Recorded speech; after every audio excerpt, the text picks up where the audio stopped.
A very happy morning, all my friends, my dear students and parents. Dr. Suresh Kumar with you. Post-COVID വേൾഡിൽ വിദ്യാഭ്യാസം ഏറെ പ്രതിസന്ധിയിലായിരിക്കുന്ന ഒരു ഘട്ടത്തിൽ കേരളത്തിന്റെ നാനാഭാഗത്തിരുന്നുകൊണ്ട് എൻ്റെ പ്രിയ കുട്ടികളും അവരുടെ രക്ഷിതാക്കളും ഞാനുമായി സംവദിക്കാനുള്ള ഒരു അതുല്യമായ വേദി നമുക്ക് ഒരുക്കി കിട്ടിയതിൽ ഏറെ സന്തോഷമുണ്ട്. വരുന്ന ഏതാനും നിമിഷങ്ങൾ പോസ്റ്റ് കോവിഡ് വേൾഡിലെ വിദ്യാഭ്യാസം എന്ത്, ഇപ്പോൾ 10ാം ക്ലാസ് പൂർത്തിയാക്കിയിരിക്കുന്ന നിങ്ങളുടെ ഓരോരുത്തരുടെയും ജീവിതം ഇനി എങ്ങനെയാണ് മുന്നോട്ട് പോവുക, ഇത്തരം വിഷയത്തെക്കുറിച്ചിട്ടാണ് ഞാൻ സംസാരിക്കുന്നത്. ആദ്യമേ എന്നെ ഒന്ന് പരിചയപ്പെടുത്താം. എൻ്റെ പേര് ഡോക്ടർ സുരേഷ് കുമാർ എന്നാണ്. Basically I M A clinical psychologist.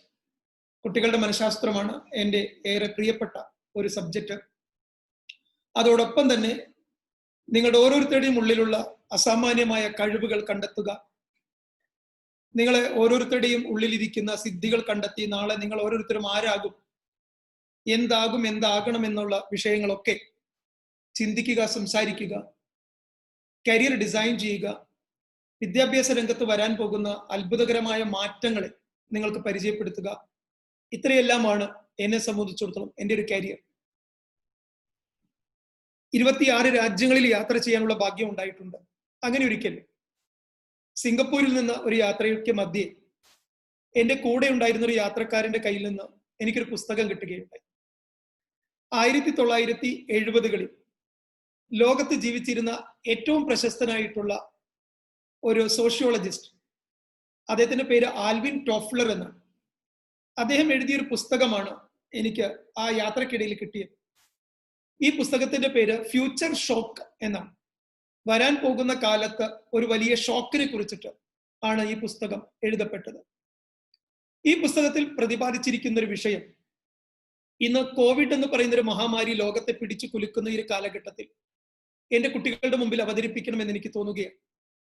Alvin ടോഫ്ലർ എന്ന് പറയുന്ന ഈ സോഷ്യോളജിസ്റ്റ് ഈ പുസ്തകത്തിൽ എഴുതിയിരിക്കുന്നത്, ഒരു കാലത്ത് ഭൂമിയെ അടക്കി വാണിരുന്ന ഒരു സ്പീഷീസ് ആയിരുന്നു ഡൈനോസർ എന്ന് പറയുന്ന, നമ്മളൊക്കെ ഡിനോസർ എന്ന് വിളിക്കുന്ന ഒരു ജീവി.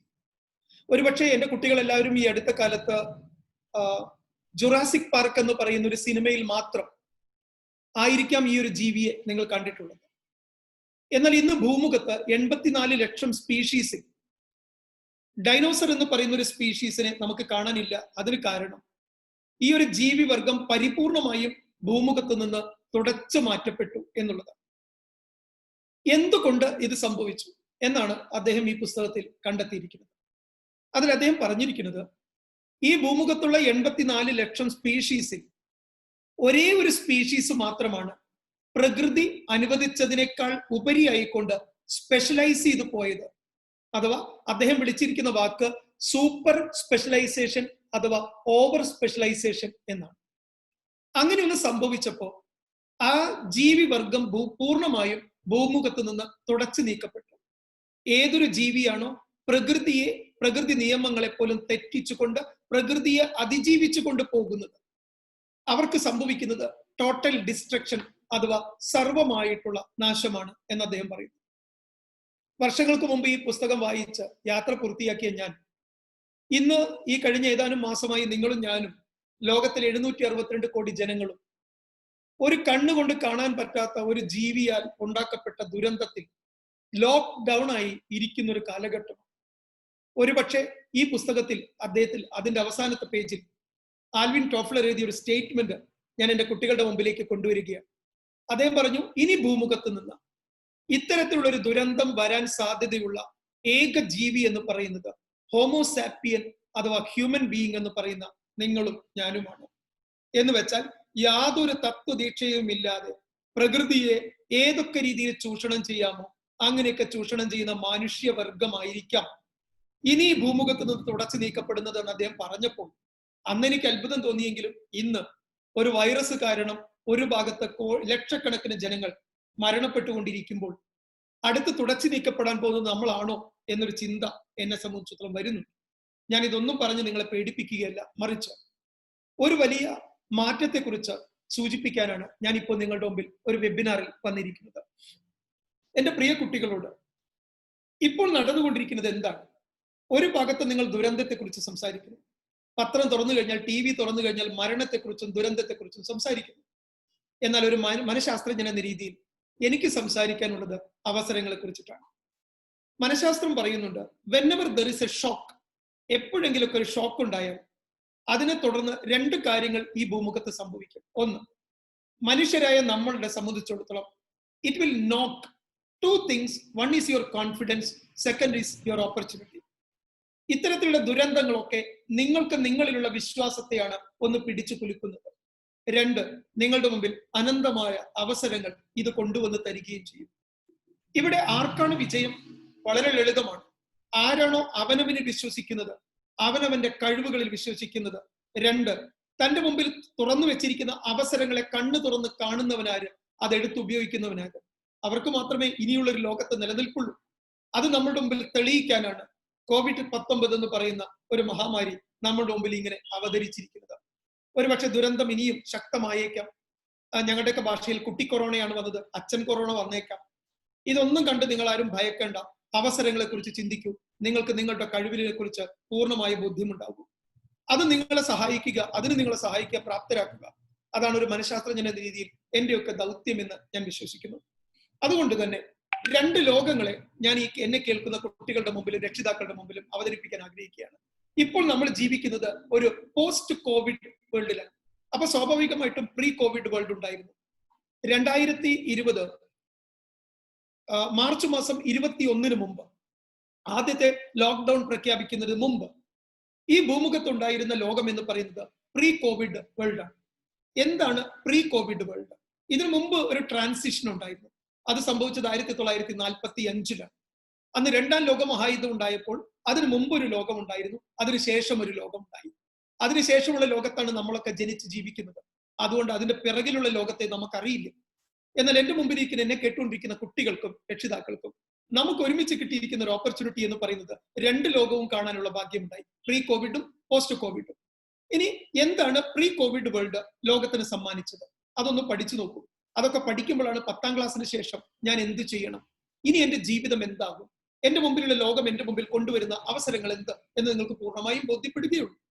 പ്രീ കോവിഡ് വേൾഡ്, അതായത് കോവിഡ് വരുന്നതിന് മുമ്പ് രണ്ട് കാര്യങ്ങളാണ് ലോകത്തിൽ ഏറ്റവും അത്ഭുതം സൃഷ്ടിച്ചത്. ഒരുപടി കാര്യങ്ങൾ ഉണ്ടായിരുന്നെങ്കിലും രണ്ടെണ്ണം. അതിലൊന്നിന്റെ പേര് ഗ്ലോബലൈസേഷൻ എന്നാണ്. ഗ്ലോബലൈസേഷൻ എന്ന വാക്ക് നിങ്ങൾ കേട്ടിട്ടുണ്ടാവും. ഗ്ലോബലൈസേഷൻ എന്ന് പറഞ്ഞാൽ പ്രീ കോവിഡ് വേൾഡിന്റെ വലിയൊരു സമ്മാനമായിരുന്നു. എന്ന് വെച്ചാൽ ലോകം വളരെ അടുത്തേക്ക് വരിക, നമ്മുടെ വിരലിന്റെ തുമ്പത്ത് ലോകം എത്തുക. ഇത് പറയുമ്പോൾ ഞാനൊരു 51 വയസ്സുകാരനാണ്. എന്റെയൊക്കെ കുട്ടിക്കാലത്ത് അമേരിക്ക എന്ന് കേൾക്കുന്ന, ജർമ്മനി, ഫ്രാൻസ്, റഷ്യ എന്നൊക്കെ കേട്ടാൽ ഞങ്ങൾക്കൊരു അത്ഭുതമാണ്. അത് ഏത് രാജ്യമാണ്, എവിടെയാണ്? ക്ലാസ്സിൽ ടീച്ചർമാർ കൊണ്ടുവരുന്ന ഭൂഗോളത്തിന്റെ മുകളിൽ മാത്രം കാണുന്ന ഒരു അമേരിക്കയായിരുന്നു ഞങ്ങൾക്കൊക്കെ ഉണ്ടായിരുന്നത്. അമേരിക്കയിലൊക്കെ പോവുക, അല്ലെങ്കിൽ ഇംഗ്ലണ്ടിൽ പോവുക, ഓസ്ട്രേലിയയിൽ പോവുക, അതൊക്കെ സാധ്യമാണോ? ഞങ്ങളുടെ ഈ ജന്മം കൊണ്ട് അതൊക്കെ പറ്റുമോ എന്ന കുട്ടിക്കാലത്ത് ഞങ്ങൾ ചിന്തിച്ചിരുന്നു. വളരെ ചെറിയ ക്ലാസ് റൂമുകളിൽ അധ്യാപകർ കൊണ്ടുതരുന്ന ലോകത്തിന്റെ ഭൂപടത്തിലായിരുന്നു ഞങ്ങളുടെ ഈ ലോകങ്ങളൊക്കെ. എന്നാൽ കാലം മാറി. ഗ്ലോബലൈസേഷൻ എന്ന് പറയുന്ന ഈ ഒരു ഡെവലപ്മെന്റ് വന്നപ്പോൾ, അല്ലെങ്കിൽ ഒരു റെവല്യൂഷൻ വന്നപ്പോൾ ലോകം നമ്മളുടെ വിരലിന്റെ തുമ്പത്തായി. ഇപ്പോൾ എവിടേക്ക് വേണമെങ്കിലും സഞ്ചരിക്കാം. ഞാൻ പ്രീ കോവിഡ് വേൾഡിനെ കുറിച്ചാണ് പറയുന്നത്. എവിടേക്ക് വേണമെങ്കിലും സഞ്ചരിക്കാം. ഒരു രാജ്യത്ത് സഞ്ചരിക്കാൻ നമുക്കൊരു വിസ എടുക്കാം, പോകാം. ഇപ്പൊ രാവിലെ പുറപ്പെട്ടാൽ ഒരു 3-3.5 മണിക്കൂർ കഴിയുമ്പോഴേക്കും നമുക്ക് സിംഗപ്പൂരിലെത്താം, ദുബായിലെത്താം. അവിടുന്ന് ഉച്ചയ്ക്ക് ഭക്ഷണം കഴിച്ച് രാത്രിത്തെ ഫ്ലൈറ്റിന് തിരിച്ച് വീട്ടിലെത്താം. ലോകം നമ്മളുടെ വിരലിന്റെ തുമ്പത്തെത്തി എന്നുള്ളതാണ് ഗ്ലോബലൈസേഷന്റെ ഏറ്റവും വലിയ പ്രത്യേകത. അതോടുകൂടി എന്ത് സംഭവിച്ചു? പണ്ട് ഞങ്ങളുടെ കുട്ടിക്കാലത്ത് അമേരിക്കയിൽ പോയി പഠിക്കുക അതൊരു അത്ഭുതമായിരുന്നു. എന്നാൽ ഇന്ന് നിങ്ങൾക്കൊക്കെ അമേരിക്കയിലോ ജർമ്മനിയിലോ എവിടെ വേണമെങ്കിലും പോയി പഠിക്കാം, ജോലി ചെയ്യാം, അതൊന്നും പ്രശ്നമില്ല. അപ്പോൾ ലോകത്തിലേക്കുള്ള ദൂരം കുറയുകയായിരുന്നു ഈ ഗ്ലോബലൈസേഷന്റെ പ്രത്യേകത. രണ്ട്, the globe has become a single platform. എന്തും വാങ്ങിക്കാം, എന്തും വിൽക്കാം, എന്തും സാങ്കേതിക വിദ്യകളും കൈമാറ്റം ചെയ്യാം എന്ന് വെച്ചാൽ വളരെ ഒരു രസകരമായ ഒരു ലോകം. അത്ഭുതങ്ങളുടെ പർദീസ നമ്മുടെ വിരലിന്റെ തുമ്പത്ത്. ഇതായിരുന്നു പ്രീ കോവിഡ് വേൾഡിന്റെ ഒരു പ്രത്യേകത. രണ്ടാമത്തത് അർബനൈസേഷൻ ആയിരുന്നു. എന്ന് വെച്ചാൽ ഗ്രാമങ്ങളിൽ നിന്നൊക്കെ ആളുകൾ നഗരങ്ങളിലേക്ക് ചേക്കേറുക. എന്തിനായിരിക്കാം? നല്ല വിദ്യാഭ്യാസത്തിന് വേണ്ടി, നല്ല തൊഴിൽ സാധ്യതകൾക്ക് വേണ്ടി, പുതിയ പുതിയ സാങ്കേതിക വിദ്യകളെ പരിചയപ്പെടാൻ വേണ്ടിയൊക്കെ നമ്മൾ ഹൈദരാബാദിലേക്കും ബാംഗ്ലൂരിലേക്കും ചെന്നൈയിലേക്കും ബോംബെയിലേക്കും ഡൽഹിയിലേക്കും ഒക്കെ നമ്മൾ ചേക്കേറാൻ തുടങ്ങി, കുഞ്ഞു കുഞ്ഞു ഗ്രാമങ്ങളിൽ നിന്ന്. നോക്കൂ, അതുകൊണ്ട് നമ്മുടെയൊക്കെ നാട്ടിൻപുറത്തുള്ള പലരും ഇപ്പൊ ജീവിക്കുന്നത് ഇത്തരത്തിലുള്ള വലിയ പട്ടണങ്ങളിലാണ്, മെട്രോസിലാണ്. അതായിരുന്നു അർബനൈസേഷന്റെ ഒരു റിസൾട്ട്. ഇനി ഞാൻ പോസ്റ്റ് കോവിഡിനെ കുറിച്ച് സംസാരിക്കാൻ പോകും. കോവിഡ് എന്ന് പറയുന്ന ഒരു മഹാമാരി വന്നപ്പോൾ എന്ത് സംഭവിച്ചു? എന്റെ പ്രിയപ്പെട്ട കുട്ടികളെ, ഗ്ലോബലൈസേഷന്റെ റിവേഴ്സ് ആണ് ഇനി സംഭവിക്കാൻ പോകുന്നത്. ഞാനൊരു ഗവേഷകനാണ്. കഴിഞ്ഞ 22 വർഷമായി മനഃശാസ്ത്ര രംഗത്ത് നിരവധി ഗവേഷണം നടത്തുന്ന ഒരു വ്യക്തിയാണ്. ഒരുപടി രാജ്യങ്ങളിൽ യാത്ര ചെയ്യുന്ന ഒരാളാണ്. അതുകൊണ്ട് തന്നെ വളരെയധികം റിസർച്ച് ഓറിയന്റഡ് ആണ് എന്റെ സംസാരം. ഈ ഒരു വെബിനാറോട് കൂടി നിങ്ങൾക്ക് ഈ മുഴുവൻ വിഷയവും പറഞ്ഞു തരാൻ എന്നെ കൊണ്ട് സാധിക്കില്ലെന്ന് എനിക്കറിയാം. ഇത് വെബിനാർ കഴിയുമ്പോൾ നിങ്ങൾക്ക് എന്നെ പേഴ്സണലി മീറ്റ് ചെയ്യാനും കോൺടാക്ട് ചെയ്യാനുള്ള സംവിധാനങ്ങൾ ഞാൻ ഒരുക്കി തരാം. കാരണം നിങ്ങൾ ഓരോരുത്തരും എന്റെയും കൂടി കുട്ടികളാണ്. നിങ്ങളുടെ അതേ പ്രായമുള്ള ഒരു കുട്ടിയുടെ അച്ഛനാണ് ഞാൻ. അപ്പോൾ എന്താണ് പോസ്റ്റ് കോവിഡ് വേൾഡ്? ഇവിടെ ലോകത്തിലേക്കുള്ള ദൂരം ഇനിയും കൂടുകയാണ് പണ്ടത്തതുപോലെ. ഇപ്പൊ തന്നെ നിങ്ങൾക്കറിയാം, ലോകരാജ്യങ്ങളിലേക്കുള്ള സഞ്ചാരം ഏതാണ്ട് നിന്നു കഴിഞ്ഞു. ഞങ്ങളുടെയൊക്കെ ഒരു ഗവേഷണം സൂചിപ്പിക്കുന്നത് 2023 വരെയെങ്കിലും ഈ സ്ഥിതി തുടരും എന്ന് വെച്ചാൽ ഫ്രീക്വന്റ് ആയിട്ടുള്ള ലോക സഞ്ചാരങ്ങൾ നിൽക്കും. അതുകൊണ്ട് രണ്ടാമത്തെ ഒരു പ്രശ്നമുണ്ട്. ഇപ്പൊ നിങ്ങൾ 10ാം ക്ലാസ് കഴിഞ്ഞ കുട്ടികൾ 2 കൊല്ലം +2 കഴിഞ്ഞ് നിങ്ങൾക്ക് വിദേശത്ത് പോയി പഠിക്കാവുന്ന സംവിധാനം നേരത്തെ ഉണ്ടായി. അതായത് ഡിഗ്രിയും PGയും റിസർച്ചും ഒക്കെ വിദേശത്ത് പഠിക്കാം, അവിടെ തന്നെ ജോലി ചെയ്യാം. അങ്ങനെ ഒരു കാലഘട്ടം ഉണ്ടായിരുന്നു. പക്ഷെ 2023 വരെ എങ്കിലും ഈ ഇന്റർനാഷണൽ സ്റ്റുഡന്റ് മൈഗ്രേഷൻ, അതായത് കുട്ടികൾക്ക് വിദേശത്ത് പോയി പഠിക്കാനുള്ള സാഹചര്യം ഏതാണ്ട് അവസാനിക്കുകയാണ്. മാത്രമല്ല 23 കഴിഞ്ഞാൽ വരുന്ന മിനിമം ഒരു 5 മുതൽ 7 കൊല്ലക്കാലം വരെ എന്ന് വെച്ചാൽ എന്റെ മുമ്പിലിരിക്കുന്ന കുട്ടികളുടെ നല്ലൊരു കാലഘട്ടം വരെ നിരവധി രാജ്യങ്ങൾ വിസ സമ്പ്രദായങ്ങളിൽ കടുത്ത നിയന്ത്രണങ്ങൾ കൊണ്ടുവരും. ഇന്നലത്തെ പത്രത്തിൽ നിങ്ങൾ കണ്ടിട്ടുണ്ടായിരിക്കും, അമേരിക്കൻ ഗവൺമെന്റ് H1B1 വിസ അത് ഏതാണ്ട് നിർത്തലാക്കി കഴിഞ്ഞു. നമ്മളെപ്പോലുള്ള ആളുകൾക്ക് ഇനി അമേരിക്കയിൽ പോവുക അത്ര ഈസി അല്ല. അപ്പോൾ എല്ലാ രാജ്യങ്ങളും ഭയക്കുകയാണ്. ഈ ഭയം എല്ലാവരും പിടികൂടിയിരിക്കുന്നു. മറ്റൊരു രാജ്യത്ത് നാളെ ജോലിക്കോ അതുപോലെ തന്നെ കോഴ്സുകൾക്കോ അവിടെ ഇറക്കാൻ അവർ മടിക്കും. അപ്പോൾ ഇത് നിങ്ങളെ സംബന്ധിച്ചിടത്തോളം വരാൻ പോകുന്ന ഒരു കാലഘട്ടത്തിന്റെ ചലഞ്ച് അഥവാ വെല്ലുവിളിയാണ്. ഇത് എന്റെ കുട്ടികളും പാരന്റ്സും കാണാതെ പോകരുത്. ഇതുവരെ പോയതുപോലെ ഇനി നിങ്ങൾക്ക് മുന്നോട്ട് പോകാമെന്ന് ദയവായിട്ട് ധരിക്കരുത്. കാലം മാറുന്നു. മാറ്റത്തിനനുസരിച്ച് നിങ്ങളും മാറിയിട്ടില്ലെങ്കിൽ നമ്മളുടെ അപൂർവമായ ജന്മം എവിടെയും എത്താതെ പോകുമെന്ന് ഈ സമയത്ത് ഞാൻ നിങ്ങളെ ഓർമ്മിപ്പിക്കുകയാണ്. അപ്പോൾ ഒന്ന്, ലോകത്തിലേക്കുള്ള ഡിസ്റ്റൻസ് അഥവാ ദൂരം കൂടുന്നു. ഇപ്പോൾ നമ്മൾ കോവിഡ് കാലത്ത് ഏറ്റവും കൂടുതൽ കേൾക്കുന്നത് സോഷ്യൽ ഡിസ്റ്റൻസിങ് ആണ്. സാമൂഹിക അകലം പാലിക്കുന്നതിനെ കുറിച്ചിട്ടാണ് നമ്മൾ ചർച്ച ചെയ്യുന്നത്. സ്വാഭാവികമായിട്ട് ഈ ദൂരം കൂടും, രാജ്യങ്ങൾ തമ്മിലുള്ള ദൂരം കൂടും. അതുകൊണ്ട് ഒന്ന്, വിദ്യാഭ്യാസത്തിൽ പ്രയാസം വരും. 2, തൊഴിൽ തേടി വിദേശത്ത് പോകുന്ന ആളുകളുടെ എണ്ണം കുറയും. വരുന്നൊരു കൊല്ലം കൊണ്ട് 19 ലക്ഷം ആളുകളാണ് നമ്മുടെ രാജ്യത്തേക്ക് തിരിച്ചു വരാൻ പോകുന്നത്. ഇവരിൽ പലരും വിദഗ്ധരാണ്, മിടുക്കന്മാരാണ്, നല്ല വിദ്യാസമ്പന്നരാണ്. അവരുടെ ജോലി ഉപേക്ഷിച്ചോ ജോലി നഷ്ടപ്പെട്ടോ തിരിച്ചു വരികയാണ്. മറ്റൊരു ഗവേഷണം സൂചിപ്പിക്കുന്നു, ലോകവ്യാപകമായി 42% ആളുകൾക്ക് തൊഴിൽ നഷ്ടപ്പെട്ടിരിക്കുന്നു എന്ന്. എന്റെ കുട്ടികൾ കേൾക്കണം, ഇവർക്ക് തൊഴിലേ നഷ്ടപ്പെട്ടിട്ടുള്ളൂ, അവരുടെ ജീവൻ നഷ്ടപ്പെട്ടിട്ടില്ല. അവരൊക്കെ ഇവിടെ അവശേഷിക്കുന്നു. ഒരു ഭാഗത്ത് പോപ്പുലേഷൻ അത് കൂടിക്കൊണ്ടിരിക്കുന്നു. 763 കോടി മാർക്കിൽ എത്തിയിരിക്കുന്നു. 2027 കൂടി ഇന്ത്യയുടെ ജനസംഖ്യ 140 കോടി എന്ന മാർക്ക് തൊടാൻ പോകും. ഇതൊക്കെയാണ് നിങ്ങളുടെ മുമ്പിൽ വരുന്ന വെല്ലുവിളികൾ. അപ്പോൾ ഒന്ന്, തൊഴിൽ മേഖലയിൽ പ്രശ്നം വരാൻ പോകുന്നു. വിദ്യാഭ്യാസ രംഗത്ത് ചലഞ്ചസും മത്സരങ്ങളും വരാൻ പോകുന്നു. അതിനേക്കാൾ പ്രധാനപ്പെട്ട ഒരു കാര്യം, ഒരു വിദ്യാർത്ഥി എന്ന രീതിയിൽ എനിക്ക് നിങ്ങളോട് സംസാരിക്കാനുള്ളത്, ഈ അർബനൈസേഷനും തിരിച്ചു വരാൻ പോവുകയാണ്. പട്ടണങ്ങളിൽ നിന്ന് വീണ്ടും ഗ്രാമങ്ങളിലേക്ക് ആളുകൾ വരാൻ തുടങ്ങുന്നു. ഇതിനൊക്കെക്കാൾ പ്രധാനമായിട്ട് ശ്രദ്ധിക്കേണ്ടത്, ഇപ്പോൾ നിങ്ങളൊക്കെ 10ാം ക്ലാസ് കഴിഞ്ഞിരിക്കും. എന്റെ മുമ്പിൽ CBSE പഠിച്ച കുട്ടികളുണ്ട്, സ്റ്റേറ്റ് സിലബസിൽ പഠിച്ച കുട്ടികളുണ്ട്. ഇതിനു മുമ്പ് ഇതൊക്കെ വലിയ പ്രസക്തിയായിരുന്നു. State syllabus, CBSE, ICSE, IGCSE, ഇങ്ങനെ വലിയ വലിയ പ്രശ്നങ്ങളൊക്കെ ഉണ്ടായിരുന്നു. എന്നാൽ പോസ്റ്റ് കോവിഡ് വേൾഡിലെ വിദ്യാഭ്യാസം വേറെ ആണ്, വളരെ വ്യത്യസ്തമാണ്. അതാണ് ഇനി നിങ്ങൾ പഠിക്കേണ്ടത്. അതുകൊണ്ട് തന്നെ ഇനിയുള്ള ഓരോ കാൽവെപ്പും എന്റെ കുട്ടികളും അവരുടെ രക്ഷിതാക്കളും 1000 വട്ടം ചിന്തിച്ചിട്ട് വേണം ഇനി എന്തെങ്കിലും തീരുമാനമെടുക്കാൻ. എന്നാൽ പ്രീ കോവിഡ് വേൾഡിൽ അങ്ങനെയൊന്നുമില്ല. 10ാം ക്ലാസ് കഴിയുന്നു, റിസൾട്ട് വരുന്നു, കിട്ടുന്ന മാർക്കിനനുസരിച്ച് സയൻസോ ഹ്യൂമാനിറ്റീസോ കൊമേഴ്സോ എന്തെങ്കിലുമൊക്കെ എടുത്ത് എന്തെങ്കിലുമൊക്കെ പഠിച്ച് എന്തെങ്കിലുമൊക്കെ ആവുന്നു. അങ്ങനെ ഒരു ലോകമായിരുന്നെങ്കിൽ ഈ കാലഘട്ടത്തിലെ മാറ്റം നിങ്ങളോട് വലിയ വലിയ കാര്യങ്ങളാണ് സൂചിപ്പിക്കുന്നത്. അത് മനസ്സിലാക്കാൻ വലിയൊരു മനസ്സ് കാണിച്ച് നിങ്ങൾ ഇത്രയും കുട്ടികൾ ഈ വെബിനാറിൽ പങ്കെടുക്കുന്നതിൽ ഞാൻ വളരെ സംതൃപ്തനാണ്. കാരണം നിങ്ങളുടെയൊക്കെ ആ ഒരു ക്യൂരിയോസിറ്റി അല്ലെങ്കിൽ ഒരു ആങ്സൈറ്റി എന്ന് ഞങ്ങളുടെ ഭാഷയിൽ പറയാം, വരാൻ പോകുന്ന ലോകത്തെ കുറിച്ചുള്ള ഒരു വേവലാതി ഉണ്ട്. അതോടൊപ്പം തന്നെ അറിയാനുള്ള ഒരു ഉത്സാഹം നിങ്ങൾക്കുണ്ട്. ആ ഒരു എന്തൂസിയാസമാണ് നിങ്ങളോട് സംസാരിക്കാനുള്ള എന്റെ എനർജി. ഇവിടെ ശ്രദ്ധിക്കേണ്ടത് എന്താണ്, 10ാം ക്ലാസ് കഴിഞ്ഞ ഒരു കുട്ടിയെ സംബന്ധിച്ച് ഇനി ചിന്തിക്കേണ്ടത്. അത് പോകുന്നതിന് മുമ്പ് ഒരു ചെറിയ മനഃശാസ്ത്രം ഞാൻ നിങ്ങളോട് സംസാരിക്കുകയാണ്. ഞങ്ങളുടെ സൈക്കോളജി എപ്പോഴും ഞങ്ങളോട് പറയാറുണ്ട്, ഈ ലോകത്തെ മൊത്തം ജനങ്ങളെ ഞങ്ങൾ 2ആയിട്ട് തരംതിരിച്ചു വെച്ചിട്ടുണ്ട്. ലോക ജനസംഖ്യയിലെ മൊത്തം ജനങ്ങൾ 2 ക്ലാസ്. ഒരു ക്ലാസ് എന്ന് പറയുന്നത് ഇവിടുത്തെ മൊത്തം ജനങ്ങളുടെ 97%. അതായത് 100 പേരുണ്ടെങ്കിൽ അതിൽ 97 പേർ.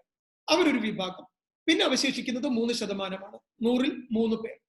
ഇങ്ങനെ 2 വിഭാഗം. അപ്പൊ നിങ്ങൾ ചോദിക്കും, എന്താണ് ഈ 2 ക്ലാസിഫിക്കേഷൻ? വളരെ രസകരമായിട്ട് പറയാം. ഈ രണ്ടും മനുഷ്യന്മാര് തന്നെയാണ്, നമ്മളെ പോലത്തെ ആളുകളൊക്കെ തന്നെയാണ്. പക്ഷെ വ്യത്യാസം എന്താണ്? ഈ 2 വിഭാഗക്കാർക്കും ഒരു സത്യം അറിയാം. എന്താണ് സത്യം എന്നല്ലേ? ഞാൻ ഈ ഭൂമുഖത്ത് ജനിച്ചു എന്ന്. ഐ ഹാവ് ബോൺ, ഞാൻ ഇവിടെ ജനിച്ചു എന്ന് അവർക്കറിയാം. അത് 2 പേർക്കും അറിയാം. പക്ഷേ ഇതിൽ 97% ആളുകൾക്ക് അറിയാത്തൊരു സത്യം കൂടിയുണ്ട്. അതറിയുന്നത് 3%. ആ 100-ൽ 3 പേർക്ക് മാത്രം അറിയുന്ന ഒരു സത്യം, ഇവർക്ക് അറിയാത്തൊരു സത്യമുണ്ട്. അതെന്താണെന്ന് ചോദിച്ചാൽ, ഞാൻ എന്തിന് ഈ ഭൂമുഖത്ത് ജനിച്ചു? What is the purpose of my birth? അത് ചിന്തിക്കുന്നത് 3%. അതുകൊണ്ട് എന്ത് സംഭവിക്കും? ആ 3% ആളുകൾ ഉള്ളത് കൊണ്ട് മാത്രമാണ് ഈ ലോകം നിലനിൽക്കുന്നത്. ഇന്ന് എന്നെ കേട്ടുകൊണ്ടിരിക്കുന്ന നിങ്ങളൊരു ചോദ്യം, നിങ്ങളൊക്കെ ഇന്ന് വരെ ഉപയോഗിച്ച എന്തെങ്കിലും ഒരു സാധനം, അത് നിങ്ങൾ ഇട്ടിരിക്കുന്ന ഡ്രസ്സ് ആവട്ടെ, നിങ്ങൾ മുമ്പിലിരിക്കുന്ന മൊബൈൽ ഫോൺ ആകട്ടെ, നിങ്ങളുടെ വീട്ടിൽ ഉള്ള നിങ്ങൾക്ക് ചുറ്റും നോക്കിയാൽ കാണുന്ന എന്തെങ്കിലും ഒരു മൊട്ടുസൂചി ആവട്ടെ, ഒരു തീപ്പെട്ടി ആകട്ടെ, എന്തെങ്കിലും ഒരു സാധനം, ഇന്ന് കഴിച്ച ഭക്ഷണം കഴിച്ച അതിലുള്ള ഏതെങ്കിലും ഒരു സാധനം, അത് നിങ്ങളുടെ പ്രൊഡക്റ്റ് ആണോ? നിങ്ങളുടെ കണ്ടുപിടുത്തമാണോ? ആലോചിച്ച് നോക്കൂ. ഇതൊന്നും നമ്മുടെ കണ്ടുപിടുത്തമല്ല. ഇതൊക്കെ നമ്മൾ ഉപയോഗിക്കാൻ വേണ്ടി ആരൊക്കെയോ ഉറക്കമൊഴിച്ചതാണ്. ആരായിരിക്കും ഉറക്കമൊഴിച്ചത്? ഈ 97%, വെറും 3%. 100-ൽ 3 പേർ അവരുടെ ജീവിതം എന്തിനെന്ന് അന്വേഷിച്ചു, അവരത് കണ്ടെത്തി, അവർ ലോകത്തിന് വേണ്ടി കോൺട്രിബ്യൂട്ട് ചെയ്തു. അവര് എന്നും നിലനിൽക്കുന്നു. മരണാനന്തരം പോലും അവരെ നമ്മൾ ഓർക്കുന്നു. ആൽബർട്ട് ഐൻസ്റ്റീനെയും ഐസക് ന്യൂട്ടനെയും നമ്മൾ ഇന്ന് ഓർക്കുന്നു. ഡോക്ടർ അബ്ദുൽ കലാമിനെയും മഹാത്മാഗാന്ധിയെയും സ്വാമി വിവേകാനന്ദനെയും നമ്മൾ ഓർക്കുന്നു. എന്തുകൊണ്ട്? എന്നോ മരിച്ചുപോയ അവരൊക്കെ നമ്മൾ ഓർക്കാൻ കാരണം അവരൊക്കെ 3%-ൽ ഒരാളായിരുന്നു. ഞാൻ എന്തിന് ജനിച്ചു എന്ന് അവർക്ക് അറിയാൻ സാധിച്ചിരുന്നു. അവർ ചിന്തിച്ചിരുന്നു, അവരത് കണ്ടെത്തിയിരുന്നു. അവർക്ക് അതുകൊണ്ട് അവരുടെ ജീവിതത്തെ അവർക്ക് ചിട്ടപ്പെടുത്താൻ പറ്റിയിരുന്നു. അത് ഈ ലോകത്തിന് വലിയ സംഭാവന അത് നൽകുകയും ചെയ്തു എന്നുള്ളതാണ് ഏറ്റവും അത്ഭുതകരമായിട്ടുള്ള ഒരു കാഴ്ച. എന്റെ മുമ്പിലിരിക്കുന്ന 15 വയസ്സുകാരോട് എൻ്റെ ഒരു ഹംബിൾ പ്രയറാണ്. അതെന്താണെന്ന് അറിയാമോ? ഞങ്ങളൊക്കെ അല്പം കാലം മാറിക്കഴിഞ്ഞു. പക്ഷെ നിങ്ങളെ സംബന്ധിച്ചിടത്തോളം വളരെ ഞാൻ എന്നെ കുറിച്ചൊക്കെ പറയാ, ഞങ്ങളുടെയൊക്കെ ഓവർ കഴിയാറായി. നിങ്ങളൊക്കെ ഓപ്പണിംഗ് ബാറ്റ്സ്മാൻമാരാണ്. നിങ്ങൾക്കൊരു സെഞ്ചുറി അടിക്കാൻ വളരെ എളുപ്പമാണ്. അതുകൊണ്ട് നിങ്ങൾ ചിന്തിക്കണം, നിങ്ങളുടെ മുമ്പിൽ ഒരു ഓപ്പർച്യൂണിറ്റി ഉണ്ട്. Either you can join this 97%. ഈ 97%-ൽ ഒരാളായി നിങ്ങൾക്ക് ജോയിൻ ചെയ്യാം. അതിന് വലിയ കാര്യമൊന്നും ചെയ്യേണ്ട. തോന്നുമ്പോൾ എഴുന്നേക്കാം, തോന്നുമ്പോൾ ഭക്ഷണം കഴിക്കാം, തോന്നുമ്പോൾ കിടന്നുറങ്ങാം, തോന്നുന്നത് ചെയ്യാം. പഠിക്കണമെന്നില്ല. മൊബൈലിൽ തോണ്ടാം, ഗെയിം കളിക്കാം, ലുഡോ കളിക്കാം, പബ്ജി കളിക്കാം, ഫേസ്ബുക്കിൽ തോണ്ടാം, കാമുകനെ കണ്ടെത്താം, കാമുകിയെ കണ്ടെത്താം. ഇതൊക്കെയാണ് ഞങ്ങളൊരു മനഃശാസ്ത്രജ്ഞന്റെ രീതിയിൽ ഞങ്ങളുടെ ക്ലിനിക്കിൽ വരുന്ന പ്രശ്നങ്ങൾ. എന്നിട്ട് കുറെ ആൾക്കാർ ആത്മഹത്യ ചെയ്യുന്നു, കുറെ ആൾക്കാരുടെ ജീവിതം നശിക്കുന്നു, കുറെ രക്ഷിതാക്കൾ ഈ മക്കൾ കാരണം വേദനിക്കുന്നു, പലരും പോലീസ് സ്റ്റേഷനിൽ കയറുന്നു. എന്റെ പൊന്നുമക്കളെ, കഴിഞ്ഞ ഇത്രയും കാലം എന്റെ ക്ലിനിക്കിലും എന്റെ വീട്ടിലും ഞാൻ കണ്ട ദുരന്തങ്ങളാണ് ഇത്രയും നേരം വിളിച്ചു പറഞ്ഞത്. എനിക്ക് നിങ്ങളോട് പറയാനുള്ളത്, എന്നാൽ 3%-ൽ ഒരാളാകണമെങ്കിൽ അല്പം ഒന്ന് അധ്വാനിക്കാനുണ്ട്. ഇവിടെ നിങ്ങൾക്കൊരു തീരുമാനമെടുക്കാം. Either you can join 1 among 3% or you can join 1 among 97%. എനിക്ക് ഉറപ്പാണ് എന്നെ കേട്ടുകൊണ്ടിരിക്കുന്ന നിങ്ങൾക്ക് എല്ലാവർക്കും ഒരേ ഒരു ആഗ്രഹമേ ഉണ്ടാവുള്ളൂ. നിങ്ങൾക്ക് you would like to join 1 among 3%. 3%-ൽ ഒരാളാവാൻ നിങ്ങൾ ആഗ്രഹിക്കുമെന്ന് എനിക്ക് ഉറപ്പാണ്. പക്ഷെ അവിടെ എത്തേണ്ടേ? ആഗ്രഹിച്ചത് കൊണ്ട് കാര്യമുണ്ടോ? അവിടെ എത്താൻ എന്ത് വഴി? അത് പറഞ്ഞു തരലാണ് ഞങ്ങളുടെയൊക്കെ ജോലി. അതിലേക്ക് വരാം. ഇവിടെ ഒരു കാര്യം കൂടി സൂചിപ്പിച്ചുകൊണ്ട് ഞാൻ ഈ വിഷയത്തിലേക്ക് പോകാം. നിങ്ങളെ കേൾക്കുന്ന രക്ഷിതാക്കൾ നിങ്ങളുടെ കൂടെ ഉണ്ടോ എന്ന് എനിക്കറിയില്ല. ഞാനൊരു അച്ഛനാണ്, അതുകൊണ്ട് പറയാം. എന്റെ പൊന്നുമക്കളെ, നിങ്ങളൊക്കെ ഈ ലോകത്തിൽ ഒറ്റ തവണയുള്ള ഒരു ഓപ്പർച്യൂണിറ്റിയാണ്. മനുഷ്യ ജന്മം തന്നെ ഒരു തവണ കിട്ടുന്ന മഹാഭാഗ്യമാണ്. ഏത് മതവിശ്വാസം എടുത്ത് പഠിച്ചാലും നമ്മൾ ഒരു തവണ മാത്രം വരുന്ന ഒരു മഹാഭാഗ്യമാണ്. ഓർക്കുക, ഞാനൊരു മനഃശാസ്ത്രജ്ഞൻ എന്ന രീതിയിൽ ഞാൻ സ്പെഷ്യലൈസ് ചെയ്തിരിക്കുന്നത് കുട്ടികളിൽ കാണുന്ന പഠന മാനസിക വൈകല്യങ്ങളാണ്. അതുകൊണ്ട് കഴിഞ്ഞ 20-22 വർഷം എന്റെ ക്ലിനിക്കിൽ ഞാൻ ഏറ്റവും കൂടുതൽ കണ്ടിട്ടുള്ളത് മന്ദബുദ്ധിയായിട്ടുള്ള കുട്ടികളെയും, സെറിബ്രൽ പാൾസി വന്നവരെയും, അരയ്ക്ക് കീഴ്പോട്ട് സ്വാധീനമില്ലാത്തവരെയും, എഴുന്നേറ്റിരിക്കാൻ കഴിയാത്തവരെയും, മിണ്ടാൻ കഴിയാത്തവരെയും, കണ്ണു കാണാത്തവരെയുമാണ്. അവരെയും കൊണ്ടുവന്ന അവരുടെ രക്ഷിതാക്കൾ എന്റെ മുമ്പിൽ അലറി വിളിച്ച് കരയുന്ന കാഴ്ച 22 കൊല്ലം കണ്ടവനാണ് ഞാൻ. അവിടെയാണ് എന്റെ മുമ്പിൽ എന്നെ കേട്ടുകൊണ്ടിരിക്കുന്ന ആധുനിക സാങ്കേതിക വിദ്യ ഉപയോഗിക്കാനും ബുദ്ധിയുള്ള, വിവേകമുള്ള, ചിന്തിക്കാൻ കഴിവുള്ള, നാളെ ലോകം കൈവിരലിന്റെ തുമ്പത്തെടുത്ത് അമ്മാനമാട്ടാൻ കഴിവുള്ള എന്റെ മക്കളോട് ഞാൻ സംസാരിക്കുന്നത്, you are A very lucky person. എന്നെ കേട്ടുകൊണ്ടിരിക്കുന്ന നിങ്ങൾ ഓരോരുത്തരും ഈ ലോകം കണ്ട ഏറ്റവും വലിയ ഭാഗ്യമാണ്. ദൈവം തന്ന അസാമാന്യമായ സൗഭാഗ്യം എന്ന് വിളിക്കാം. നല്ലൊരു ദൈവവിശ്വാസി ആയതുകൊണ്ട് പറയാം, ദൈവം തന്നൊരു ചാൻസ് ആണ് എന്റെ മക്കളെ നമ്മൾ ഓരോരുത്തരും. അതിന് കാരണക്കാരായി നിങ്ങൾക്കൊരു അച്ഛനുണ്ട്, നിങ്ങൾക്കൊരു അമ്മയുണ്ട്. ആ അച്ഛനും അമ്മയും ഒരുപാട് സ്വപ്നം കണ്ട് നിങ്ങളെ ഈ ലോകത്തിലേക്ക് കൊണ്ടുവന്നു. ഇനി ഉറപ്പായിട്ട് നിങ്ങൾ ചിന്തിക്കണം, അങ്ങനെ ഒരു മഹത്തരമായ ജന്മം എനിക്ക് കിട്ടിയിട്ടുണ്ടെങ്കിൽ what is the purpose of it? എന്തായിരിക്കണം അതിന്റെ പർപ്പസ്? ഉറപ്പിച്ചു പറയാം, ഈ ലോകത്തെ അത്ഭുതപ്പെടുത്തുക. നിങ്ങൾ ഈ ലോകത്ത് നിന്ന് ഇല്ലാതായാൽ പോലും ഒരു കാലത്ത് നമ്മളൊക്കെ ഇവിടുന്ന് പോകണം. പോയി കഴിഞ്ഞാൽ പോലും നിങ്ങളെ നെഞ്ചത്ത് ചേർത്ത് പിടിക്കാൻ, അഭിമാനത്തോടെ നിങ്ങളെ കുറിച്ച് ഓർക്കാൻ 10 പേരുണ്ടാകണം, അവരെ ഉണ്ടാക്കണം. അതിനുവേണ്ടി എന്തു വേണം? അതിനുവേണ്ടി ചിന്തിക്കേണ്ടത് 10ാം ക്ലാസ്സിന് ശേഷമാണ്. എന്തുകൊണ്ട് 10ാം ക്ലാസ് ഒരു വലിയ കടമ്പയായി? കാരണം അതുവരെ നമ്മൾ കുട്ടിയാണ്. കുട്ടി എന്നാണ് നമ്മളെയൊക്കെ വിളിക്കുക. അപ്പൊ നിങ്ങളെ വേണമെങ്കിൽ നിങ്ങളുടെ രക്ഷിതാക്കൾ കുട്ടി എന്ന് വിളിക്കും. എന്നാൽ അടുത്തൊരു കൊല്ലത്തിലേക്ക് പോകുമ്പോൾ അടുത്ത കോഴ്സ് എന്ന് പറയുന്നത് 2 കൊല്ലത്തെ +2 എന്ന് പറയുന്ന ഒരു കോഴ്സാണ്. ഈ കോഴ്സിലേക്ക് പോകുമ്പോൾ നിങ്ങളൊരു കുട്ടിയല്ല, നിങ്ങളെ ഞങ്ങളൊക്കെ വിളിക്കുക വ്യക്തി അഥവാ പേഴ്സൺ എന്നാണ്. അതുകൊണ്ട് ഒരു അസാമാന്യമായ വ്യക്തിത്വത്തിന്റെ ഒരു പ്രഭാവം നിങ്ങളിൽ ഉണ്ടാകേണ്ടതുണ്ട്. പോസ്റ്റ് കോവിഡ് വേൾഡിലെ വിദ്യാഭ്യാസത്തിന്റെ ആദ്യത്തെ പ്രത്യേകത എന്ന് പറയുന്നത്, ഇനി വളരെ ശ്രദ്ധിച്ച് കേട്ടോളൂ, വല്ലത് നോട്ട് ചെയ്യണമെങ്കിൽ നിങ്ങൾക്ക് നോട്ട് ചെയ്യാം. ഞാൻ ഇനി പറയാൻ പോകുന്നത് വളരെ വളരെ കോൺക്രീറ്റ് ആയിട്ടുള്ള റിസർച്ച് ഓറിയന്റഡ് ആയിട്ടുള്ള വിഷയമാണ്. അത് മറ്റൊരാളിൽ നിന്ന് ചിലപ്പോൾ കേൾക്കാൻ നിങ്ങൾക്ക് സാധിച്ചോളണം എന്നില്ല. ഒന്ന്, പോസ്റ്റ് കോവിഡ് വേൾഡിൽ 10ാം ക്ലാസ്സിന് ശേഷം എന്ത് ചെയ്യണം? എന്നാൽ പ്രീ കോവിഡ് വേൾഡിൽ 10ാം ക്ലാസ്സിന് ശേഷം എന്ത് ചെയ്യണം? വളരെ എളുപ്പമാണ്. നല്ല മാർക്കുള്ള കുട്ടികൾ സയൻസ് ഗ്രൂപ്പ് എടുക്കും. എളുപ്പം പഠിക്കണം എന്നുള്ളവർ ഹ്യൂമാനിറ്റീസ് എടുക്കും. പഠിക്കാൻ മടിയുള്ളവർ മറ്റു വിഷയങ്ങൾ എടുക്കും. ഇവിടെ യാതൊരു നിയന്ത്രണവും ഇല്ല. പലപ്പോഴും നമ്മൾ ഇത്തരം വിഷയങ്ങൾ എടുക്കുന്നത് ആരുടെയെങ്കിലൊക്കെ നിർബന്ധം കൊണ്ടാണ്. നമ്മളെ മുമ്പ് പഠിച്ചവർ, നമ്മളെ കൂടെ പഠിച്ചവരൊക്കെ പറയുകയാണ്, ഞാൻ സയൻസ് എടുക്കുന്നു എങ്കിൽ നീയും സയൻസ് എടുക്കുക, ഞാൻ ഹ്യൂമാനിറ്റീസിലാണ് പോകുന്നത് നീയും ഹ്യൂമാനിറ്റീസിന് പോകും. അല്ലെങ്കിൽ അയൽവക്കക്കാർ പറയും, ഓ ഇപ്പൊ സയൻസ് ഒന്നും പഠിച്ചിട്ട് കാര്യമില്ല, അല്ലെങ്കിൽ കൊമേഴ്സ് ഒന്നും പഠിച്ചിട്ട് കാര്യമില്ല. അത് നിങ്ങൾ കേട്ടിട്ടുണ്ടാവും. ഈ തൊഴിൽ തിരഞ്ഞെടുക്കുന്ന സമയത്ത് +2 കഴിഞ്ഞ് എന്നെ കുട്ടികൾ വിളിക്കും. ഞാനൊരു കരിയർ കൗൺസിലർ അല്ലെങ്കിൽ കരിയർ ഡിസൈനറാണ്. എന്നെ കേട്ടുകൊണ്ടിരിക്കുന്ന നിങ്ങൾ ഓരോ കുട്ടിയും നിങ്ങൾ ആരെന്ന് കണ്ടുപിടിക്കാൻ അറിയുന്ന ഒരാളാണ്. നിങ്ങൾ നാളെ എവിടെ എത്തുമെന്ന് പറയാൻ അറിവുള്ള ഒരാളാണ്. അതിന്റെ മനഃശാസ്ത്രം പഠിച്ചൊരു വ്യക്തിയാണ്. അപ്പൊ നിങ്ങൾ ആരാകണമെന്നും എവിടെ എത്തണമെന്നും നിങ്ങൾക്ക് കൃത്യമായി അഡ്വൈസ് ചെയ്യാൻ പറ്റിയ ഒരാളാണ്.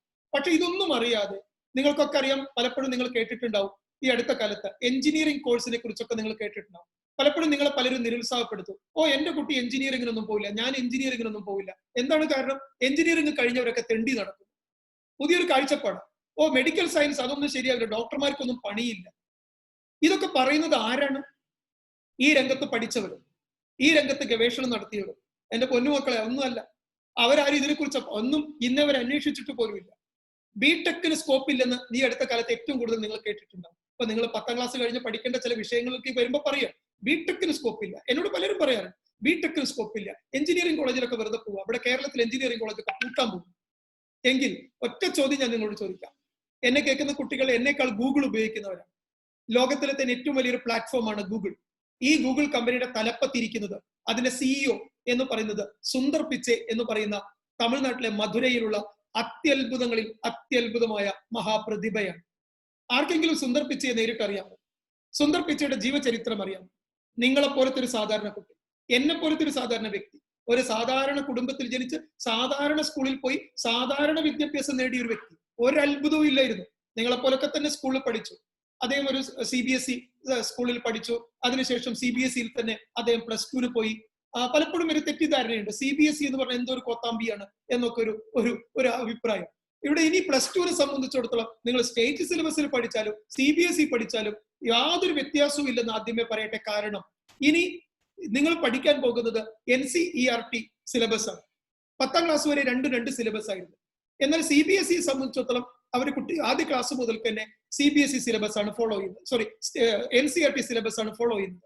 എന്നാൽ സ്റ്റേറ്റ് സിലബസിൽ കേരള ഗവൺമെന്റിന്റെ സിലബസ് ആണ്. എന്നാൽ +2ൽ എത്തിക്കഴിഞ്ഞാൽ ഈ വ്യത്യാസം അവസാനിച്ചു. എല്ലാവരും ഒരേ സിലബസ് ആണ് പഠിക്കുന്നത്, ഒരേ മീഡിയമാണ്, എല്ലാവർക്കും ഇംഗ്ലീഷ് മീഡിയമാണ്. അപ്പൊ അതുകൊണ്ട് തന്നെ ഇനി അത്തരം വ്യത്യാസങ്ങളില്ല എന്ന് മനസ്സിലാക്കുക. രണ്ടാമത്തത്, സുന്ദർ പിച്ചെ അത് കഴിഞ്ഞു അദ്ദേഹം നേരെ പോയത് JEE എന്ന് പറയുന്ന ഒരു പരീക്ഷയാണ്. എന്റെ കുട്ടികളൊക്കെ 10ാം ക്ലാസ്സിന് ശേഷം സയൻസ് എടുത്ത് പഠിക്കുകയാണെങ്കിൽ നിങ്ങൾ +2നോടൊപ്പം +1ൽ ചേർന്ന നിമിഷം മുതൽക്ക് തന്നെ കൂടെ പഠിക്കേണ്ട മത്സര പരീക്ഷകളിൽ ഒന്നാണ് JEE, ജോയിന്റ് എൻട്രൻസ് എക്സാമിനേഷൻ. ഞാൻ അതിനെ കുറിച്ച് ചെറിയൊരു ബ്രീഫിംഗ് തരാം, ഡീറ്റെയിൽസ് പിന്നെ പറഞ്ഞു തരാം. സുന്ദർ പിച്ചെ ഈ കോഴ്സിന് കോച്ചിങ്ങിന് ചേർന്നു. അദ്ദേഹം എല്ലാ കുട്ടികളും എഴുതുപോലെ പരീക്ഷ എഴുതി, IITയുടെ പരീക്ഷ എഴുതി. അദ്ദേഹത്തിന് ഗോരഖ്പൂർ IITയിൽ അദ്ദേഹത്തിന് സെലക്ഷൻ കിട്ടി. ഇന്ത്യയിൽ തന്നെ ഏറ്റവും പ്രശസ്തമായ IITയിൽ ഒന്നാണ് ഗോരഖ്പൂർ IIT. പക്ഷെ നിങ്ങൾ ശ്രദ്ധിക്കുക, അദ്ദേഹത്തിന് ഇഷ്ടപ്പെട്ട ഒരു വിഷയവും അല്ല അദ്ദേഹത്തിന് കിട്ടിയത്. ഏറ്റവും അവസാനമായി കൊടുത്ത ഓപ്ഷൻ, അതിന്റെ പേര് മെറ്റലർജി എന്നാണ്. മെറ്റലർജി എന്ന് പറയുന്ന കോഴ്സിനാണ് അദ്ദേഹം ചേർന്നത്. ആ കോഴ്സ് നന്നായിട്ട് അദ്ദേഹം പഠിച്ചു. പഠിക്കുന്ന കൂട്ടത്തിൽ അദ്ദേഹം ചെയ്തൊരു കാര്യം, അതിനൊപ്പം ആഡ് ഓൺ കോഴ്സുകൾ കൂടി പഠിച്ചു. അത് ഞാൻ പറയാൻ പോകുന്നു. അങ്ങനെ പഠിച്ച് ബിടെക് പാസ്സായി. എന്നാൽ അദ്ദേഹത്തിന്റെ കൂടെ ആ കോളേജിൽ പഠിച്ചവർ പലരും അദ്ദേഹത്തെക്കാൾ മാർക്കുള്ളവരായിരുന്നു, മിടുക്കന്മാരായിരുന്നു, നല്ല റാങ്ക് ഉള്ളവരായിരുന്നു. പക്ഷെ എന്തു പറ്റി? 4 കൊല്ലത്തെ ഒരു എഞ്ചിനീയറിംഗ് പഠനത്തിനെത്തിയപ്പോൾ അവരൊക്കെ വഴിമാറിപ്പോയി. പലരും പല പെൺകുട്ടികളുടെയും ആൺകുട്ടികളുടെയും പോലെ പ്രണയവുമായി കൊണ്ടുപോയി. മറ്റു പലർ മയക്കുമരുന്നിന് ഉപയോഗിക്കാൻ പോയി. മറ്റു ചിലവർ കഞ്ചാവ് പോലത്തെ സാധനങ്ങൾ ഉപയോഗിക്കാൻ പഠിച്ചു. അങ്ങനെ എല്ലാം പഠിക്കാൻ പറ്റിയ ചില സംരംഭങ്ങളാണല്ലോ അതൊക്കെ. അതിലൊക്കെ പോയി. മറ്റു ചിലർ ഉഴപ്പി നടന്നു. നിങ്ങൾക്കൊക്കെ അറിയാതെ ഞാൻ പറയേണ്ട ആവശ്യമില്ല. പലരും പലതരത്തിലുള്ള ഗാഡ്ജറ്റുകൾ ഉപയോഗിക്കാൻ തുടങ്ങി. ഈ രീതിയിലൊക്കെയാണ് അവരൊക്കെ വല്ലാത്ത ഉപയോഗം നടത്തിയത്. അതുകൊണ്ട് അവർക്കൊക്കെ ജീവിതം നഷ്ടപ്പെട്ടപ്പോൾ സുന്ദർ പിച്ചെ അതിസുന്ദരമായി പഠിച്ചു. പഠിച്ചു കഴിഞ്ഞ് അദ്ദേഹം നേരെ അമേരിക്കയിൽ പോയി മാസ്റ്റർ ഓഫ് സയൻസ് MS എന്ന് പറയുന്ന ഒരു ബിരുദത്തിന് ചേർന്നു. നോക്കുക, ഇവിടെയൊക്കെ നിങ്ങൾ ശ്രദ്ധിക്കേണ്ടത് മെറ്റലർജി എന്ന് പറയുന്നതും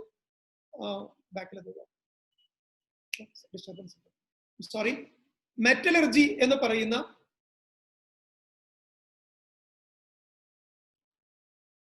sorry for the interruption. Metallurgy എന്ന് പറയുന്ന ഒരു കോഴ്സും അദ്ദേഹം ഇപ്പോൾ ചെയ്യുന്ന ജോലിയും തമ്മിൽ ഒരു ബന്ധവുമില്ല. അങ്ങനെ ഇരിക്കുകയാണ് ലോകത്തിലെ ഏറ്റവും വലിയ കമ്പനിയായ ഗൂഗിൾ കമ്പനി അദ്ദേഹത്തെ CEO ആയിട്ട് സെലക്ട് ചെയ്യുന്നത്. ഇതാണ് എന്റെ കുട്ടികൾ കാര്യമായിട്ട് ഇരുന്ന് കേൾക്കേണ്ടത്. ഗൂഗിൾ കമ്പനി പോലത്തെ ഒരു കമ്പനി അവരുടെ തലപ്പത്തിരിക്കാൻ ഒരാളെ തേടി ആദ്യം തന്നെ ഇന്ത്യയിൽ വരുമെന്ന് നിങ്ങൾ ആരും തെറ്റിദ്ധരിക്കുന്നു. അമേരിക്കയിലും ജർമ്മനിയിലും ജപ്പാനിലും ഫ്രാൻസിലും ഒക്കെ അവർ തപ്പിയിട്ടുണ്ടാവാം. ലോകത്തിലെ നിരവധി അത്ഭുതങ്ങളെ തിരഞ്ഞ് അവർ പോയിട്ടുണ്ടാകാം. പക്ഷെ അവരെ അത്ഭുതപ്പെടുത്തിക്കൊണ്ട് ഗൂഗിൾ കമ്പനി അത്ഭുതപ്പെടുത്താൻ സുന്ദർ പിച്ചെ എന്ന് പറയുന്ന തമിഴ്നാട്ടുകാരന് സാധിച്ചു എങ്കിൽ അദ്ദേഹം പഠിച്ച ഒരു ജോലിയല്ല അദ്ദേഹം ചെയ്തത്. അതുകൊണ്ട് തന്നെ ഇന്ന് 4 കോടിയുടെ മുകളിലാണ് അദ്ദേഹത്തിന്റെ ഒരു ദിവസത്തെ ശമ്പളം. ഒരു ദിവസത്തെ ശമ്പളമാണ് ഞാൻ സംസാരിക്കുന്നത്. ഇതുവരെ 3,43,000,000 ലക്ഷമായിരുന്നെങ്കിൽ ഇപ്പൊ 4,23,00,000 സുന്ദർ പിച്ചയുടെ ഒരു ദിവസത്തെ ശമ്പളം. 4,000 ചില്ലാനം കോടി രൂപയാണ് അദ്ദേഹം ഒരു വർഷം വാങ്ങുന്ന ശമ്പളം. അത്രയും ഒരു നിലയിൽ ഒരു തമിഴ്നാട്ടുകാരന് എത്താൻ പറ്റിയെങ്കിൽ, അദ്ദേഹം പഠിച്ചത് ബിടെക് ആണ്. അപ്പൊ ബിടെക് ഒരു മോശം ഡിഗ്രി ആണെങ്കിൽ അദ്ദേഹം അവിടെ എത്തുമോ? ഒരിക്കലും എത്തില്ല. അവിടെ ശ്രദ്ധിക്കേണ്ടത് ഇനി അങ്ങോട്ട് പോസ്റ്റ് കോവിഡ് വേൾഡിൽ എന്റെ കുട്ടികൾ ശ്രദ്ധിക്കുക, നിങ്ങൾ എന്ത് പഠിച്ചു എന്നതിനേക്കാൾ നിങ്ങൾക്ക് എന്ത് കഴിവുണ്ട് എന്നുള്ളതാണ് പ്രസക്തി. ഇനി അതാണ് വരാൻ പോകുന്ന ലോകം. സോ എന്റെ കുട്ടികൾ എല്ലാവരും ശ്രദ്ധിക്കുക, ഇനി വരാൻ പോകുന്ന ലോകത്ത് നിങ്ങളുടെ skill acquisition is very important. അപ്പൊ അതുകൊണ്ട് കേവലം ഒരു വിഷയം പഠിക്കുക, കേവലം ഒരു ബിരുദം ഉണ്ടാക്കുക എന്നുള്ളത് അസ്തമിച്ചു കഴിഞ്ഞു. അപ്പോൾ +2 എന്നൊരു കോഴ്സിന് ജോയിൻ ചെയ്തു, എന്നാൽ ഇനി 2 കൊല്ലം +2 പഠിക്കാം എന്ന് ചിന്തിച്ചിരുന്നാൽ നിങ്ങളുടെ കാലിന്റെ അടിയിൽ മണ്ണ് പോകും. നിങ്ങളുടെ ഫ്യൂച്ചർ വലിയ തോതിൽ ചലഞ്ചസിലേക്ക് കൊണ്ടുപോകും. അത് പ്രത്യേകം ശ്രദ്ധിക്കുക. അതുകൊണ്ട് ഇനി +2 എന്ന് പറഞ്ഞ കോഴ്സിലേക്കുള്ള സെലക്ഷൻ വളരെ ഇമ്പോർട്ടന്റ് ആണ്. ഞാൻ അവിടുന്ന് തുടങ്ങാൻ പോവാം. അപ്പൊ നിങ്ങളുടെ മുമ്പിൽ പലതരം അവസരമുണ്ട്. ഒന്നെന്താണ്? നിങ്ങൾക്ക് സയൻസ് എടുക്കാം. സയൻസിൽ എന്തൊക്കെ ഓപ്ഷൻ ഉണ്ട്? സയൻസിനെ സംബന്ധിച്ചിടത്തോളം നിങ്ങളുടെ മുമ്പിലുള്ള ഓപ്ഷൻ എന്ന് പറയുന്നത് ബയോളജി ഓറിയന്റഡ് ആയിട്ടുള്ള സയൻസ്. 2, ബയോളജി ഇല്ലാത്ത കമ്പ്യൂട്ടർ സയൻസ് ചേർന്നിട്ടുള്ള ഒരു ഓപ്ഷൻ. 3-മത്തത് ഇത് രണ്ടുമില്ലാതെ സൈക്കോളജി ഒരു വിഷയമായി കൊണ്ടുള്ള മറ്റൊരു ഓപ്ഷൻ. ഇതാണ് സയൻസിൽ പൊതുവെ നമ്മുടെ നാട്ടിലുള്ള ഓപ്ഷൻ.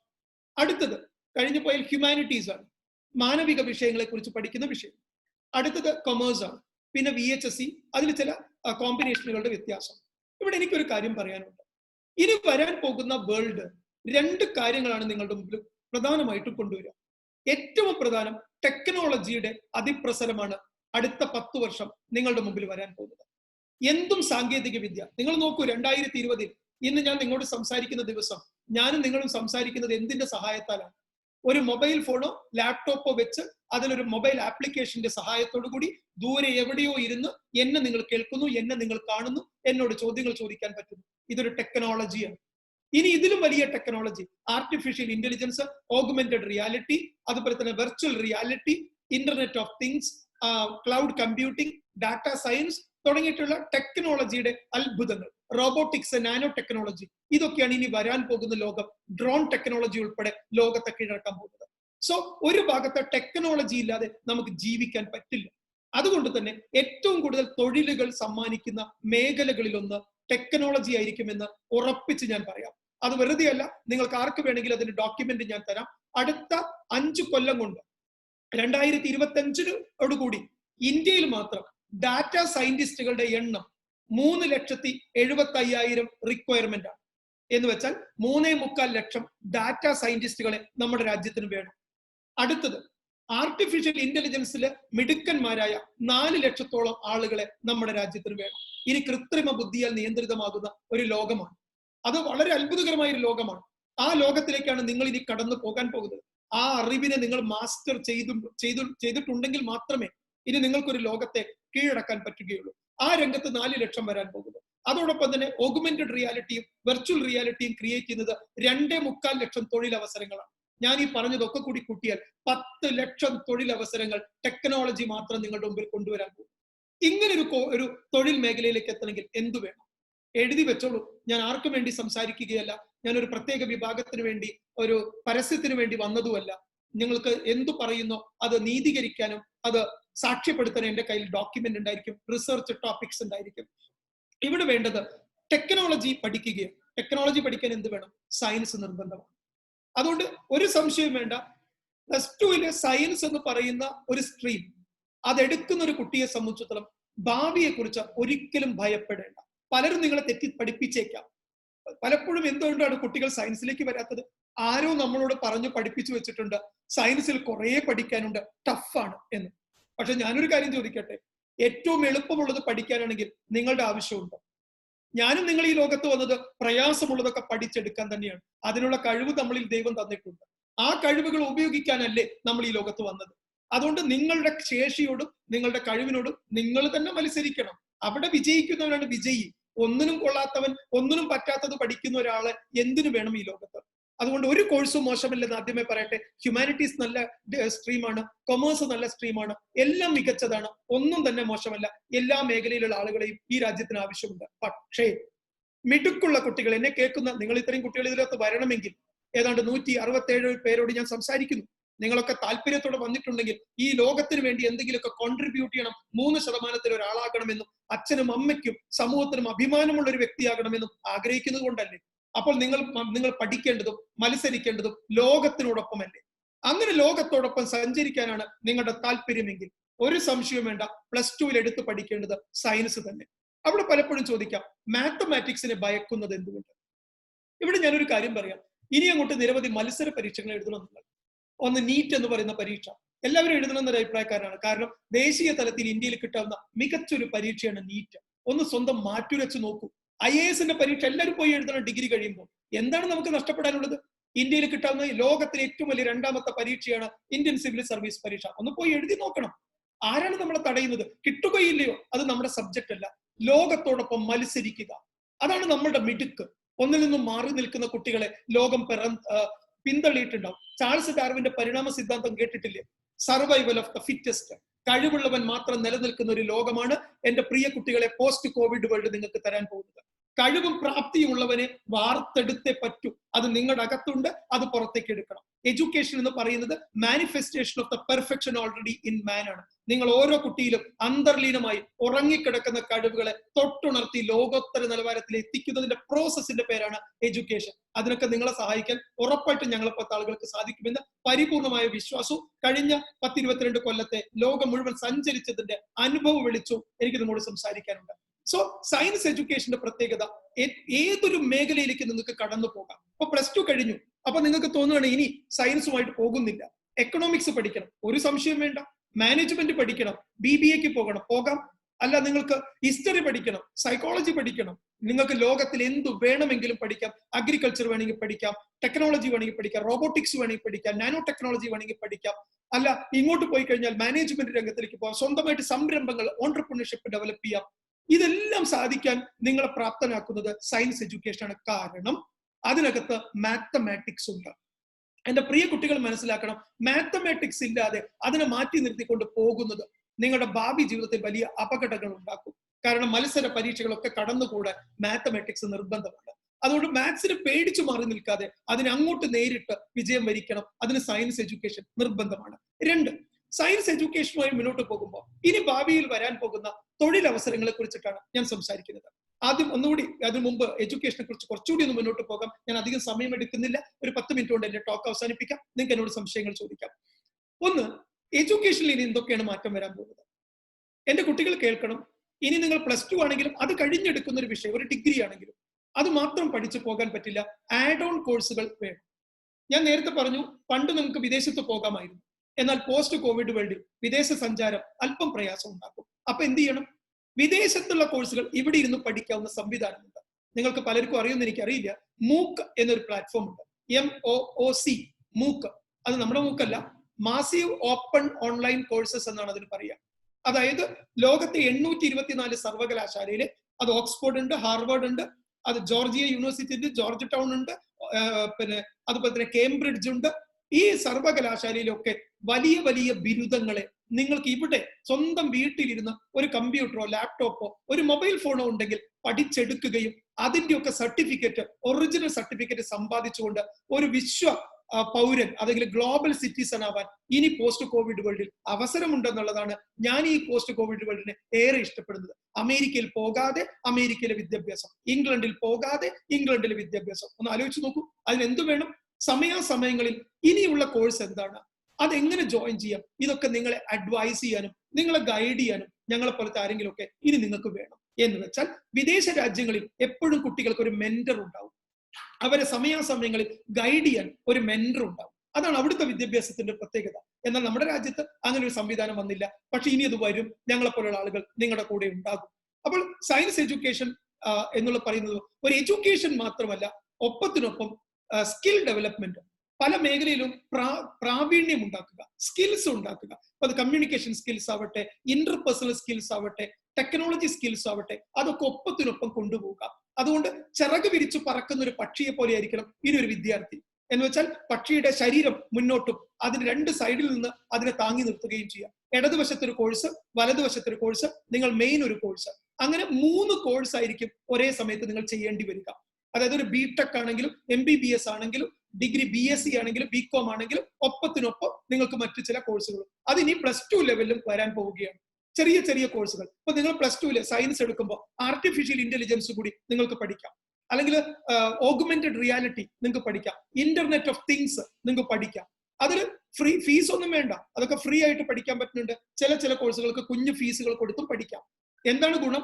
+2 കഴിയുമ്പോൾ, സാധാരണ പ്രീ കോവിഡ് വേൾഡിൽ ഒരു കുട്ടി +2 കഴിയുമ്പോൾ അവന്റെ കയ്യിൽ ഒരൊറ്റ സർട്ടിഫിക്കറ്റേ ഉണ്ടാവുള്ളൂ, +2 സർട്ടിഫിക്കറ്റ്. എന്നാൽ എന്നെ കേൾക്കുന്ന കുട്ടികൾക്ക് 2022 പുറത്തിറങ്ങുമ്പോൾ ഞാൻ ഗ്യാരണ്ടി തരാം, നിങ്ങളുടെ കയ്യിൽ മിനിമം ഒരു 6 സർട്ടിഫിക്കറ്റ് ഉണ്ടാവും. ഒന്ന് നിങ്ങൾ സ്വയം ഒന്ന് സങ്കല്പിച്ചു നോക്കൂ. ആ 6 സർട്ടിഫിക്കറ്റുമായിട്ടാണ് നിങ്ങൾ അടുത്ത കോഴ്സിൽ പോകുന്നതെങ്കിൽ നിങ്ങളുടെ മൂല്യം എന്താണ്? അതിനുശേഷം ഒരു ഡിഗ്രി എടുക്കുന്നു, ഏത് വിഷയത്തിലാവട്ടെ, പ്രൊഫഷണൽ ആവട്ടെ നോൺ പ്രൊഫഷണൽ ആവട്ടെ, ആ ഡിഗ്രിക്ക് കൂടെ വീണ്ടും ഒരു 8 ഡിഗ്രി. അത് കഴിഞ്ഞ് പുറത്തിറങ്ങുന്ന നിങ്ങളുടെ കയ്യിൽ, പണ്ട് ഒരു കുട്ടി ഡിഗ്രി കഴിഞ്ഞിറങ്ങുമ്പോൾ ഒരേ ഒരു സർട്ടിഫിക്കറ്റ് ആണ് കയ്യിലെങ്കിൽ ഇനി നിങ്ങളുടെ കയ്യിൽ 12ഉം 13ഉം സർട്ടിഫിക്കറ്റ് ഉണ്ടാവും. അങ്ങനെയുള്ള ഒരു സർട്ടിഫിക്കറ്റുമായിട്ട് ഒരു ജോലിക്ക്, ഒരു ഇന്റർവ്യൂവിന് ചെന്ന് നോക്കൂ. 100% ഞാൻ ഉറപ്പു തരാം, ആ ഇന്റർവ്യൂ ബോർഡ് നിങ്ങളെ 100% സെലക്ട് ചെയ്തിട്ടുണ്ടാവും. കാരണം നിങ്ങൾ സ്കിൽ ഡെവലപ്ഡ് ആണ്, ഒരു നോളജബിൾ പേഴ്സൺ ആണ്, സമൂഹത്തിന്റെ ഏത് വെല്ലുവിളിയും നേരിടാൻ പ്രാപ്തനാണ് എന്ന് നിങ്ങളെ മുന്നിലിരിക്കുന്ന ഇന്റർവ്യൂ ബോർഡിന് മനസ്സിലാവും. അവിടെ ഒന്നിൽ കൂടുതൽ മേഖലയിൽ തൊഴിൽ അന്വേഷിക്കാൻ നിങ്ങൾക്ക് പ്രാപ്തി ഉണ്ടാകും. ഇന്ന് കുട്ടികളൊക്കെ പഠിക്കുന്നത് ഒരു കോഴ്സും ഒരു മേഖലയുമാണ്. അതിൽ ജോലി കിട്ടിയില്ലെങ്കിൽ അവർ നിരാശപ്പെടുന്നു, ഡിപ്രഷൻ ഉണ്ടാകുന്നു, മാനസികമായി തകരുന്നു, പലരും ആത്മഹത്യക്ക് ശ്രമിക്കുന്നു. എന്നെ പോലുള്ള ആളുകളെ എന്റെ ക്ലിനിക്കിൽ വന്ന് കാണുന്നു. ഈ ദുരന്തമാണ് ഇപ്പോൾ കാണുന്നത്. ഇതിനൊരു മാറ്റം വരണമെങ്കിൽ നിങ്ങൾ കാലം മാറിയെന്ന് മനസ്സിലാക്കി കാലത്തിനോടൊപ്പം സഞ്ചരിക്കാൻ നിങ്ങൾക്ക് സാധിക്കണം. അതിന് എന്താണ് ചെയ്യേണ്ടത്? ഇനി ഇന്ത്യയെ സംബന്ധിച്ചിടത്തോളം എന്തെല്ലാമാണ് തൊഴിൽ മേഖലയിൽ വരാൻ പോകുന്ന സാധ്യത? ഒന്ന്, ഞാൻ ടെക്നോളജിയെ കുറിച്ച് പറഞ്ഞു. ആ അത്തരത്തിലുള്ള കോഴ്സുകളിലേക്ക് പോകണമെങ്കിൽ JEE എന്ന പരീക്ഷയ്ക്ക് തയ്യാറാകണം. അതോടൊപ്പം തന്നെ കേരളത്തിലെ ഒരു പരീക്ഷയാണ് കീം എന്ന് പറയുന്നത്. ഇത്തരം പരീക്ഷകളൊക്കെ സാധാരണ കുട്ടികൾ എങ്ങനെയാണ് പ്രിപ്പയർ ചെയ്യാറ്? അവർ +2 സയൻസിന് കയറും. സയൻസിന് കയറിയിട്ട് അവരെന്ത് ചെയ്യുന്ന അറിയാമോ? അവര് സാധാരണത്തെ പോലെ പഠിക്കും, മാർക്ക് വാങ്ങാൻ ശ്രമിക്കും. മാർക്കെല്ലാം വാങ്ങി +2 കഴിഞ്ഞിട്ട് അവർ ആലോചിക്കും ഇനി ചെയ്യണം. അപ്പോൾ ആരോ പറഞ്ഞു, ഒരു കൊല്ലം റിപ്പീറ്റ് ചെയ്തു. ആ മെഡിക്കൽ ആകട്ടെ എഞ്ചിനീയറിംഗ് ആകട്ടെ, ഒരു കൊല്ലം റിപ്പീറ്റ് ചെയ്യും. എന്താണ് ഒരു കൊല്ലം റിപ്പീറ്റ് ചെയ്യാൻ പോയത്? ഒന്ന് ഓർക്കുക, പണ്ട് ഒരു കൊല്ലം നഷ്ടപ്പെടുന്നതിൽ നമുക്ക് വലിയ പ്രശ്നം ഉണ്ടായിരുന്നില്ല. 2, ആ ഒരു കൊല്ലം ഒരു 1-1.5 ലക്ഷം രൂപ മുടക്കുന്നതിൽ നമുക്ക് പ്രശ്നം ഉണ്ടായിരുന്നില്ല. എന്നാൽ പോസ്റ്റ് കോവിഡ് വേൾഡിൽ കളയാൻ ഒരു സെക്കൻഡ് ഇല്ലെന്ന് എന്റെ കുട്ടികൾ മനസ്സിലാക്കണം. അവിടെ ഒരു റിപ്പീറ്റ് പഠിച്ചു പോയി, റിപ്പീറ്റിനെതിരല്ല ഞാൻ, ദയവായിട്ട് തെറ്റിദ്ധരിക്കരുത്. റിപ്പീറ്റ് പഠിച്ചു പോയി ഒരു മെഡിക്കൽ സയൻസോ ഒരു എഞ്ചിനീയറിംഗിലേക്കോ ഒരു IIT-യിലേക്കോ കയറാൻ ശ്രമിക്കുന്ന നിങ്ങളെ സംബന്ധിച്ചിടത്തോളം അത് നിങ്ങളുടെ ഒരു വർഷം കളയുമ്പോൾ ആ അടുത്ത വർഷം നിങ്ങൾക്ക് നേരിടേണ്ടി വരുന്ന മത്സരം അതിഗംഭീരമായിരിക്കും. അതുകൊണ്ട് ഒരു നിമിഷം നഷ്ടപ്പെടാതെ ഇരിക്കണം. മറ്റൊന്ന്, പോസ്റ്റ് കോവിഡ് വേൾഡിൽ കുടുംബത്തിന്റെ ഒക്കെ സാമ്പത്തിക അടിത്തറ ഇളകിക്കഴിഞ്ഞു. വലിയ തോതിൽ സാമ്പത്തികമായി നിങ്ങളെ സഹായിക്കാൻ വീട്ടുകാർക്ക് സാധിച്ചോളണം എന്നില്ല. അങ്ങനെ വരുമ്പോൾ വലിയ സാമ്പത്തിക ബാധ്യത ഒഴിവാക്കണമെങ്കിൽ എന്ത് വേണം? +2 എന്ന കോഴ്സിനൊപ്പം തന്നെ ഭാരമറിയാതെ ഈ ഒരു കോച്ചിങ് കൂടി എടുത്ത് പോയിട്ട് ഇത്തരം മത്സര പരീക്ഷകൾ എഴുതുക. അതാണ് അടുത്തൊരു കാര്യം. അപ്പോൾ ഇപ്പൊ കോവിഡ് വന്നപ്പോൾ നിങ്ങൾക്ക് ഒരു കാര്യം മനസ്സിലായി, നമ്മുടെ രാജ്യത്ത് ആരോഗ്യ പ്രവർത്തകരുടെ എണ്ണം എത്ര കുറവാണെന്ന്. ഡോക്ടർമാർ എത്ര കുറവാണ്. 100-ൽ 62 ഡോക്ടർമാരെ പോലും നമുക്ക് കൊടുക്കാൻ പറ്റുന്നില്ല. ഇനിയും 38ഓളം ഡോക്ടർമാരുടെ എണ്ണം ഇപ്പോഴേ കുറവാണ്. അപ്പോൾ വൈദ്യരംഗത്ത്, അതായത് മെഡിക്കൽ രംഗത്ത് അനന്തമായ സാധ്യത വരുന്നു. പക്ഷെ ശ്രദ്ധിക്കണം, ഈ രംഗത്ത് വെറും MBBS MDയോ അല്ല ഇനി വരാൻ പോകുന്നത്. മെഡിക്കൽ മെന്റർമാരും ഓർഗൻ പാർട്ട് ക്രിയേറ്റർമാരും അങ്ങനെ നൂതനമായ തൊഴിൽ മേഖലകളാണ് വരുന്നത്. അതൊക്കെ ഞാൻ അടുത്തൊരു ദിവസം നിങ്ങൾക്ക് ഞാൻ പറഞ്ഞു തരാം.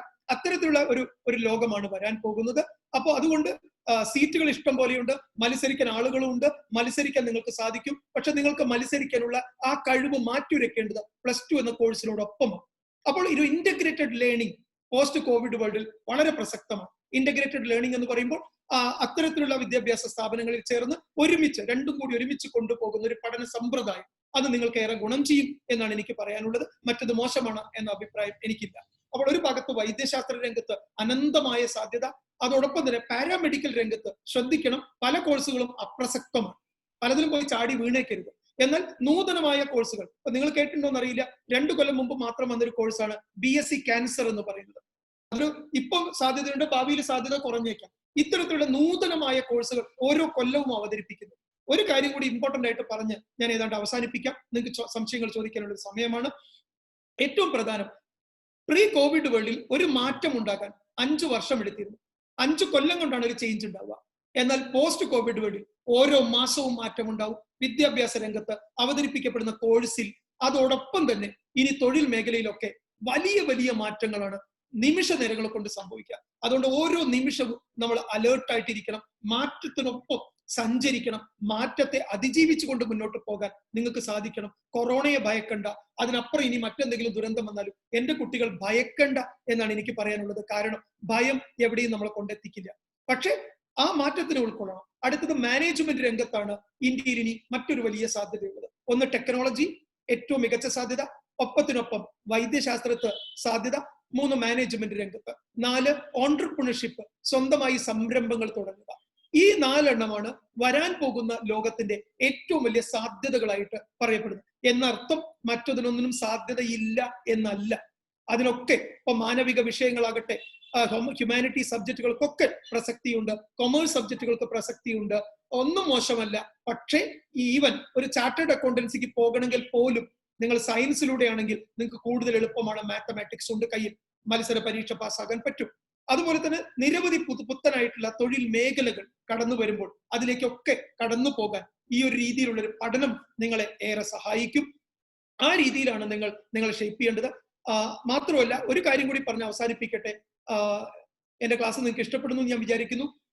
ഇനി അങ്ങോട്ട് ഒരു കുട്ടി 10ാം ക്ലാസ്സിലും +2-നും ഒക്കെ എന്തെടുക്കണം, അതിനുശേഷം എന്ത് പഠിക്കണമെന്ന് അറിയണമെങ്കിൽ മറ്റുള്ളവർ പറയുന്നത് കേട്ടിട്ടല്ല തീരുമാനമെടുക്കേണ്ടത്. അവനവന്റെ ഉള്ളിൽ അവനവൻ്റെതായിട്ടുള്ള ഒരു കഴിവുണ്ടാവും. ഇപ്പൊ മലയാളികളാണ് എന്നെ കേൾക്കുന്നത്, നിങ്ങൾക്ക് ഏറ്റവും ഇഷ്ടപ്പെട്ട ഒരു പാട്ടുകാരനാണ്, ഗായകനാണ് ഗാനഗന്ധർവൻ യേശുദാസ്. ദാസേട്ടനെ അറിയാത്തവരാരും ഉണ്ടാവില്ല. അതുപോലെ തന്നെ നിങ്ങൾ ഏറ്റവും ഇഷ്ടപ്പെടുന്ന മറ്റൊരു വ്യക്തിയാണ് സച്ചിൻ ടെണ്ടുൽക്കർ. ഒരാൾ ക്രിക്കറ്റിലെ ഇതിഹാസവും മറ്റേ വ്യക്തി സംഗീതത്തിലെ ഒരു ഗന്ധർവനുമാണ്. നിങ്ങൾ നോക്കൂ, എന്തുകൊണ്ട് ഈ 2 വ്യക്തികളും ലോകത്തിലെ പ്രതിഭകളായി മാറി? സച്ചിൻ ടെണ്ടുൽക്കറുടെ ഉള്ളിൽ ക്രിക്കറ്റ് എന്ന ഒരു അത്ഭുതമാണ് ദൈവം നിക്ഷേപിച്ചത്. ഗാനഗന്ധർവന്റെ ഉള്ളിൽ നിക്ഷേപിച്ചത് സംഗീതമാണ്. ഡോക്ടർ അബ്ദുൽ കലാമിൽ നിക്ഷേപിച്ചത് ശാസ്ത്രമാണ്. മോഹൻലാൽ എന്ന് പറയുന്ന, മമ്മൂട്ടി എന്നൊക്കെ പറയുന്ന നിങ്ങളുടെ പ്രിയങ്കരായിട്ടുള്ള അഭിനേതാക്കളിൽ നിക്ഷേപിച്ചിരിക്കുന്നത് അഭിനയമാണ്. ഓരോരുത്തരിലും ഓരോന്നാണ് നിക്ഷേപിച്ചിരിക്കുന്നത്. അത് കണ്ടെത്തണം. അത് കണ്ടെത്തി നിങ്ങൾ ഓരോ കുട്ടിക്കും അനുയോജ്യമായത് കണ്ടെത്തി അതായി തീരണം. അപ്പോൾ മാത്രമാണ് നിങ്ങൾക്ക് സാറ്റിസ്ഫാക്ഷൻ ഉണ്ടാവുക, നിങ്ങളുടെ ജീവിതം ധന്യമാവുക, നിങ്ങളെ കൊണ്ട് സമൂഹത്തിനും കുടുംബത്തിനും ഗുണമുണ്ടാവുക, നിങ്ങളെ ഓർക്കുമ്പോൾ നെഞ്ചത്ത് കൈവയ്ക്കാൻ 10 പേരുണ്ടാവുക. അത് കണ്ടെത്താൻ ചില സാങ്കേതിക വിദ്യകൾ ഡെവലപ്പ് ചെയ്യാൻ എന്നെ സംബന്ധിച്ചിടത്തോളം എന്റെ ഇത്രയും കാലത്തെ ഗവേഷണം കൊണ്ട് സാധിച്ചിട്ടുണ്ട്. എനിക്ക് നിങ്ങൾ ഓരോരുത്തരുടെയും ഉള്ളിലുള്ളത് എന്താണെന്ന് കണ്ടെത്താൻ സാധിക്കും. അതിനനുസരിച്ച് നിങ്ങളെ രക്ഷിതാക്കളെ ഇത് ബോധിപ്പിക്കാൻ സാധിക്കും. ഇപ്പൊ പഠിക്കുന്ന സമയത്ത് നിങ്ങൾക്ക് ചില സബ്ജക്റ്റിനോട് ഇഷ്ടക്കേടുണ്ടാവും, ചില വിഷയങ്ങൾ പഠിക്കാൻ ബുദ്ധിമുട്ടുണ്ടാവും. അത് എന്തുകൊണ്ടെന്ന് കണ്ടെത്താൻ എനിക്ക് കഴിയും. അതിനെ അതിജീവിക്കാൻ നിങ്ങളെ സഹായിക്കാൻ എനിക്ക് എന്റെ ഒരു കൗൺസിലിങ്ങിലൂടെ സാധിക്കും. കൗൺസിലിംഗ് എന്ന വാക്ക് കേട്ട് പേടിക്കൊന്നും വേണ്ട. കൗൺസിലിംഗ് എന്ന് പറയുന്നത് ഒരു ഗൈഡൻസ് ആണ്, നിങ്ങൾക്കൊരു വഴികാട്ടി ആവുക എന്ന് മാത്രമാണ്. അപ്പൊ ഇതൊക്കെ എനിക്ക് നിങ്ങളെ സഹായിക്കാൻ വളരെയധികം കഴിയും. കാരണം ഇത്രയും കാലത്ത് എന്റെ ഗവേഷണം കൊണ്ട് അതൊക്കെ സാധിച്ചിട്ടുണ്ട്. നിങ്ങളെപ്പോലെ ആയിരക്കണക്കിന് കുട്ടികൾ അങ്ങനെ അവരുടെ ഒരു കരിയർ ഡിസൈൻ ചെയ്ത് പെർഫെക്റ്റ് ആയിട്ടുള്ള ഒരു ഫ്യൂച്ചർ അവർക്ക് ഡിസൈൻ ചെയ്ത് കൊടുക്കാൻ എനിക്ക് കഴിഞ്ഞിട്ടുണ്ട്.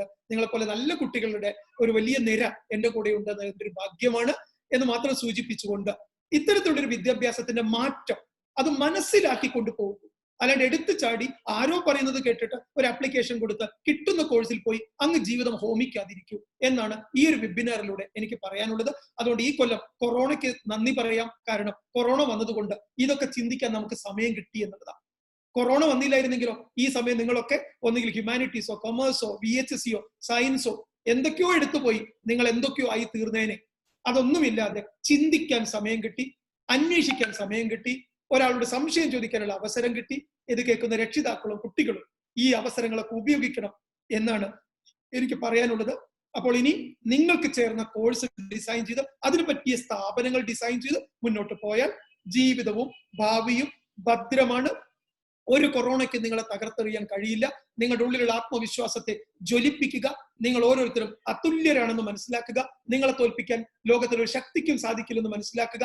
ഈ അപൂർവമായ മനുഷ്യജന്മം അങ്ങേയറ്റം സാർത്ഥകമാകണമെന്ന് മാത്രം ഒന്ന് സൂചിപ്പിച്ചുകൊണ്ട് എന്റെ ഒരു ചെറിയ വെബിനാർ ഞാനിവിടെ കൺക്ലൂഡ് ചെയ്യാണ്. കാരണം എന്നെ കേൾക്കുന്ന നിങ്ങളുടെ സംശയങ്ങളാണ്. ഇനി എനിക്ക് ഇവിടെ ഒരുപാട് ചാറ്റ് വന്നിട്ടുണ്ട്, ഞാനതൊരു മറുപടി പറയാം. ഇനി ഞാൻ എന്നെ ഒന്ന് പരിചയപ്പെടുത്താം. എന്റെ സ്വദേശം മലപ്പുറം ജില്ലയിലെ അരീക്കോടാണ്. എനിക്കിങ്ങനെ ഒരു വെബിനാറിനെ കുറിച്ച് എനിക്കൊരാഗ്രഹം വന്നത് ഈ അടുത്ത ദിവസം ഞാൻ കൊണ്ടോട്ടിയിൽ എന്റെ വളരെ അടുത്ത സുഹൃത്തുക്കളും വിദ്യാഭ്യാസ രംഗത്ത് ഏറെ അത്ഭുതങ്ങൾ കാഴ്ചവെക്കുന്ന വ്യക്തിത്വങ്ങളായിട്ടുള്ള ശ്രീ അഭിലാഷ് സാർ ഉൾപ്പെടെയുള്ള ഒരു വലിയ സംഘവുമായി കൊണ്ടോട്ടിയിലെ പൾസ് എന്ന് പറയുന്ന ഒരു വിദ്യാഭ്യാസ സ്ഥാപനത്തിൽ കഴിഞ്ഞ കുറച്ച് കാലങ്ങളായി അവരുടെ കുട്ടികളോട് സംസാരിക്കാനും അവരുടെ കുട്ടികളുടെ കരിയർ ഡിസൈൻ ചെയ്യാനും അവരുടെ സംശയങ്ങൾ തീർത്തു കൊടുക്കാനും അവര് മാനസികമായ അല്പൊരു പ്രയാസമൊക്കെ ഉണ്ടാവും, പക്ഷെ ചില ടെൻഷൻസ് ഒക്കെ ഉണ്ടാവുമ്പോൾ അവരെ സപ്പോർട്ട് ചെയ്യാനൊക്കെ അവരെന്നെ വിളിക്കാറുണ്ട്, ഞാൻ ഇവിടെ പോവാറുണ്ട്. അപ്പോ ഈ അടുത്ത കാലത്ത് ഇങ്ങനെ അവരോടുള്ള സംഭാഷണത്തിന്റെ മധ്യം അവരെന്നോട് ആവശ്യപ്പെട്ടതാണ്, സുരേഷ് സാർ എന്തുകൊണ്ട് താങ്കൾക്ക് ഇങ്ങനെ ഈ കേരളത്തിന്റെ നാനാഭാഗത്ത് ഇപ്പൊ 10ാം ക്ലാസ് കഴിഞ്ഞിരിക്കുന്ന കുട്ടികൾക്ക് വരാൻ പോകുന്ന ലോകത്തിന് അവരെ തയ്യാറാക്കാൻ ഒരു ചെറിയ ഒരു ക്ലാസ് കൊടുത്തുകൂടാ എന്നൊരു ചോദ്യം പൾസ് എന്ന് പറയുന്ന ഒരു വിദ്യാഭ്യാസ സ്ഥാപനം, ഒരു ഇന്റഗ്രേറ്റഡ് എഡ്യൂക്കേഷൻ വളരെ നൂതനമായി ഹൈലി അഡ്വാൻസ്ഡ് ആയ ടെക്നോളജിയുടെ സഹായത്തോടെ നടത്തപ്പെടുന്ന ഒരു സ്ഥാപനം എന്ന രീതിയിൽ അവർ എന്നോട് സംശയപ്പെട്ടപ്പോൾ ഞാൻ വളരെ സന്തോഷത്തോടെ അത് സ്വീകരിക്കുകയും അങ്ങനെ ഞാൻ അവരുടെ സജസ്റ്റ് ചെയ്തു, നിങ്ങൾക്ക് കുട്ടികളെ അറിയിക്കാൻ പറ്റുമെങ്കിൽ അതിൽ നല്ല താല്പര്യമുള്ള കുട്ടികൾ വരട്ടെ, അവരോട് നമുക്ക് സംസാരിക്കാം എന്ന് പറയുന്നതിന്റെ അതിന്റെ അടിസ്ഥാനത്തിലാണ് ഈ കഴിഞ്ഞ ഏതാണ്ട് 53 മിനിറ്റ് ഞാൻ നിങ്ങളോട് സംസാരിച്ചത്. എന്റെ സംസാരിക്കപ്പെട്ട വിഷയം എന്റെ മക്കൾക്കൊക്കെ ഇഷ്ടപ്പെട്ടിട്ടുണ്ടാവും എന്ന് ഞാൻ വിചാരിക്കുന്നു. ഒരു മണിക്കൂറിനകത്ത് പറയേണ്ട ഒരു വിഷയമല്ല, വളരെ ബൃഹത്തും വളരെ വലിയൊരു സബ്ജക്റ്റ് ആണ്.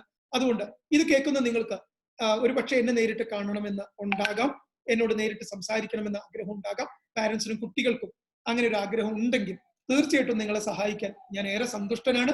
അതിനാകെ ചെയ്യേണ്ടത് നിങ്ങൾക്ക് എന്നെ കാണാൻ പറ്റുന്നത് കൊണ്ടോട്ടിയിൽ പൾസിൽ അവരുടെ ഓഫീസിൽ ഞാൻ ഇടയ്ക്കിടയ്ക്ക് വരാറുണ്ട്.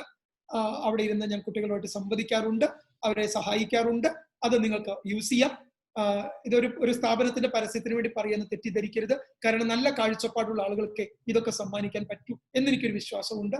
അങ്ങനെയുള്ള ആളുകളോടൊപ്പം നിൽക്കാനാണ് ഞങ്ങൾക്കും ഇഷ്ടം. കാരണം ഒരു വിദ്യാർത്ഥി ആരാണെന്ന് മനസ്സിലാക്കുന്നവരാണ് അധ്യാപകൻ.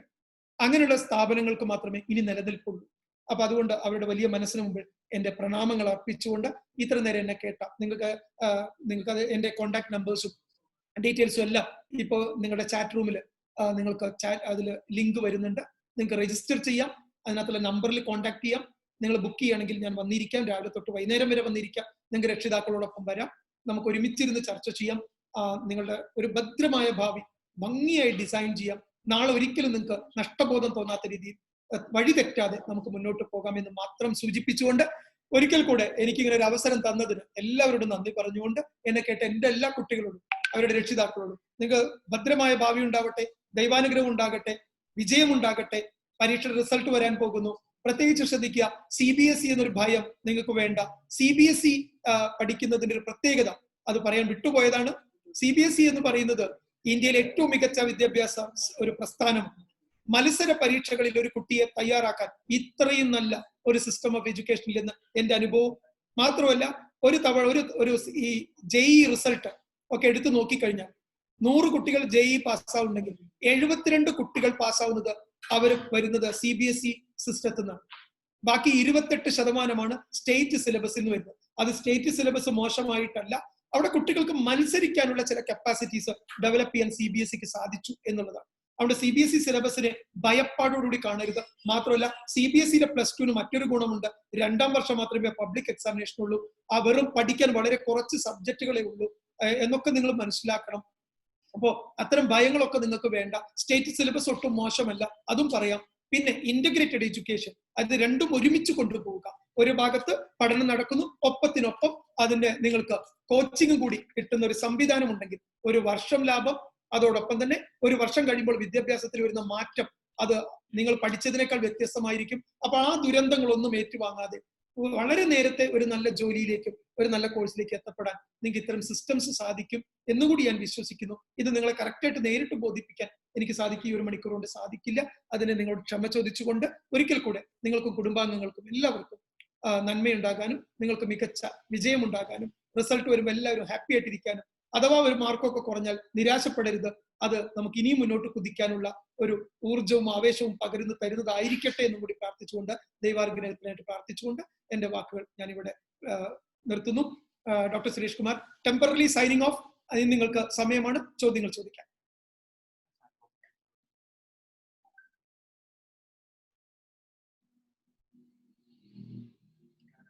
നിങ്ങൾക്ക് കൈപൊക്കാം. അതോടൊപ്പം തന്നെ നിങ്ങളുടെ ഓഡിയോ ഓപ്പൺ ചെയ്യാം. ചോദിക്കാൻ മറ്റു കുട്ടികൾക്കും കൂടി കേൾക്കാം.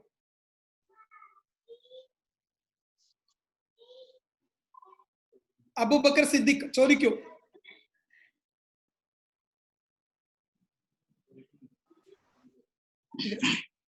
കേൾക്കുന്നുണ്ട്, പറഞ്ഞോളൂ.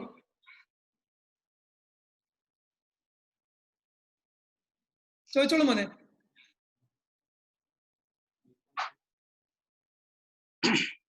യെസ്, നിങ്ങളെ കേൾക്കുന്നുണ്ട്, പറഞ്ഞോളൂ.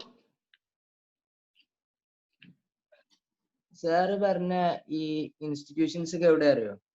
ഏതൊക്കെയാണ് ഒന്ന് പറഞ്ഞാൽ നന്നായിരുന്നു. എന്ത് ഇൻസ്റ്റിറ്റ്യൂഷൻ ആണ് മോനെ അറിയേണ്ടത്? അതായത് ഇപ്പൊ സാറ് പറഞ്ഞില്ലേ ഇന്റഗ്രേറ്റഡ് ആയിട്ട് നമുക്ക് പഠിക്കാൻ. കേരളത്തിൽ നിരവധി സ്ഥാപനങ്ങളുണ്ട്. പക്ഷെ ഞാൻ അങ്ങനെ ഒരു ഇൻസ്റ്റിറ്റ്യൂഷൻ എടുത്ത് പറയാൻ ആഗ്രഹിക്കുന്നില്ല. ഞാനിപ്പോ ഈ അടുത്ത കാലത്ത് എനിക്ക് ഇങ്ങനെ ഒരു പ്ലാറ്റ്ഫോം ഒരുക്കി തന്നത് കൊണ്ടോട്ടിയിലെ പൾസ് എന്ന് പറയുന്ന ഒരു ഇന്റഗ്രേറ്റഡ് എഡ്യൂക്കേഷൻ സിസ്റ്റമാണ്. അവരുടെ ആ ഒരു ഇന്റഗ്രേറ്റഡ് എഡ്യൂക്കേഷൻ സിസ്റ്റത്തിന്റെ പാർട്ടായിട്ട് ഞാൻ ഉണ്ടാവാറുള്ളത് കൊണ്ട്, കാരണം ഞാൻ അതിന്റെ ഒരു പാർട്ട്ണറൊന്നും അല്ല, ഞാനതൊരു ബിസിനസ് അസോസിയേറ്റ് അല്ല. പക്ഷെ എന്നെ പോലത്തെ ആളുകളുടെ കഴിവുകളും എന്താ പറയുക, ഞങ്ങളുടെ എക്സ്പെർട്ടൈസും അവരുപയോഗിക്കാറുണ്ട്. ഞങ്ങളെപ്പോലത്തെ കുട്ടികൾക്ക് വേണ്ട നിർദ്ദേശം തന്നെ. അത് കൊണ്ടോട്ടിയിലാണ്, മലപ്പുറം ജില്ലയിൽ. നല്ലൊരു സ്കൂൾ അറ്റ്മോസ്ഫിയർ അവരോട് ക്രിയേറ്റ് ചെയ്ത് ഞാൻ കണ്ടു. ഞാൻ അവിടെ പോയി നേരിട്ട് അനുഭവിച്ച ഒരു വ്യക്തിയായതുകൊണ്ട് പേര് പറഞ്ഞു മാത്രം. മറ്റു നിരവധി സ്ഥാപനങ്ങളും കേരളത്തിലുണ്ട്. പിന്നെ ഈ മെഡിസിന്റെ മാനുഫാക്ചറൈസേഷന് എന്താ പഠിക്കാറ്? മെഡിസിൻ മാനുഫാക്ചർ ചെയ്യണമെങ്കിൽ മോനെ അതിന് പഠിക്കാനുള്ള മേഖല ഇപ്പൊ ഫാം ഡി എന്നൊരു കോഴ്സ് ഒക്കെ ഉണ്ട്. അതുപോലെ തന്നെ ഫാർമസിയുമായി ബന്ധപ്പെട്ട്, കെമിസ്ട്രിയുമായി ബന്ധപ്പെട്ട ഫാർമസ്യൂട്ടിക്കൽ മേഖലയിലുള്ള കോഴ്സുകളുണ്ട്. ഫാർമസ്യൂട്ടിക്കൽ കെമിസ്ട്രി എന്ന് പറഞ്ഞിട്ടൊരു സബ്ജക്ട് ഉണ്ട്. അവിടെ ഏറ്റവും കൂടുതൽ പഠിക്കല അല്ല, അത് +2 കഴിഞ്ഞിട്ടാണ്. അതില് IIT പോലത്തെ സ്ഥാപനങ്ങളിൽ ഫാർമസ്യൂട്ടിക്കൽ കെമിസ്ട്രിയിൽ മികച്ച ബിരുദങ്ങളുണ്ട്. അതുപോലെ തന്നെ സെന്റർ ഫോർ നാഷണൽ ഇമ്പോർട്ടൻസ് എന്ന് പറയുന്ന ദേശീയ പ്രാധാന്യമുള്ള സർവകലാശാലയിൽ പ്രവേശനം. അവിടേക്ക് എൻട്രൻസ് വേണം. അപ്പൊ എൻട്രൻസ് വേണമെങ്കിൽ +2 സയൻസ് വിത്ത് എൻട്രൻസ് പഠിക്കണം. +2 എലോങ് വിത്ത് എൻട്രൻസ് കൂടി പഠിച്ചാലാണ് ആ മത്സര പരീക്ഷകളിലേക്ക് എത്തി അത്തരം സ്ഥാപനങ്ങളിൽ പഠിക്കാം. ഉദാഹരണത്തിന് എൻട്രൻസ് എങ്ങനെയാണ് മനസ്സിലായില്ല. അതായത് ഇപ്പൊ Tata institute of fundamental research മുൻ ചോദിച്ചതാണ്, ടിഫർ. അതുപോലെ തന്നെ ഈ ബാബ അറ്റോമിക് റിസർച്ച് സെന്ററിന്റെ കീഴിലുള്ള ചില റിസർച്ച് സെന്ററുകൾ, നിരവധി യൂണിവേഴ്സിറ്റികൾ. അപ്പൊ അവരൊക്കെ ഇത്തരത്തിലുള്ള കോഴ്സുകൾ കൊടുക്കുന്നുണ്ട്. ഡിഗ്രി BSc തലത്തില്, MSc തലത്തില്, BTech തലത്തിലൊക്കെ കോഴ്സുകൾ. അപ്പൊ അതിനൊക്കെ അവരുടെ സെപ്പറേറ്റ് പരീക്ഷകളാണ്. നിങ്ങൾ ഇതുവരെ കേട്ടത് നീറ്റും അതുപോലെ തന്നെ ജെഇ മാത്രം. അത് മാത്രമല്ല എൻട്രൻസ് പരീക്ഷകളുണ്ട്. ഇപ്പോൾ ഡിസൈൻ പോലത്തെ കോഴ്സുകൾ, NID അവരുടെ പരീക്ഷകളുണ്ട്. IIT-യിൽ UCED എന്ന് പറഞ്ഞിട്ടൊരു പരീക്ഷയുണ്ട്. അതിന്റെ പ്രത്യേകത ഡിസൈൻ കോഴ്സുകളാണ് IIT-യിൽ. അതൊക്കെ വേറെ പരീക്ഷകളാണ്. അതുപോലെ തന്നെ സെൻട്രൽ യൂണിവേഴ്സിറ്റിയിൽ മികച്ച പഠന സാധ്യതകൾ, അവിടെ SUSET എന്ന പരീക്ഷയാണ്. അതുപോലെ തന്നെ ഐസറുകളും നൈസറുകളും അവർക്ക് IIT-യുടെ JEE പരീക്ഷയോടൊപ്പം വേറെ ഒരു സെപ്പറേറ്റ് പരീക്ഷയുണ്ട്, IIT എന്ന് പറയും. അങ്ങനത്തെ പരീക്ഷകളുണ്ട്. അപ്പൊ നിരവധി ഒരു 24ഓളം മത്സര പരീക്ഷകൾ +2 കഴിഞ്ഞാൽ നിങ്ങൾക്ക് എഴുതാം. കഴിഞ്ഞ് ആലോചിച്ചാൽ നിങ്ങളുടെ വർഷവും പോകും, എല്ലാ കാലഘട്ടങ്ങളും കടന്നു പോകും. അപ്പോൾ ഇനി അങ്ങോട്ട് ഒരു മത്സര പരീക്ഷ മാത്രം എന്നൊരു കൺസെപ്റ്റ്, ഒന്നിൽ കൂടുതൽ എഴുതാൻ നമ്മൾ പ്രാപ്തരാകണം. അങ്ങനെ പ്രാപ്തരാകണമെങ്കിൽ നമ്മുടെ പഠനത്തോട് ശരിക്കും ശ്രദ്ധിക്കേണ്ടത്, നിങ്ങൾ +2-ന് ജോയിൻ ചെയ്താൽ ഇപ്പൊ തന്നെ നോക്കൂ, ഇനി നിങ്ങളുടെ ക്ലാസ് തുടങ്ങണമെങ്കിൽ സെപ്റ്റംബർ ആവും. അപ്പോ പരീക്ഷകൾ നീളും. അപ്പൊ നിങ്ങൾക്കത് ഒരു ടെൻഷൻ ഉണ്ടാവും. അവിടെ എന്ത് ചെയ്യണം? ഒരു നല്ല സ്ഥാപനം തിരഞ്ഞെടുക്കുമ്പോൾ അവിടെ സിലബസ് ഒരു 4-5 മാസം കൊണ്ട് പൂർത്തിയാകണം. എന്നിട്ട് നന്നായിട്ട് പഠിക്കാൻ കഴിയണം, കോച്ചിങ് കിട്ടണം, സമയം കറക്റ്റായിട്ട് യൂസ് ചെയ്യാൻ പറ്റണം. ഞാൻ കഴിഞ്ഞ ദിവസം ഞാനൊരു അനുഭവം പറയാം.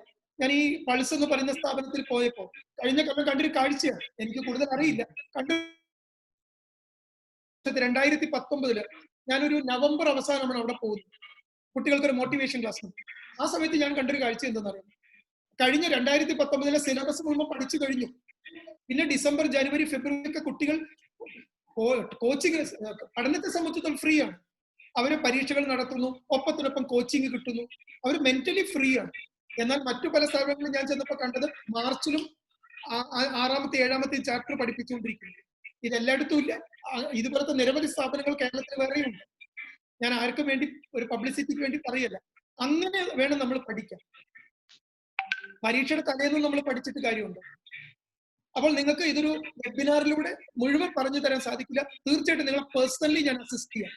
എന്തൊക്കെ മത്സര പരീക്ഷ, SUSET എന്താണ്, UCED എന്താണ്, IIT എന്താണ്, അതുപോലെ തന്നെ ഈ ഇൻഡോറിലുള്ള ഇന്ത്യൻ ഇൻസ്റ്റിറ്റ്യൂട്ട് ഓഫ് മാനേജ്മെന്റിൽ നിങ്ങൾക്ക് 5 വർഷത്തെ ഇന്റഗ്രേറ്റഡ് മാനേജ്മെന്റ് ഉണ്ട്. +2 കഴിഞ്ഞാൽ IP-MAT എന്നൊരു പരീക്ഷയാണ്. സൂപ്പർ പരീക്ഷകളാണ്, മികച്ച സാധ്യതകളാണ്. അതൊക്കെ +2 സയൻസ് പഠിച്ചൊരു കുട്ടിക്കാണ് കൂടുതൽ എളുപ്പം. കാരണം മാത്തമാറ്റിക്സ് ആയിരിക്കും അതിനകത്ത് കാര്യമായിട്ട് വരിക. അതിനൊരു കോച്ചിങ് ആണ്. അതൊക്കെ ഇന്റഗ്രേറ്റ് ചെയ്ത് കിട്ടണം. ഇന്റഗ്രേഷൻ ആണ് ഇനിയല്ല, ഒന്നും സെപ്പറേറ്റ് ഇല്ല. വേറെ ആരോ ചോദിച്ചു? സിദ്ദിഖ് ഞാൻ ഓക്കെ ആണോ മോനെ?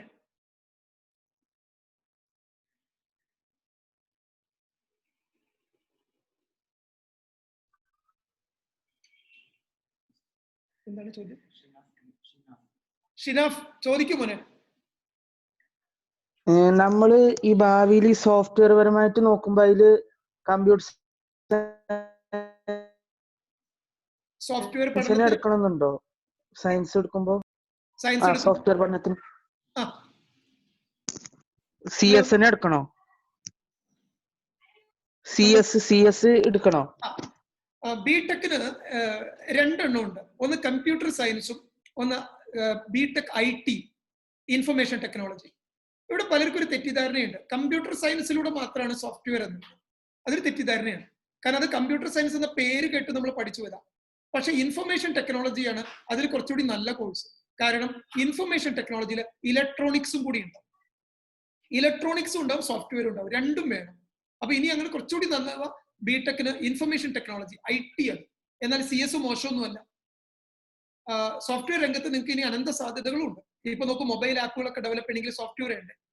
ഇനിയും ഇത്തരം രംഗത്ത് പുതിയ പുതിയ സംവിധാനങ്ങൾ വരും. എല്ലാം ഇനി AI, ആർട്ടിഫിഷ്യൽ ഇന്റലിജൻസ് ഇന്റഗ്രേറ്റഡ് ആയിരിക്കും. അപ്പൊ ആ പഠിത്തവും കൂടി നിങ്ങൾക്ക് കൂടുതലായിട്ട് ആഡ് ഓൺ ആയിട്ട് പഠിച്ചാൽ മതി. അപ്പൊ നിങ്ങൾക്ക് ബിടെക്കിന് IT എടുക്കാം, അല്ലെങ്കിൽ CS എടുക്കാം. കൂട്ടത്തിൽ നിങ്ങൾ ആഡ് ഓൺ ആയിട്ട് AI, ആർട്ടിഫിഷ്യൽ ഇന്റലിജൻസും ഇന്റർനെറ്റ് ഓഫ് തിങ്സും ഡാറ്റ സയൻസും കൂടുതൽ പഠിച്ചെടുക്കാം.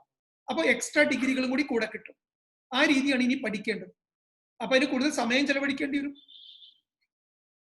അത് നിങ്ങൾക്ക് വേണമെങ്കിൽ ഞാൻ കറക്റ്റ് ആയിട്ട് ഗൈഡ് ചെയ്ത് തരാം. എവിടെ പഠിക്കായിരിക്കും ഏറ്റവും നല്ലത്, ഏത് കോളേജ്, ഏത് യൂണിവേഴ്സിറ്റിയാണ് നല്ലത്, ഒക്കെ നമ്മൾ നിങ്ങൾക്ക് നേരിട്ട് 1-to-1 ആയിട്ട് പറഞ്ഞു തരാം. നിഹാദ് ചോദിക്കൂ. നിങ്ങൾക്ക് ക്ലാസ്സിനെ കുറിച്ചൊരു അഭിപ്രായം കൂടി പറയണം കേട്ടോ.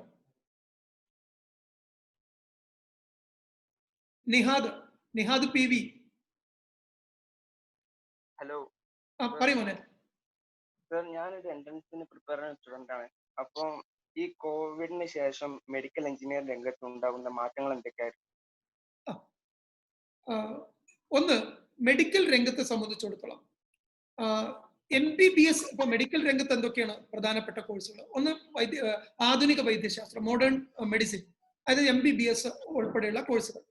രണ്ട്, ആയുർവേദം, homeo, Siddha, Unani, dental science, ഇങ്ങനെയുള്ള ഇതൊക്കെയാണ് മെഡിക്കൽ സയൻസിൽ പ്രധാനപ്പെട്ട, ഇന്നും ഇനി വരാൻ പോകുന്ന കാലത്തുള്ളതൊക്കെ തന്നെയാണ്.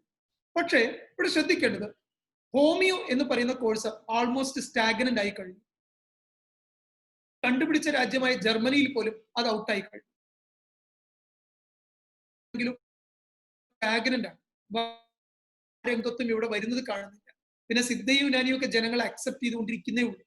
പക്ഷെ ഒരു കാര്യം ഉറപ്പാണ്, മോഡേൺ മെഡിസിനെ തള്ളിക്കളയാൻ നമുക്ക് സാധിക്കില്ല. അപ്പോൾ മോഡേൺ മെഡിസിനിൽ പോകുമ്പോൾ പണ്ട് MBBS, അത് കഴിഞ്ഞൊരു MD, അല്ലെങ്കിൽ MS, FRCS, പീഡിയാട്രിക്സ്, ഓർത്തോ, ഇങ്ങനെയൊക്കെ സ്പെഷ്യലൈസേഷൻ ആയിരുന്നു. എങ്കിൽ ഇനി വരാൻ പോകുന്നത് അങ്ങനെയല്ല. അത് ഉണ്ടാകുമെങ്കിലും അതിനേക്കാൾ കൂടുതലായിട്ട് റിസർച്ച് ആകും ഉണ്ടാവും.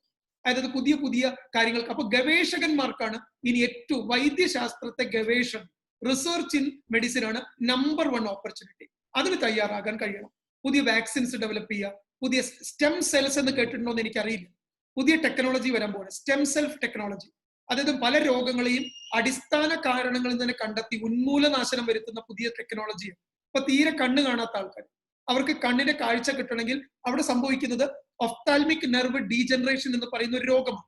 അതായത് തലച്ചോറിലേക്ക് കണ്ണിൽ നിന്ന് പോകുന്ന നെർവ് ഡീജനറേറ്റ് ചെയ്ത് പോയി, അത് പോയി, കേടുവന്ന് പോയി, ഇനി ഒരിക്കലും ഇത് തിരിച്ചു വരില്ല.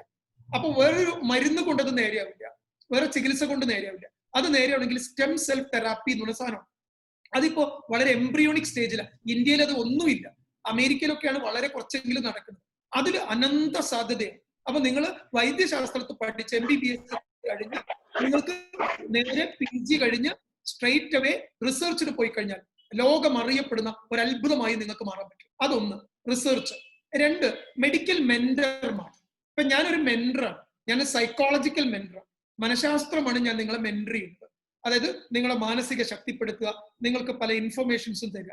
പക്ഷെ ഇനി വരാൻ പോകുന്നത് വൈദ്യശാസ്ത്രത്തെ മെന്റർമാരാണ്. അപ്പൊ അവർക്ക് നല്ല സംസാരിക്കാനുള്ള കപ്പാസിറ്റി വേണം. അവരൊരു ഹോസ്പിറ്റലിനകത്ത് മാത്രം ഒതുങ്ങിയിരിക്കുന്നവരല്ല. എന്നെ പോലെ ഇതുപോലെയൊക്കെ വന്ന് ലക്ഷക്കണക്കിന് ആൾക്കാരോട് സംവദിക്കുക, ടെലി മെഡിസിന്റെ ഭാഗമായിരുന്നുണ്ട് അവരെ കൗൺസിൽ ചെയ്യുക, അവർക്ക് എഡ്യൂക്കേഷൻ കൊടുക്കുക, അങ്ങനെയുള്ളൊരു ഭയങ്കര ഓപ്പർച്യൂണിറ്റിയാണ് വരാൻ പോകുന്നത്. അതൊന്ന്. പിന്നെ ഇപ്പൊ ഓർഗൻ റീപ്ലേസ്മെന്റ്സ് അതിപ്പോ വളരെ കുറവാണ്.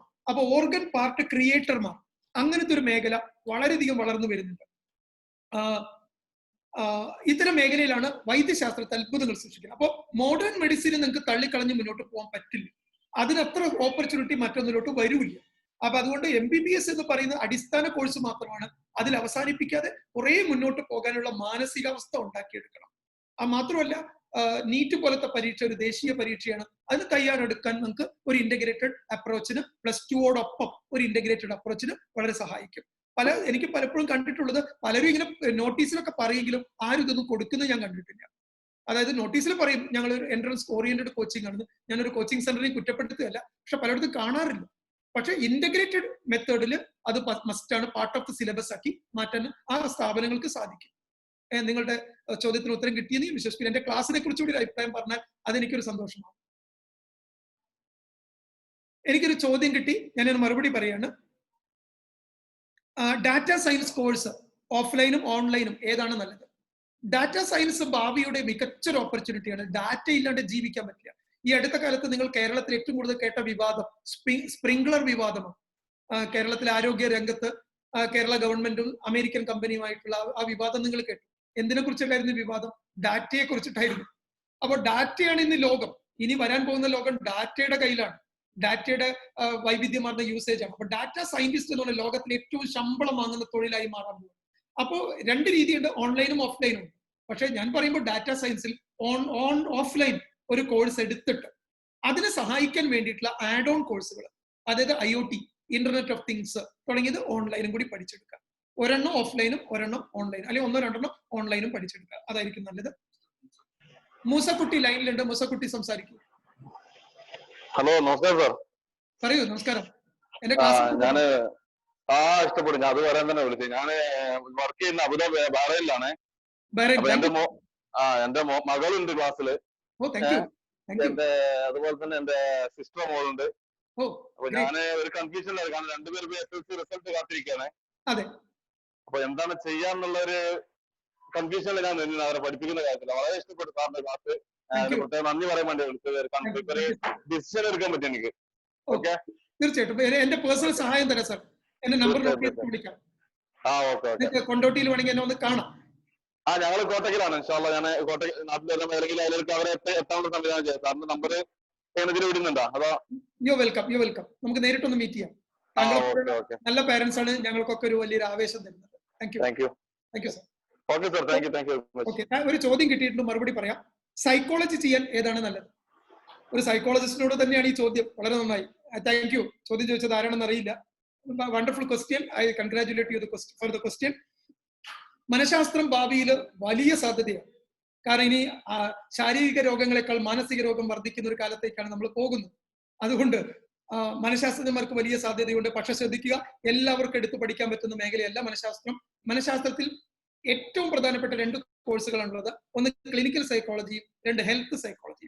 ഹെൽത്ത് സൈക്കോളജി അടുത്ത കാലത്ത് വന്ന പുതിയൊരു ഡൈവേഴ്സിഫിക്കേഷൻ ആണ്. ഇത് പഠിക്കാൻ ഏറ്റവും നല്ല സ്ഥാപനം എന്ന് പറയുന്നത് ഹൈദരാബാദ് സെൻട്രൽ യൂണിവേഴ്സിറ്റിയാണ്. +2 കഴിഞ്ഞാൽ നിങ്ങൾക്ക് അവിടെ ഒരു മത്സര പരീക്ഷ വഴി, ഒരു എൻട്രൻസ് വഴി അതിനകത്ത് കയറാം. 4 വർഷത്തെ ഒരു കിഡിലൻ കോഴ്സാണ്. അത് കഴിഞ്ഞ് പോസ്റ്റ് ഗ്രാജുവേഷനും PhD ഉണ്ട്. PhD കഴിഞ്ഞാൽ ഡോക്ടർ എന്ന പേരുണ്ടാവും. ഒരു ഹോസ്പിറ്റലിൽ വർക്ക് ചെയ്യാം. ഡോക്ടർ എന്ന പേരിൽ തന്നെ വർക്ക് ചെയ്യാം. അത്ഭുതങ്ങൾ കാണിക്കാം. അതാണ്. പക്ഷെ ഒരു കാരണവശാലും മറ്റു സൈക്കോളജി കോഴ്സുകളിലേക്ക് പോകരുത്. ക്ലിനിക്കൽ സൈക്കോളജിയാണ് മറ്റൊരു മികച്ച ഓപ്പർച്യൂണിറ്റി. അതിന് വേണ്ടത് +2 കഴിഞ്ഞ് നല്ല യൂണിവേഴ്സിറ്റി, നല്ല കോളേജിൽ നല്ല സിലബസ് നോക്കി സൈക്കോളജി എടുക്കണം. സൈക്കോളജി എടുക്കുന്ന കുട്ടികൾ ശ്രദ്ധിക്കേണ്ടത് അപ് ടു PhD വരെ പോകാൻ കഴിയുമെങ്കിൽ മാത്രം ആ കോഴ്സിന് പോയാൽ മതി. മാത്രമല്ല, നന്നായിട്ട് സംസാരിക്കാനുള്ള കമ്മ്യൂണിക്കേഷൻ സ്കിൽസ് നന്നായിട്ട് വേണം. ഇന്റർപേഴ്സണൽ സ്കിൽസ്, അസാമാന്യമായ ക്ഷമ, അതുണ്ടെങ്കിലൊക്കെ മാത്രമേ ഈ കോഴ്സിന് പോകാവൂ. കൂടുതൽ അറിയാൻ ഞാൻ നിങ്ങളെ നേരിട്ട് സഹായിക്കാം. നല്ല ചോദ്യമാണ്. റെസിഡൻഷ്യൽ എൻട്രൻസ് കോച്ചിങ്, അങ്ങനെയൊരു സംവിധാനം എത്ര കണ്ട് നല്ലതാണ്. അതാണ് ഇത്രയും നേരം പറഞ്ഞത്. ഒരു എൻട്രൻസ് കോച്ചിങ് എപ്പോഴും റെസിഡൻഷ്യൽ ആണ് കുറച്ച് കൂടുതൽ നന്നാവുക. അതിന് നല്ലൊരു അറ്റ്മോസ്ഫിയർ, കണ്ടമാനം ആയിരക്കണക്കിന് കുട്ടികൾ പഠിക്കുന്ന ഒരു സ്ഥാപനത്തെക്കാൾ കുറച്ച് കുട്ടികൾ പഠിക്കുന്ന സ്ഥാപനം തിരഞ്ഞെടുക്കുക. പ്രത്യേകിച്ച് ശ്രദ്ധിക്കുക, സ്ഥാപനങ്ങളുടെ മഹത്വമോ അതിന്റെ വലിയ പരസ്യം പ്രചാരണമോ അല്ല, നിങ്ങളുടെ കഴിവ് മാത്രമാണ് പ്രധാനം. നിങ്ങൾക്ക് പഠിക്കാൻ കഴിവുണ്ടെങ്കിൽ എവിടെ പോയി പഠിച്ചാലും കുഴപ്പമില്ല.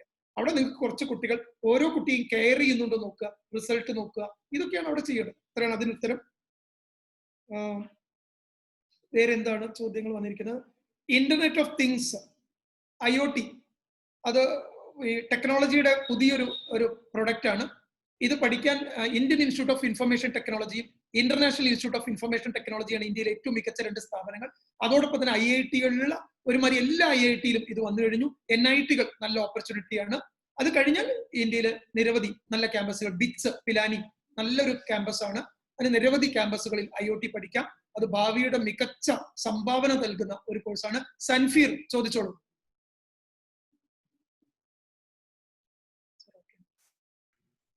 സാർ, ക്ലാസ് എങ്ങനെ ഉണ്ടായിരുന്നു?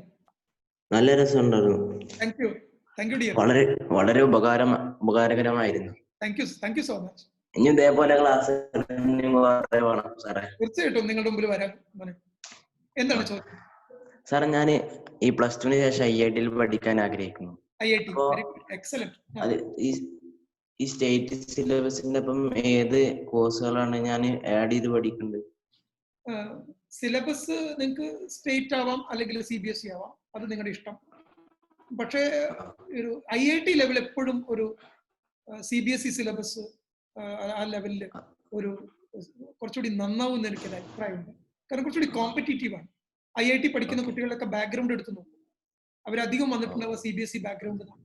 കാരണം അവർ കുറച്ചുകൂടി ഫ്രീ ആണ് പഠിക്കാൻ, കുറച്ചുകൂടി ഒരു കോമ്പറ്റീറ്റീവ് മൈൻഡ് അവിടെ ക്രിയേറ്റ് ആവുന്നുണ്ട്. പക്ഷെ അത് താങ്കളുടെ ഇഷ്ടമാണ്, ഞാൻ താങ്കളെ കമ്പൽ ചെയ്യുന്നില്ല.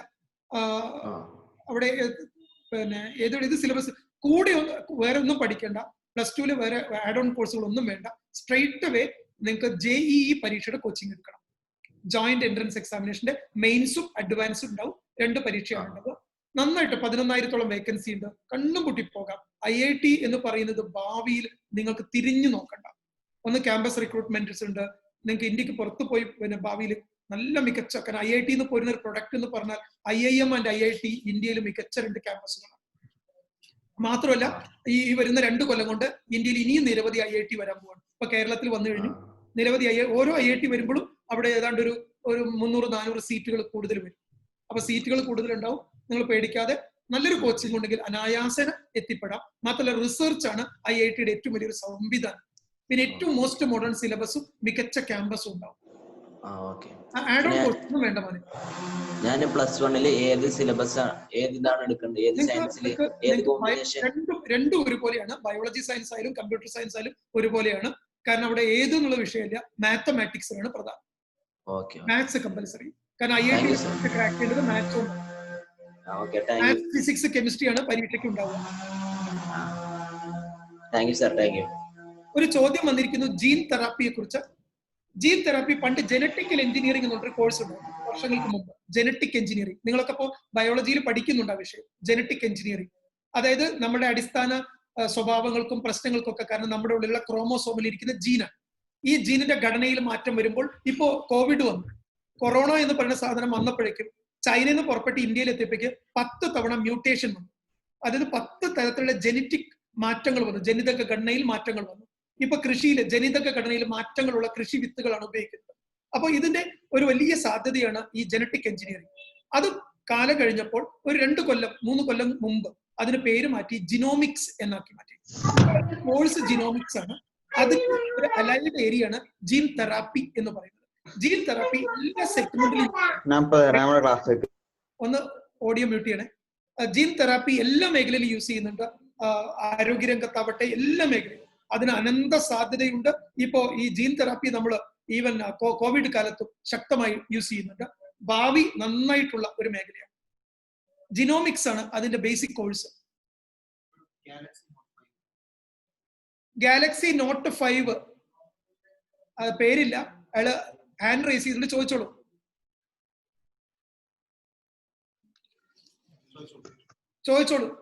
സർ, എങ്ങനെ ഒരു എത്തിക്കൽ ഹാക്കർ ആവാ? എത്തിക്കൽ ഹാക്കിംഗ് ഒരു നേരത്തെ പറഞ്ഞതുപോലെ തന്നെ ഒരു ഫ്യൂച്ചറിസ്റ്റിക് കോഴ്സാണ്. പക്ഷേ +2 കഴിഞ്ഞിട്ട് ഇതിനൊരു വലിയ കോഴ്സൊന്നുമില്ല. ഇതൊരു വളരെ ഷോർട്ട് ടേം ഒരു 1 ഇയർ ഡിപ്ലോമ പോലത്തെ കോഴ്സേ ഉള്ളൂ. അത് ഇന്ത്യയിൽ നിരവധി പ്രൈവറ്റ് സ്ഥാപനങ്ങൾ കൊടുക്കുന്നുണ്ട്. ഈവൻ സർക്കാർ മേഖലയിലുള്ള എഞ്ചിനീയറിംഗ് കോളേജുകളൊക്കെ കൊടുക്കുന്നുണ്ട്. പക്ഷെ ഒരു BTech ലെവലിലൊക്കെ അത് അത്ര പ്രോമിനന്റ് ആയിട്ടില്ല. അത് നിങ്ങൾക്കൊരു എന്റെ അഭിപ്രായത്തിൽ +2 കഴിഞ്ഞൊരു BTech ഡിഗ്രി ഒക്കെ എടുത്തിട്ട് അതിനൊരു ആഡ് ഓൺ കോഴ്സായിട്ട് അത് പഠിക്കും. അപ്പോൾ നിങ്ങൾക്കൊരു ഗുണം എന്താ വെച്ചാൽ എത്തിക്കൽ ഹാക്കർ ആവാം. പ്ലസ് സപ്പോസ് അതിനകത്ത് എന്തെങ്കിലും സ്കോപ്പ് കുറഞ്ഞാൽ നിങ്ങളുടെ കയ്യിലിരിക്കുന്ന മറ്റൊരു സാധനം വെച്ച് മറ്റൊരു ജോലിക്ക് പോകാം. എന്റെ കുട്ടികൾ എല്ലാവരോടും കൂടി ഒരു കാര്യം കൂടി ഞാൻ ആവർത്തിച്ചു പറയാണ്, ഒരു വെപ്പൺ വെച്ച് മാത്രം ഇനി മുന്നോട്ട് പോകരുത്. അതിപ്പോ ഇന്ത്യ ചൈന ബോർഡറിൽ യുദ്ധ ഒരു ഭീതിയുണ്ട്. അവിടെ നമ്മുടെ പട്ടാളക്കാര് 2 ചെറിയ പിസ്റ്റളും പിടിച്ചു പോയാൽ എന്താവും സ്ഥിതി? യുദ്ധത്തിൽ തോറ്റുപോലും. അപ്പൊ അവരുടെ കയ്യിൽ എന്തുണ്ട്? ഒരു ഭാഗത്ത് പീരങ്കിയുണ്ട്, ഒരു ഭാഗത്ത് വിമാനങ്ങളുണ്ട്, യുദ്ധക്കപ്പലുകളുണ്ട്, മുകളിൽ നിന്ന് ഡ്രോൺ ഉണ്ട്, ഇപ്പോഴത്തെ AK-47 ഉണ്ട്. എല്ലാം കൂടി കൊണ്ടിട്ടാണ് അറ്റാക്കിന് പോകുന്നത്. അപ്പൊ യുദ്ധം ജയിക്കും. അതുപോലെ ആയിരിക്കണം പോസ്റ്റ് കോവിഡ് വേൾഡിൽ എന്റെ കുട്ടികൾ യുദ്ധത്തിന് പോകേണ്ടത്. എല്ലാ സാധനവും കയ്യിലുണ്ടാവണം. അപ്പൊ എന്ത് ചെയ്യണം? മൾട്ടി ലെവൽ കോഴ്സുകൾ കയ്യിലുണ്ടാവണം. പഠിക്കാം. ഇന്ന് ഓൺലൈൻ ഒരു മൊബൈൽ ഫോൺ ഉണ്ടല്ലോ, മതി. പിന്നെ ഞങ്ങളൊക്കെ ഉണ്ടല്ലോ, ഞങ്ങൾ പറഞ്ഞു തരാം അത് എന്താണ് വേണ്ടതെന്ന്. ഓരോ സമയത്ത് ഇതാ വന്നിരിക്കുന്നു പുതിയതെന്ന് അപ്പൊ അപ്ഡേറ്റ് ചെയ്യാം. ഞങ്ങളുടെയൊക്കെ കൂടെ നിന്ന് തന്നാൽ മതി, അപ്ഡേറ്റ് ചെയ്ത് തരാം എന്താണ് വരാൻ പോകുന്നത്. അതിനനുസരിച്ച് നിങ്ങൾ പ്ലാൻ ചെയ്താൽ മതി. ഇനി നിങ്ങൾ എന്റെ കുട്ടികളോട് സാധാരണ കുട്ടികളെ പോലെ പോകരുത്. കാരണം സാധാരണ കുട്ടികളെ പോലെ പോയി കഴിഞ്ഞാൽ എവിടെ എത്തില്ല. കാരണം കയ്യൂക്കുള്ളവൻ കാര്യക്കാരൻ എന്ന് നാട്ടുമ്പുറത്തൊരു ചൊല്ലുണ്ട്. ഞാൻ മലപ്പുറം ജില്ലക്കാരനാണേ. ഞങ്ങളുടെ നാട്ടിലൊരു ചൊല്ലാണ് കയ്യൂക്കുള്ളവൻ കാര്യക്കാരൻ. അതായത് പണ്ട് ചാൾസ് ഡാർവിൻ പറഞ്ഞത്, പരിണാമ സിദ്ധാന്തം പറഞ്ഞത്, സർവൈവൽ ഓഫ് ദ ഫിറ്റസ്റ്റ്. കഴിവുള്ളവൻ, മൾട്ടി ടാലന്റ് ഉള്ളവൻ അവൻ രക്ഷപ്പെടും. അപ്പൊ മൾട്ടി ടാലന്റ് ക്രിയേറ്റ് ചെയ്യണം. അപ്പൊ അതിന് പറ്റിയ വിദ്യാഭ്യാസം. ഒരു ചോദ്യം വന്നിട്ടുണ്ട്, സൈക്കോളജി എടുക്കാൻ ഹ്യൂമാനിറ്റീസ് ആണോ സയൻസ് ആണോ വേണ്ടത്? നേരത്തെ ഹ്യൂമാനിറ്റീസിൽ നിന്നായിരുന്നു സൈക്കോളജിക്ക് പോയിരുന്നത്. അതിന് കാരണം അന്ന് BA സൈക്കോളജി ആയിരുന്നു യൂണിവേഴ്സിറ്റികൾ കൊടുത്തിരുന്ന പ്രധാന ഡിഗ്രി. ഇന്ന് BA സൈക്കോളജി കൊടുക്കുന്ന യൂണിവേഴ്സിറ്റികൾ കുറഞ്ഞു കഴിഞ്ഞു. BSc MSc സൈക്കോളജിയാണ്. അപ്പൊ BSc എന്ന് പറയുമ്പോൾ എന്താണ്? Bachelor of science in psychology, master of science in psychology. അപ്പൊ ചോദ്യത്തിന് ഉത്തരം അവിടെ തന്നെ കിട്ടി. സയൻസ് എടുത്ത് പഠിക്കുന്ന കുട്ടിക്കായിരിക്കും അവിടെ അതിന് കാരണമുണ്ട്. ക്ലിനിക്കൽ സൈക്കോളജി ആണ് ഇപ്പൊ പ്രോമിനന്റ് കോഴ്സ്. ക്ലിനിക്കൽ സൈക്കോളജിയിൽ ഒരു പ്രധാനപ്പെട്ട പേപ്പറാണ് സൈക്കോപാത്തോളജി എന്ന് പറയുന്നത്. അതോടൊപ്പം തന്നെ അല്പം അനാറ്റമി ഒക്കെ പഠിക്കണം. എന്ന് വെച്ചാൽ മനുഷ്യ ശരീരം, ബ്രെയിൻ, അതിന്റെ ഫങ്ഷൻസ്, ന്യൂറോണുകൾ, അതിനെ കുറിച്ചൊക്കെ പഠിക്കണം. ആ ന്യൂറൽ സയൻസും കൂടി കുറച്ചൊക്കെ പഠിക്കുമ്പോഴാണ് സൈക്കോളജിക്ക് ഒരു സപ്പോർട്ട് ഉണ്ടാവുക. അപ്പൊ അതുകൊണ്ട് ഒരു സംശയം വേണ്ട, നിങ്ങൾക്ക് ഇനി BSc and MSc psychology, integrated PhD ഒക്കെയാണ് സൈക്കോളജിയിൽ വരാൻ പോകുന്നത്. അപ്പൊ BSc ഹെൽത്ത് സൈക്കോളജിയാണ് ഇവിടെ ഹൈദരാബാദിലുള്ളത്. അതിനൊക്കെ സയൻസ് നിർബന്ധമാണ്, അതും ബയോളജി സയൻസ്. ചോദ്യത്തിന് ഉത്തരം കിട്ടിയെന്ന് തോന്നുന്നു. KVPY എന്താണ്? കിഷോർ വൈജ്ഞാനിക് പരീക്ഷ എന്ന് പറയുന്ന ഒരു യോജന, ഒരു പരീക്ഷയാണ് കേന്ദ്ര ഗവൺമെന്റ് നടത്തുന്ന ഒരു മത്സര പരീക്ഷ എന്ന് വേണമെങ്കിൽ പറയാം. ഒരു സ്കോളർഷിപ്പ് എക്സാമിനേഷൻ ആണ്. അതൊരു വളരെ ഇന്നോവേറ്റീവ് ആയിട്ടുള്ള ഒരു സാധനമാണ്. അതിന് വളരെ സാധ്യതയുണ്ട്. +2 സയൻസിൽ ഇരിക്കുന്ന കുട്ടികൾ +2 ശേഷം സയൻസുമായി ബന്ധപ്പെട്ട വിഷയത്തിൽ ഉപരിപഠനം നടത്തുമ്പോൾ ഒരു മാസം 5000 രൂപ വെച്ച് സ്കോളർഷിപ്പ് കിട്ടുന്ന, അതിനു വേണ്ടിയുള്ള സംവിധാനം ഒരുക്കുന്ന ഒരു സംഭവമാണ് ഈ KVPY എന്ന് പറയുന്നത്. ഇതിന്റെ ഒരു ഗുണം, ഇത് പാസ്സായ കുട്ടിക്ക് ആൾട്ടർനേറ്റ് ചാനൽ വഴി ഐസറുകളിൽ പ്രവേശനം കിട്ടും. ഐസർ എന്ന് പറഞ്ഞാൽ Indian institute of science education and research. അതായത് ഭാവിയിലെ ശാസ്ത്രജ്ഞന്മാരെ വളർത്തിയെടുക്കുന്ന ഇന്ത്യയിലെ മികച്ച സ്ഥാപനങ്ങളാണ് IISER, NISER, IISc, IIST. IIST തിരുവനന്തപുരത്താണ്, IISc ബാംഗ്ലൂരാണ്. ബാക്കിയുള്ളത് ഇന്ത്യയിൽ ഏതാണ്ട് 7 എണ്ണമുണ്ട്. ഇവിടെ മികച്ച കോഴ്സ് ഉണ്ട്, പേര് BS MS ഡബിൾ ഡിഗ്രി എന്നാണ്. BS MS double degree. അത് 5 കൊല്ലത്തെ ഒറ്റ ഇന്റഗ്രേറ്റഡ് കോഴ്സ്. അതിൽ ആദ്യത്തെ 3 കൊല്ലം നിങ്ങൾക്ക് ഇഷ്ടപ്പെട്ട ഫിസിക്സോ കെമിസ്ട്രി, ബയോളജി, അത് സുവോളജി, ബോട്ടണി, അങ്ങനെ ഏതെങ്കിലും ഒരു സബ്ജക്റ്റിൽ 3 കൊല്ലത്തെ ഡിഗ്രി. പിന്നത്തെ 2 കൊല്ലം റിസർച്ച് ഓറിയന്റഡ് ആയിട്ടുള്ള PG ആണ്. 5 കൊല്ലം കഴിയുമ്പോൾ MSc. അത് തന്നെ മതി ഒരു സർക്കാർ ജോലി കിട്ടാൻ. നിങ്ങളെ വിളിക്കുന്ന പേര് ജൂനിയർ സയന്റിസ്റ്റ് എന്ന്. അവിടുന്ന് നിങ്ങൾക്ക് ഒരു PhD എളുപ്പമാണ്. ആ PhD കഴിയുമ്പോൾ നിങ്ങളുടെ പേര് സീനിയർ സയന്റിസ്റ്റ് എന്ന്. IIST പഠിച്ചാലാണ് നിങ്ങൾക്ക് നാസ ഉൾപ്പെടെയുള്ള നമ്മളുടെ ISRO അവിടെയൊക്കെ പോയിട്ട് ഗവേഷണം ചെയ്തു ബഹിരാകാശ രംഗത്തൊക്കെ പോകാൻ പറ്റുക. അതിനൊക്കെ ഫിസിക്സ് ഒരു പേപ്പറാണ്. അപ്പൊ ഫിസിക്സിലാണ് അവിടെ ഉപരിപഠനം ഉണ്ടാവുക. അവിടേക്ക് എത്താൻ KVPY ഒരു റൂട്ടാണ്. അവിടെ നിങ്ങൾക്ക് മാർക്ക് കുറഞ്ഞാലും അല്ലെങ്കിൽ മറ്റെന്തെങ്കിലും കുറഞ്ഞാലും പ്രശ്നം പേടിക്കാനില്ല. KVPY ഉണ്ടെങ്കിൽ പ്രവേശനമുണ്ട്, സ്കോളർഷിപ്പും. കയ്യിൽ നിന്ന് പൈസ മുടക്കണ്ട. നിപു വിനോദ് ചോദിക്കൂ. മിന്ന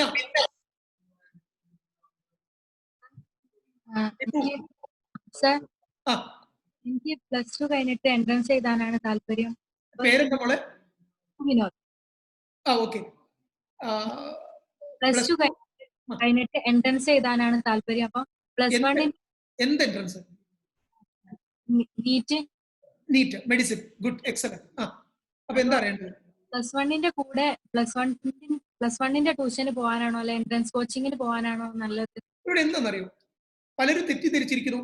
+2 സയൻസിന്റെ കൂടെ എൻട്രൻസിന് പോയ എൻട്രൻസ് എന്തോ ഒരു സാധനവും +2 വേറെ സാധനമാണ്. എന്റെ പൊന്നു മക്കളെ, അങ്ങനെയല്ല. +2 നിങ്ങൾ ഫിസിക്സും കെമിസ്ട്രിയും ആണല്ലോ എൻട്രൻസ് പഠിക്കുന്നത്. അത് ഒന്നുകൂടി ഏട് കീറി പരിശോധിച്ച് ഒന്നുകൂടി സ്പ്ലിറ്റ് ചെയ്ത് ഒന്നുകൂടി ഡീപ്പായിട്ട് പഠിപ്പിക്കുന്നതിന്റെ പേരാണ് എൻട്രൻസ് എന്നത്. അതായത് എൻട്രൻസ് +2 സബ്ജക്റ്റിന് പുറത്തൊന്നും പഠിപ്പിക്കുന്നില്ല. അപ്പൊ +2 ഫിസിക്സ് എന്താണോ അത് പഠിപ്പിക്കുന്നു, +2 ബയോളജി എന്താണോ അത് പഠിപ്പിക്കുന്നു. അതിനെ ഒന്നുകൂടി എന്താ പറയാ മുറിച്ച് ഡിവൈഡ് ചെയ്ത് ഡീപ്പായിട്ട് പഠിപ്പിക്കുന്നു. അങ്ങനെ പഠിക്കുന്ന ഒരു കുട്ടിക്ക് മാർക്ക് വാങ്ങാൻ ബുദ്ധിമുട്ടുണ്ടാകുമോ ഇല്ല? മോക്കെന്നത് ഊഹിച്ചാൽ അറിഞ്ഞൂടെ?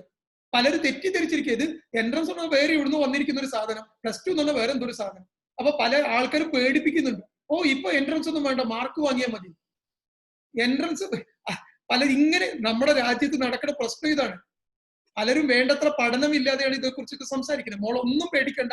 എൻട്രൻസ് കോച്ചിങ് എന്ന് പറയുന്നത് ഒരിക്കലും പുറമേ ഉള്ളൊരു സാധനമല്ല. അങ്ങനെ കൊടുക്കുന്നവരുണ്ടോന്ന് എനിക്ക് അറിയില്ല കേട്ടോ. എന്റെ അറിവില് ഞാൻ കണ്ട നല്ല സ്ഥാപനങ്ങളൊക്കെ കുട്ടികളെ മാർക്ക് വാങ്ങാൻ പ്രാപ്തരാക്കുക. I hope you are clear. What about my class? നന്നായിരുന്നു. Do you want to meet me? മിണ്ടുന്നില്ല, പേടിച്ച? ഒരു സൈക്കോളജിസ്റ്റ് ഒക്കെ ആണെന്ന് ചിലർക്കൊരു പേടിയാണ്. ഇയാൾ ഹിപ്നോട്ടൈസ് ചെയ്തോളൊന്നും. ഞാൻ ഹിപ്നോട്ടൈസ് അറിയുന്ന ആളാണ് കേട്ടോ, പേടിക്കൊന്നും വേണ്ട. നിങ്ങൾ ദൂരെ ഇരുന്നുകൊണ്ട് എനിക്ക് നിങ്ങളുടെ കണ്ണ് കൃത്യമായിട്ട് കാണെങ്കിൽ ഞാൻ ഇവിടുന്ന് ഹിപ്നോട്ടൈസ് ചെയ്യും. നിങ്ങൾ ബഹ്റൈനിലോ സൗദിയിലോ ഇരുന്നാൽ മതി, ഞാൻ ഇവിടുന്ന് ഹിപ്നോട്ടൈസ് ചെയ്യും. നിങ്ങളുടെ അകത്തിരിക്കുന്ന എന്താന്ന് പറയും, പക്ഷെ കണ്ണ് നല്ലോണം കാണണം. അതീന്ദ്രിയ മനഃശാസ്ത്രം, പാരാസൈക്കോളജി. എന്റെ ഏറ്റവും ഇഷ്ടപ്പെട്ട വിഷയമാണ്. മിന്ന സംസാരിക്കൂ.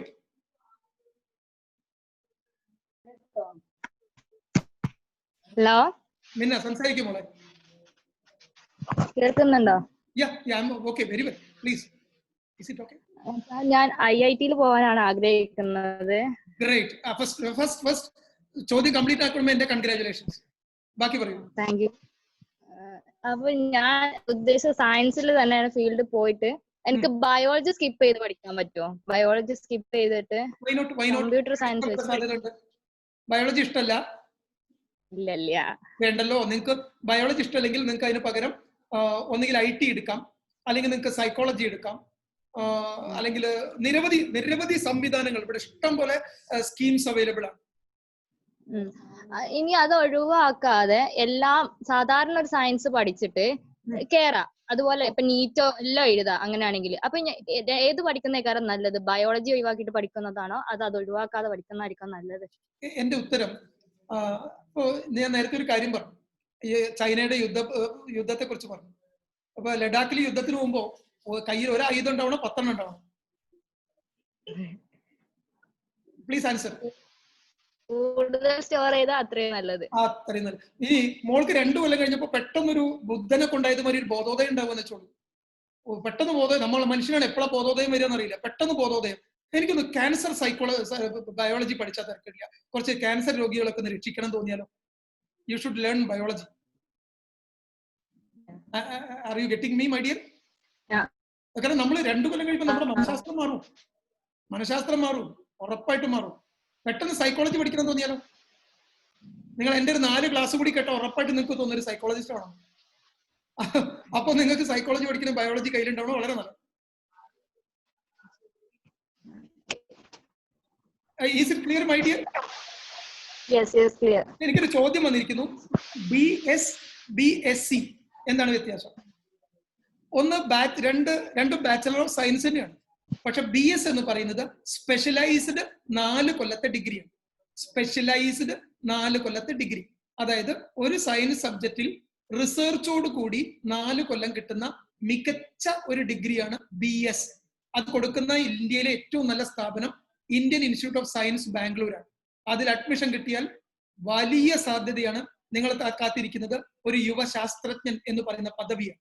BSc എന്ന് പറയുന്നത് ഫിസിക്സോ കെമിസ്ട്രിയോ മാത്തമാറ്റിക്സോ ബയോളജിയോ ഏതെങ്കിലും ഒരു വിഷയത്തിൽ സാധാരണ ഒരു യൂണിവേഴ്സിറ്റി കൊടുക്കുന്ന 3 വർഷത്തെ ഡിഗ്രിയാണ്. അല്ലെങ്കിൽ BSc ഓണേഴ്സ് എന്നുള്ള ഡിഗ്രി ഉണ്ട്. ചില യൂണിവേഴ്സിറ്റി 4 വർഷമാണ്, ചില യൂണിവേഴ്സിറ്റി 3 വർഷമാണ്. ഇത് രണ്ടും തമ്മിലുള്ള വ്യത്യാസം. റോബോട്ടിക്സിനെ കുറിച്ച് ചോദ്യം വന്നിരിക്കുന്നു. ഉറപ്പായിട്ടും കൃത്രിമ ബുദ്ധിയും യന്ത്ര മനുഷ്യനും വരാൻ പോകുന്ന ലോകം കീഴടക്കും. വരുന്ന കാലത്ത് നിങ്ങളുടെ നാട്ടിൽ ഹോട്ടലിൽ ചെന്നാൽ ഭക്ഷണം കൊണ്ടുതരുന്നത് റോബോട്ടായിരിക്കും. തുണിക്കടയിൽ ചെന്നാൽ തുണി എടുത്ത് തരുന്ന റോബോട്ടായിരിക്കും. അതുകൊണ്ട് റോബോട്ടിക്സ് ഭാവിയുടെ വാഗ്ദാനമാണ്. ലോകം മുഴുവൻ വളരെ അത്ഭുതങ്ങൾ കൂടി ബോട്ട്സ് പ്രവർത്തിക്കാൻ തുടങ്ങിയിരിക്കുന്നു. അപ്പോ റോബോട്ടിക്സിൽ ഉള്ള സാധ്യത എന്ന് പറയുന്നത്, ഇപ്പൊ BTechന് നിങ്ങൾക്ക് റോബോട്ടിക്സ് ഉണ്ട്, അത് പഠിക്കാം. അല്ലെങ്കിൽ BTechനിക്ക് നിങ്ങൾക്ക് ഇലക്ട്രോണിക്സോ മെക്കാനിക്കലോ പഠിച്ചുകൊണ്ട് നിങ്ങൾക്ക് MTech അല്ലെങ്കിൽ MS എന്ന് പറയുന്ന, MTechനേക്കാളും MS ആണ്, മാസ്റ്റർ ഓഫ് സയൻസ്.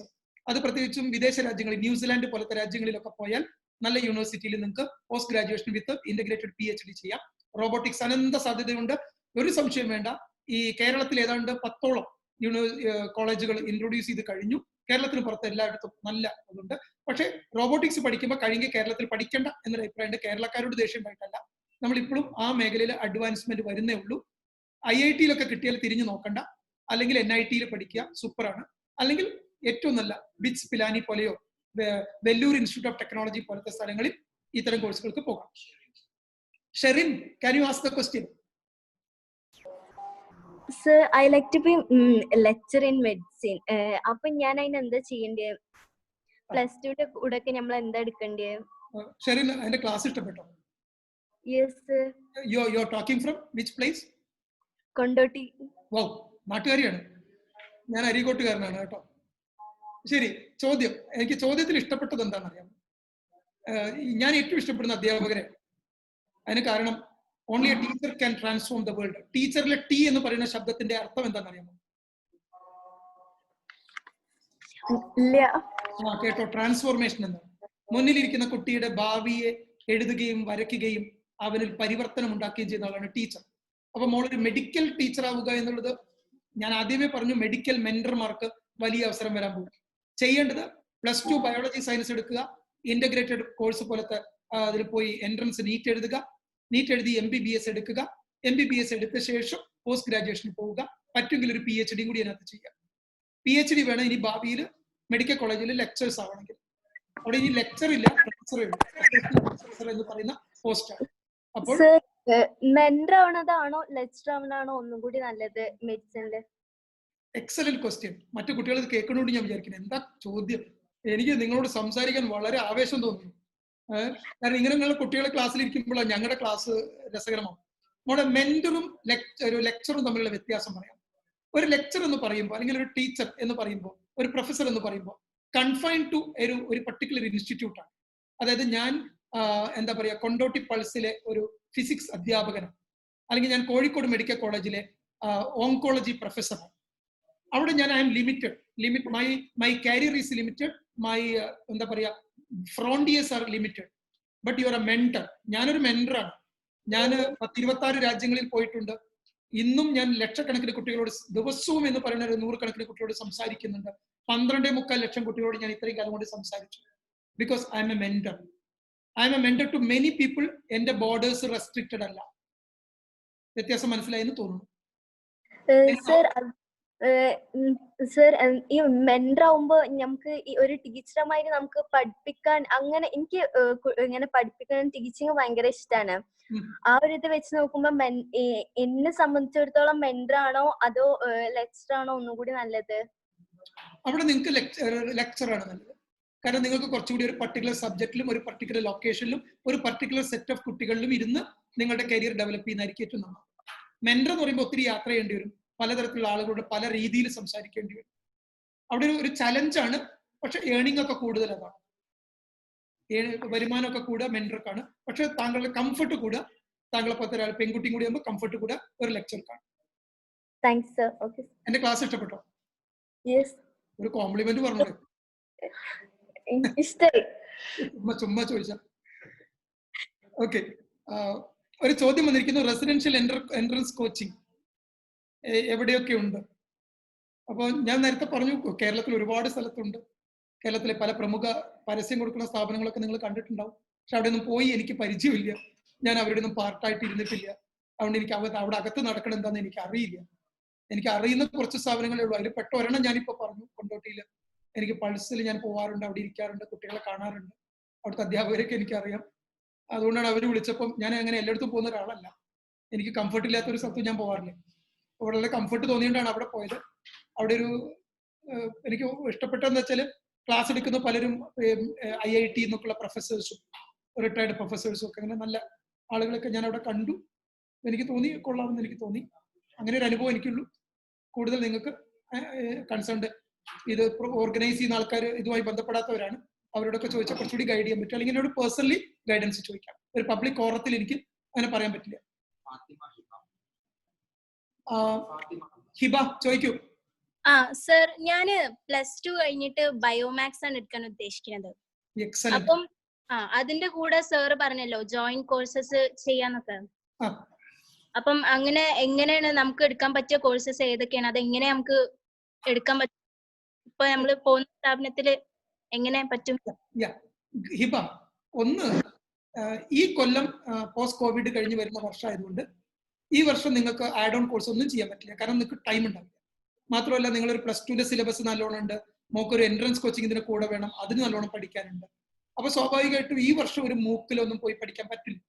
സെക്കൻഡ് ഇയറിൽ നമുക്ക് നോക്കാം. സമയം കിട്ടുവാണെങ്കിൽ നിങ്ങൾ എന്റെ കൂടെ ഉണ്ടെങ്കിൽ, അല്ലെങ്കിൽ ഞാനുമായിട്ടൊരു കണക്ഷൻ ഉണ്ടെങ്കിൽ, ഇപ്പൊ ഞാൻ കൊണ്ടോട്ടി ഇവരൊക്കെ ആയിട്ടൊരു കണക്ഷൻ ഉണ്ടെങ്കിൽ എനിക്ക് നിങ്ങളെ ഗൈഡ് ചെയ്യാൻ പറ്റുവാണെങ്കിൽ ഞാൻ ആ സമയത്ത് ഒരു 1-2 മാസത്തെ, മാസം എന്ന് പറയുമ്പോൾ ആഴ്ചയിൽ 2 മണിക്കൂറൊക്കെ ഉണ്ടാവുള്ളൂ. അപ്പൊ അങ്ങനെ കുറച്ച് കോഴ്സുകൾ ഞാൻ മോക്ക് ഡിസൈൻ ചെയ്തു തരാം. അതായത് മോള് പോകാൻ പോകുന്ന മേഖലയ്ക്ക് സഹായകരമാകുന്നത്. പക്ഷെ കൂടുതൽ നല്ലത് ഈ +2 കഴിഞ്ഞിട്ട് ഇരിക്കുന്ന സമയത്ത് ചെയ്യാം. ഇപ്പൊ ഈ കോവിഡ് സമയത്തൊക്കെ നിങ്ങൾ നേരത്തെ എന്നെ കണ്ടിരുന്നെങ്കിൽ, എന്റെ വെബിനാർ കിട്ടിയിരുന്നെങ്കിൽ മിനിമം ഒരു 3 ഡിഗ്രി ഞാൻ നിങ്ങൾക്ക് എടുത്തു തന്നേനെ. ഹാർവേർഡിലോ അല്ലെങ്കിൽ ജോർജിയയിലോ ഒക്കെ ഞാൻ എടുത്ത് തന്നേനെ. അത് സാരമില്ല, പോയത് പോട്ടെ. ഇനി വരാൻ പോകുന്ന സമയത്ത് നമുക്ക് ചെയ്യാം. ഇവിടെ വേണ്ടത് നിങ്ങൾക്ക് ഒരു റെഗുലർ മെന്ററിംഗ് ആണ് കേട്ടോ മോളെ. എന്നെ പോലത്തെ ഒരാൾക്ക് സാധിക്കും. നിങ്ങൾക്ക് റെഗുലർ മെന്ററിംഗ്, ഇപ്പൊ ഈ ചോദ്യം ചോദിക്കുമ്പോൾ നാളെയും മറ്റന്നാളൊക്കെ ഇങ്ങനെ ചോദിക്കാൻ പറ്റണം. അബൂബക്കർ സിദ്ദിഖ്, മോളെ ക്ലാസ് ഇഷ്ടപ്പെട്ടോ? ഇഷ്ടപ്പെട്ടു, super. Thank you, thank you, thank you. Abubakar Siddique, ഈ IIM പഠിക്കണമെങ്കിൽ നമ്മൾ എന്താ ചെയ്യേണ്ടത്? IIM പോണെങ്കിൽ ഇന്ത്യയിലെ ഏറ്റവും മികച്ച മാനേജ്മെന്റ് സ്ഥാപനങ്ങളാണ് ഇന്ത്യൻ ഇൻസ്റ്റിറ്റ്യൂട്ട് ഓഫ് മാനേജ്മെന്റ്. കേരളത്തിൽ കോഴിക്കോടുണ്ട്. അവിടുന്ന് പഠിച്ചിറങ്ങുന്ന ഒരു കുട്ടിയെ സമൂഹം നോക്കി നിൽക്കുന്നത് വലിയൊരു അത്ഭുതത്തോടു കൂടിയാണ്. എനിക്ക് ബാംഗ്ലൂർ പോയി പഠിക്കാൻ എവിടെയും പഠിക്കാം. പക്ഷെ അതിന് പഠിക്കണമെങ്കിൽ 2 ഓപ്പർച്യൂണിറ്റി ഉണ്ട്. ഒന്ന് +2 കഴിഞ്ഞിട്ട് നിങ്ങൾക്ക് അതിന്റെ പേര് ഇന്റഗ്രേറ്റഡ് MBA ആണ്. അതായത് BBA വിത്ത് MBA. ഈ കോഴ്സ് IIM ആണെങ്കിൽ ഇന്ത്യയിൽ 2 IIM ഉള്ളൂ. ഒന്ന് ഇൻഡോറും 2 റോക്തക്കും. ഇൻഡോറിലും റോക്തക്കിലുള്ള IIM മാത്രമേ കോഴ്സ് ഉള്ളൂ. അവിടെ ഓരോന്നിലും 150 വീതം സീറ്റ് ഉണ്ട്. മൊത്തം 300 സീറ്റ് ഉണ്ട്. അവിടെ കിട്ടണമെങ്കിൽ IP MAT എന്ന് പറയുന്ന ഒരു പരീക്ഷ എഴുതണം. ഈ പരീക്ഷ അല്പം ടഫാണ്. 4700 രൂപ അതിന്റെ അപ്ലിക്കേഷൻ ഫീസ് മാത്രം വരും. നന്നായിട്ട് കോച്ച് ചെയ്യണം. പക്ഷെ സയൻസ് എടുക്കുമ്പോൾ ഇതിൽ മാത്സ് ആണ് ഭയങ്കര ടഫായിട്ട് വരിക. സയൻസ് ആണ് എടുക്കുന്നെങ്കിൽ അതിൽ മാത്തമാറ്റിക്സ് നിങ്ങൾക്ക് കിട്ടുമ്പോൾ ആ പരീക്ഷ എളുപ്പം എഴുതി പാസ്സാവാൻ പറ്റും. കിട്ടിയാൽ തിരിഞ്ഞു നോക്കണ്ട, ജീവിതം രക്ഷപ്പെടും. അല്ല, ബാംഗ്ലൂരിൽ തന്നെ നിങ്ങൾക്ക് പഠിക്കണമെങ്കിൽ നിങ്ങൾ +2 കഴിഞ്ഞ് എവിടെയെങ്കിലും ഒരു ഇഷ്ടമുള്ള ഡിഗ്രി എടുക്കുക. BTech ആവാം. ഞാൻ റെക്കമെൻഡ് ചെയ്യുക BTech ആണ്. നല്ലൊരു സബ്ജക്ട് BTech എടുക്കുക. എന്നിട്ട് CAT പരീക്ഷ എഴുതുക. CAT പരീക്ഷ എഴുതിയിട്ട് IIM കയറുക. എന്നാൽ BTech വിത്ത് MBA നിങ്ങൾക്ക് തിരിഞ്ഞു നോക്കണ്ട, സ്വന്തം സംരംഭം തുടങ്ങാം. മികച്ച ഇന്റർനാഷണൽ MNC കമ്പനികളിൽ മാനേജറായിട്ട് ജോലി ചെയ്യാം. ഇത് കോഴിക്കോട് എടുക്കുന്നതാണോ അതോ ബാംഗ്ലൂർ എടുക്കണോ നല്ലത്? നമ്മളല്ല തീരുമാനിക്കുക. അത് നിങ്ങൾ CAT പരീക്ഷയുടെ റിസൾട്ട് റാങ്കിനനുസരിച്ച് സെൻട്രലൈസ്ഡ് അലോട്ട്മെന്റ് ആണ്. അവര് അലോട്ട് ചെയ്യുന്ന കോളേജിൽ നമുക്ക് പോയി പഠിക്കാൻ പറ്റില്ല. നമുക്ക് പോയി ഇഷ്ടപ്പെട്ട കോളേജ് തിരഞ്ഞെടുക്കാൻ പറ്റും. CAT നിങ്ങൾ ആദ്യത്തെ 10 റാങ്കോ 100 റാങ്കിലോ വന്നാൽ നിങ്ങൾക്ക് ഓപ്ഷൻ ഉണ്ട് കോഴിക്കോട് തിരഞ്ഞെടുക്കാൻ. പക്ഷേ എക്സാം +2 കഴിഞ്ഞിട്ട് എഴുതാ? അല്ല, അത് ഡിഗ്രി കഴിഞ്ഞിട്ടാണ്. CAT പരീക്ഷ ഡിഗ്രി കഴിഞ്ഞിട്ടാണ്. +2 കഴിഞ്ഞാൽ എഴുതുന്നത് IP MAT ആണ്. IP MAT അത് 2 കോളേജിലേ ഉള്ളൂ, ഇൻഡോർ, റോക്തക്ക്. എനിക്കൊരു ചോദ്യം വന്നു, എയർപോർട്ട് മാനേജ്മെന്റ്. ഏവിയേഷൻ കോഴ്സുകളും കേൾക്കുമ്പോൾ നല്ല രസമാണ്. ഏവിയേഷൻ ഓർക്കുമ്പോൾ തന്നെ വിമാനത്തിൽ പോണത് ഇങ്ങനെ നമ്മൾ സ്വപ്നം കണ്ടാണ്. എയർപോർട്ട് മാനേജ്മെന്റ് എന്ന് പറയുമ്പോൾ തന്നെ നമ്മൾ വിമാനം തിരിക്കുന്നതൊക്കെ ആയിട്ട് നമ്മളെ മനസ്സിൽ ചിലപ്പോൾ വന്നേക്കാം. കോഴ്സ് നല്ലതാണ്. ചിലപ്പോൾ പറയും സാമ്പാർ നന്ന് എന്റെ ചോറിലേക്ക് വേണ്ടെന്ന് പറയും പോലെയാണ് ഈ ചോദ്യത്തിന് ഉത്തരം. കാരണം എയർപോർട്ട് മാനേജ്മെന്റുകൾക്കൊക്കെ ആ കോഴ്സുകൾക്ക് ജോലി സാധ്യത വളരെ കുറവാണ്. എത്ര എയർപോർട്ട് ഉണ്ട് കേരളത്തിൽ? ഇനി എത്രണ്ണം വരും? വന്നാൽ തന്നെ എത്ര എയർപോർട്ട് മാനേജർമാരെ വേണം? നമ്മൾ എപ്പോഴും ജോലി തിരഞ്ഞെടുക്കുമ്പോൾ ശ്രദ്ധിക്കേണ്ടത്, ഞാൻ പഠിക്കുന്ന കോഴ്സ് കഴിഞ്ഞ് എനിക്ക് നിരവധി തൊഴിൽ അവസരങ്ങൾ ഉണ്ടോ എന്നാണ്. അവസരങ്ങൾ കുറവാണെങ്കിൽ അത്തരം കോഴ്സിന് പോയി നേരം കളയാതിരിക്കുക. ചോദ്യത്തിന് ഉത്തരം കിട്ടിയെന്ന് തോന്നുന്നു. ഷെറിൻ ചോദിച്ചോളൂ. സർ, ഞാൻ നേരത്തെ പറഞ്ഞിരുന്നല്ലോ എനിക്ക് മെഡിസിനിലെ ലെക്ചർ ആണ് ഇഷ്ടം. അപ്പോ +2ന്റെ കൂടെ എനിക്ക് ജോയിന്റ് കോഴ്സ്, ആഡ്-ഓൺ കോഴ്സ് ഒക്കെ ചെയ്യാൻ പറ്റിയ എന്താണ്? ഇപ്പൊ +2ന്റെ കൂടെ ആ മേഖലയ്ക്ക് നിങ്ങൾ പ്രത്യേകിച്ച് ഒരു ആഡ്-ഓൺ കോഴ്സും ചെയ്യണ്ട. കാരണം ഇപ്പൊ +2 നിങ്ങൾക്ക് സ്കോർ ചെയ്യാൻ മാത്രം നോക്കുക. പക്ഷെ നിങ്ങൾ ഡിഗ്രി ലെവലിലേക്ക് പോകുമ്പോൾ നിങ്ങൾ ചെയ്യേണ്ട ഒരു 4 കോഴ്സുകളുണ്ട്. അതിലൊന്ന്, അതെല്ലാം കൂടുതൽ skill oriented, communication skills, interpersonal skills oriented ആയിട്ടുള്ള നല്ല ഇന്റർനാഷണൽ യൂണിവേഴ്സിറ്റി, ഹാർവേർഡിന്റെ ഒക്കെ നല്ല കുഞ്ഞു കോഴ്സുകളുണ്ട്. അതുപോലെ തന്നെ ഇന്ത്യയിലെ IBM എന്ന് പറയുന്ന ലോകത്തിലെ ഏറ്റവും വലിയ മികച്ച കമ്പ്യൂട്ടർ കമ്പനി കൊടുക്കുന്ന മൈക്രോസോഫ്റ്റിന്റെ കോഴ്സുകളുണ്ട്. അതുപോലെ തന്നെ ഓക്സ്ഫോർഡ് യൂണിവേഴ്സിറ്റിയുടെ കോഴ്സുകളുണ്ട്. അതുപോലെ ഇന്ത്യയിൽ തന്നെ ചില IIT-കൾ കൊടുക്കുന്ന കോഴ്സ് ഉണ്ട്. ഇന്ത്യൻ ഇൻസ്റ്റിറ്റ്യൂട്ട് ഓഫ് മാനേജ്മെന്റിന്റെ കോഴ്സുകളുണ്ട്. അതൊക്കെ വളരെ ഷോർട്ടാണ്. അവരുടെ സർട്ടിഫിക്കറ്റും കിട്ടും. അതിപ്പോ ചെയ്യേണ്ട ആവശ്യമില്ല. കാരണം ഇപ്പൊ ചെയ്ത് നിങ്ങൾ ഇനി മുന്നോട്ട് പോകുക. അത് വേണ്ടത് ഡിഗ്രി കഴിഞ്ഞാൽ മാത്രമേ നമുക്ക് ചെയ്യാൻ പറ്റുള്ളൂ. കഴിഞ്ഞോണം നിർബന്ധമില്ല, ഡിഗ്രിയോട് കൂടെ ചെയ്യാം. പക്ഷെ +2ന്റെ കൂടെ ചെയ്യേണ്ട ആവശ്യമില്ല. അങ്ങനല്ല, നമ്മളിപ്പോ +2 കഴിഞ്ഞ് നേരെ എൻട്രൻസ് ആണ് എഴുതണമെന്നുണ്ടെങ്കിൽ നമുക്ക് ഇതൊന്നും ഈ എക്സാം എഴുതാൻ കഴിയില്ല. അപ്പൊ നമ്മള് +2 കഴിഞ്ഞ് നേരെ എൻട്രൻസ് ആണ് ചെയ്യാൻ ഉദ്ദേശിക്കണമെന്നുണ്ടെങ്കിൽ നമുക്ക് എന്തെങ്കിലും ചെയ്യാൻ പറ്റും? അല്ല മോളെ, ഇവിടെ +2 കഴിഞ്ഞൊരു എൻട്രൻസിനെ കുറിച്ച് ചിന്തിക്കാതിരിക്കണം. എന്തിനാ നിങ്ങൾ +2 കഴിഞ്ഞൊരു എൻട്രൻസിനെ കുറിച്ച് ചിന്തിക്കുന്നത്? +2ന്റെ കൂടെ എൻട്രൻസ് ചിന്തിച്ചൂടാ? അതാണ്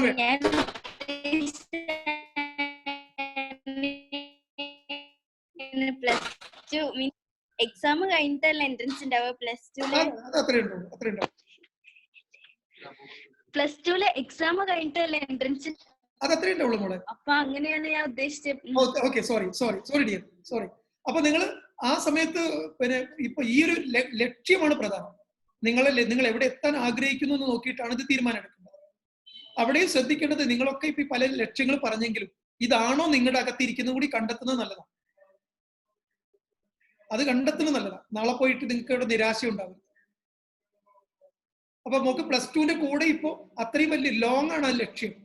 കാരണം ഒരു വരുന്ന 2-3 കൊല്ലം കൊണ്ട് നേടാവുന്ന ഒരു ലക്ഷ്യമല്ല കയ്യിൽ. അപ്പൊ കാലം വലിയ മാറ്റം വരുന്നതുകൊണ്ടാണ് ഞാൻ ഇപ്പൊ ചെയ്യേണ്ടെന്ന് പറഞ്ഞത്. ആഡ് ഓൺ കോഴ്സ് ഇപ്പൊ വേണ്ടെന്ന് പറയാൻ കാരണം. അബൂബക്കർ സിദ്ദിഖ്.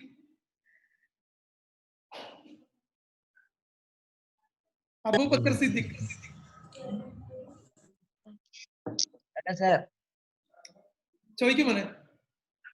ഈ IIM പഠിക്കാൻ ഇപ്പൊ നമ്മൾ +1 എന്തെങ്കിലും അതിന്റെ ഒപ്പം പഠിക്കണോ? വേണ്ട. +1 വിട്ടേക്കോ. +2ന്റെ കൂടെ ചെറിയൊരു കോച്ചിങ് എടുക്കണം. അതായത് IP മാറ്റിന്റെ പരീക്ഷയ്ക്ക് ഒരു സിമ്പിൾ ഒരു പ്രിപ്പറേഷൻ. അത് കുറച്ച് കോംപ്ലിക്കേറ്റഡ് ആണ് ഒരു എക്സാം. ഞാൻ അത്ര ഈസി എന്ന് പറഞ്ഞ് നിങ്ങളെ മോഹിപ്പിക്കില്ല. കുറച്ച് ടഫാണ്. അപ്പൊ അതിനൊരു +1 വിട്ടേക്കുക. +1 നിങ്ങൾക്ക് പുതിയൊരു മേഖലയല്ലേ, നിങ്ങൾ +1 അത് പരിചയപ്പെടും. എന്നിട്ട് +2ന്റെ കൂടെ നമുക്ക് നോക്കാം. ഞാൻ ഗൈഡ് ചെയ്യാം. പിന്നെ ഈ മെഡിസിൻ മാനുഫാക്ചറേഷൻ അതിനെന്തേലും പഠിക്കണോ +1? വേണ്ട, ഒന്നും വേണ്ട. +1 +2 സയൻസ് വിത്ത് എൻട്രൻസ് മാത്രം. എന്നിട്ട് ആദ്യം നമ്മൾ IIT-യിൽ അങ്ങനത്തെ കോഴ്സിലേക്ക് കയറാൻ നോക്കും. അല്ലെങ്കിൽ ഈ പറഞ്ഞ പോലെ തന്നെ നല്ല യൂണിവേഴ്സിറ്റിയിൽ ഈ മേഖല ഫാർമസ്യൂട്ടിക്കൽ കെമിസ്ട്രി, മെഡിസിൻ മാനുഫാക്ചറിംഗിൽ അതിന്റെ കോഴ്സാണ് ഫാർമസ്യൂട്ടിക്കൽ കെമിസ്ട്രി. കെമിസ്ട്രി ഭയങ്കരമായിട്ട് ഇഷ്ടപ്പെടണം കേട്ടോ. ഓക്കെ, ശരി. Thank you sir. Thank you. Class ഇഷ്ടപ്പെട്ടോ മോനെ? ഇനി ഇതുപോലെ ഉണ്ടാവുകയാണെങ്കിൽ പറയണ്ടോ? ഉറപ്പായിട്ട് നിങ്ങൾ കേട്ടോ. നമ്പർ ഇട്ടാണെങ്കിൽ കൊള്ളാമായിരുന്നു. ഞാൻ നമ്പർ അയക്കുന്നുണ്ട് നിങ്ങൾക്ക്. നമ്മുടെ ഇതിനകത്തുണ്ട്, ചാറ്റ് റൂമിലുണ്ട്. MBA കുറിച്ചുള്ള ലോജിസ്റ്റിക്കിനെ കുറിച്ച് ചോദിച്ചിരിക്കുന്നു. നല്ല ചോദ്യം, വളരെ അഡ്വാൻസ് ആയിരിക്കുന്നു ഈ ചോദ്യം ചോദിച്ച ആള്. ഈ 10ാം ക്ലാസ് കഴിഞ്ഞപ്പോൾ തന്നെ ഈ ചോദ്യമൊക്കെ ചോദിക്കണമെങ്കിൽ സാധാരണക്കാരനോ സാധാരണക്കാരിയോ അല്ല. എന്തായാലും എനിക്ക് ആ സന്തോഷം രേഖപ്പെടുത്തിക്കൊണ്ട്, മാസ്റ്റർ ഓഫ് ബിസിനസ് അഡ്മിനിസ്ട്രേഷൻ ആണ് MBA. ഡിഗ്രി കഴിഞ്ഞ് ചെയ്യേണ്ട ഒരു കോഴ്സാണ്. IIM ആണ് മികച്ച മേഖല. തൊട്ട് താഴെ സേവിയേഴ്സ് ആണ് അടുത്തത്. പിന്നെ നിരവധി യൂണിവേഴ്സിറ്റികളുണ്ട്. സെന്റർ ഫോർ നാഷണൽ ഇമ്പോർട്ടൻസ് എന്ന് പറയുന്ന ദേശീയ പ്രാധാന്യമുള്ള നിരവധി സർവകലാശാലയിൽ മികച്ച MBA ഉണ്ട്. അതിന് കാറ്റ്, മാറ്റ് തുടങ്ങിയിട്ടുള്ള പരീക്ഷകളാണ് എഴുതേണ്ടത്. അത് കഴിഞ്ഞ് കിട്ടിക്കഴിഞ്ഞാൽ നല്ല സാധ്യതയാണ്. ഇന്ത്യയിൽ ഏറ്റവും കൂടുതൽ ആവശ്യമുള്ള മേഖലയാണ് MBA. പക്ഷെ ഓർക്കുക, ആർക്കെങ്കിലും ഓടിപ്പോയി ചെയ്യാവുന്ന ഒരു കോഴ്സ് അല്ല. നല്ല വൈദഗ്ധ്യം, കപ്പാസിറ്റീസ്, കാപ്പബിലിറ്റീസ് ഒക്കെ വേണം, സ്കിൽസ് വേണം. അതിനകത്ത് ചോദിച്ചിരിക്കുന്ന ചോദ്യം ലോജിസ്റ്റിക്കൽ MBA-യുടെ സാധ്യത, മികച്ച സാധ്യത. കാരണം logistic and supply chain management എന്ന് പറയുന്നത് എക്കാലത്തും ഒരു രാജ്യത്തിന്റെ നിലനിൽപ്പിന് ആവശ്യമാണ്. ഇത് ഞാൻ നിങ്ങൾക്ക് മനസ്സിലാക്കാൻ വേണ്ടി പറയാം. ഇപ്പൊ കൊറോണ വന്ന് നമ്മളൊക്കെ ലോക്ക്ഡൌൺ എന്നും പറഞ്ഞ് വീട്ടിൽ നിന്ന് പുറത്തിറങ്ങി അടിച്ചു കൊല്ലുന്നൊക്കെ പറഞ്ഞ് വീട്ടിലിരുന്നപ്പോ നമ്മൾക്കൊക്കെ ഭക്ഷണം കഴിക്കാൻ കാരണം, നമുക്ക് വേണ്ട സാധനമൊക്കെ നമ്മുടെ വീട്ടിലെത്താൻ കാരണം, റേഷൻ കടയിൽ എത്താൻ കാരണം സപ്ലൈ ചെയിനാണ്, ലോജിസ്റ്റിക്കാണ്. അപ്പൊ എന്ത് നിന്നാലും ലോജിസ്റ്റിക് നിൽക്കില്ല. ലോജിസ്റ്റിക്കിന് എന്നും സാധ്യതയാണ്. നാഷണൽ ഉണ്ട്, ഇന്റർനാഷണൽ ഉണ്ട്. അപ്പൊ ലോജിസ്റ്റിക് MBA എടുത്തു കഴിഞ്ഞാൽ സ്വന്തമായി സംരംഭം തുടങ്ങാം, നിലവിലുള്ള മികച്ച സ്ഥാപനങ്ങളുമായി സഹകരിച്ച് പ്രവർത്തിക്കാം, നല്ല സാധ്യതയാണ്. MBA ഷിപ്പിംഗും ഇത് തന്നെയാണ്. ഷിപ്പിംഗ് ആൻഡ് ഇൻഡസ്ട്രിയുടെ മെയിൻ മേഖലയും ലോജിസ്റ്റിക് തന്നെയാണ്. അതുകൊണ്ട് ഒരു സംശയം വേണ്ട, ഈ രംഗത്ത് സാധ്യത ഒരിക്കലും മങ്ങില്ല, ഓപ്പർച്യൂണിറ്റീസ് കൂടുതലാണ്. ആരോ കൈവന്നിച്ചിട്ട് റെഡ്മി ഫോണുള്ള ആരാണ്? ചോദിച്ചോളൂ.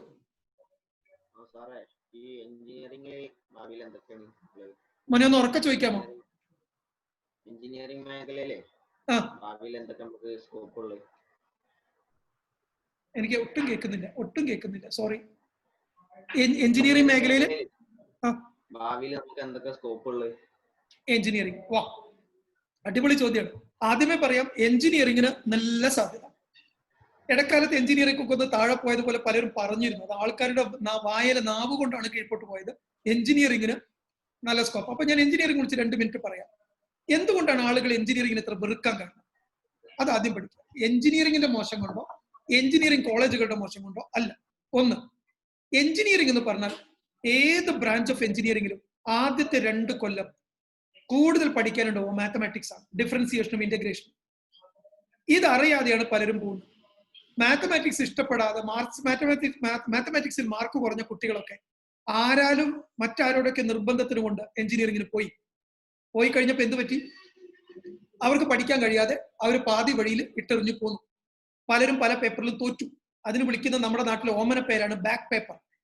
ബാക്ക് പേപ്പർ എന്ന നാട്ടുപുറത്തേക്ക് മനസ്സിലാവില്ല. അവർ വിചാരിച്ച എന്തോ ഡിഗ്രി കിട്ടിയതാണ്, ചിലർ വിചാരിച്ച അവാർഡ് കിട്ടിയതാണ്. എന്നാൽ ബാക്ക് പേപ്പർ എന്ന് പറഞ്ഞാൽ പച്ച ഭാഷയിൽ തോറ്റു എന്നാണ് അർത്ഥം. പക്ഷെ ഒരു എഞ്ചിനീയറിംഗിന് പോയ നാട്ടിൽ ഒരു കുട്ടിയും തോറ്റതായിട്ട് നമുക്കറിയില്ല. അവരൊക്കെ വളരെ അഭിമാനത്തോടെ പറയും എനിക്ക് 9 ബാക്ക് പേപ്പർ ഉണ്ട്. അപ്പൊ നാട്ടുകാർ പറയും എന്ത് നല്ല കുട്ടി, എത്ര അവാർഡ് വാങ്ങി വന്നിരിക്കുന്നു. അപ്പൊ ഇവർക്ക് പിന്നെ ഒരു പണിയും കിട്ടില്ല. അവർ ഓട്ടോറിക്ഷ ഓടിച്ച് നടക്കും, തെങ്ങ് കയറാൻ പോകും, അവര് മത്സ്യം വിൽക്കാൻ പോകും. ഇതൊന്നും മോശം ഏർപ്പാടല്ല, നല്ല ഏർപ്പാടാണ്. പക്ഷെ നാട്ടുകാർ പറയും എന്താ ചെയ്യുക, 4 കൊല്ലം ബിടെക് കഴിഞ്ഞു ഒക്കെ പാസ്സായി ഇപ്പൊ മീൻ വിൽക്കുകയാണ്. എന്റെ മക്കള് കേൾക്കണം, ഇതൊക്കെയാണ് നമ്മുടെ നാട്ടിൽ നടന്നത്. ചിലര് മൊബൈൽ തോണ്ടി ഫേസ്ബുക്കും വാട്സപ്പും ട്വിറ്ററും ഇൻസ്റ്റാഗ്രാമും ഒക്കെ ആവും. ചിലർക്ക് കാമുകനും കാമുകിയും ഉണ്ടാവും. ആ ഫാന്റസി വേൾഡിൽ ജീവിക്കും. അവര് തോറ്റുപോകും. അപ്പൊ അവര് കുറ്റം അവർക്കല്ല, എഞ്ചിനീയറിംഗ് കോളേജിനാണ്. തോറ്റാൽ കുറ്റം എഞ്ചിനീയറിംഗ് കോളേജിനും, ജയിച്ചാൽ അതിന്റെ നന്മ ജയിച്ചവർക്കുമാണ്. അങ്ങനെയാണല്ലോ നമ്മുടെ നാട്ടിൽ. അതുകൊണ്ട് എഞ്ചിനീയറിംഗ് ഒരു മോശം സാധനമായി. അതാണ് സത്യത്തിൽ ഉണ്ടായത്. എഞ്ചിനീയറിംഗ് അല്ല മോശം. 2, എഞ്ചിനീയറിംഗ് എന്ന് പറഞ്ഞാൽ നല്ലോണം പഠിക്കാനും 14 മണിക്കൂറും ഡെഡിക്കേറ്റ് ചെയ്ത് തന്നെ പഠിക്കണം. പഠിച്ചാൽ നിങ്ങളുടെ കയ്യിൽ 4 കൊല്ലത്തെ പ്രൊഫഷണൽ ഡിഗ്രിയാണ്. 3 കൊല്ലത്തെ ഡിഗ്രി ഇന്റർനാഷണലി അക്സെപ്റ്റഡ് അല്ല. ഇന്റർനാഷണലി അക്സെപ്റ്റഡ് 4 കൊല്ലത്തെ ഡിഗ്രിയാണ്. അപ്പൊ എവിടെ ലോകത്തിൽ എവിടെ പോയാലും യു ആർ എ പ്രൊഫഷണൽ. നിങ്ങൾക്ക് സ്കിൽസും കൂടി ഉണ്ടാവും. 2, ഇത് പഠിച്ചു എന്നുകൊണ്ട് ഒരു കാര്യമില്ല.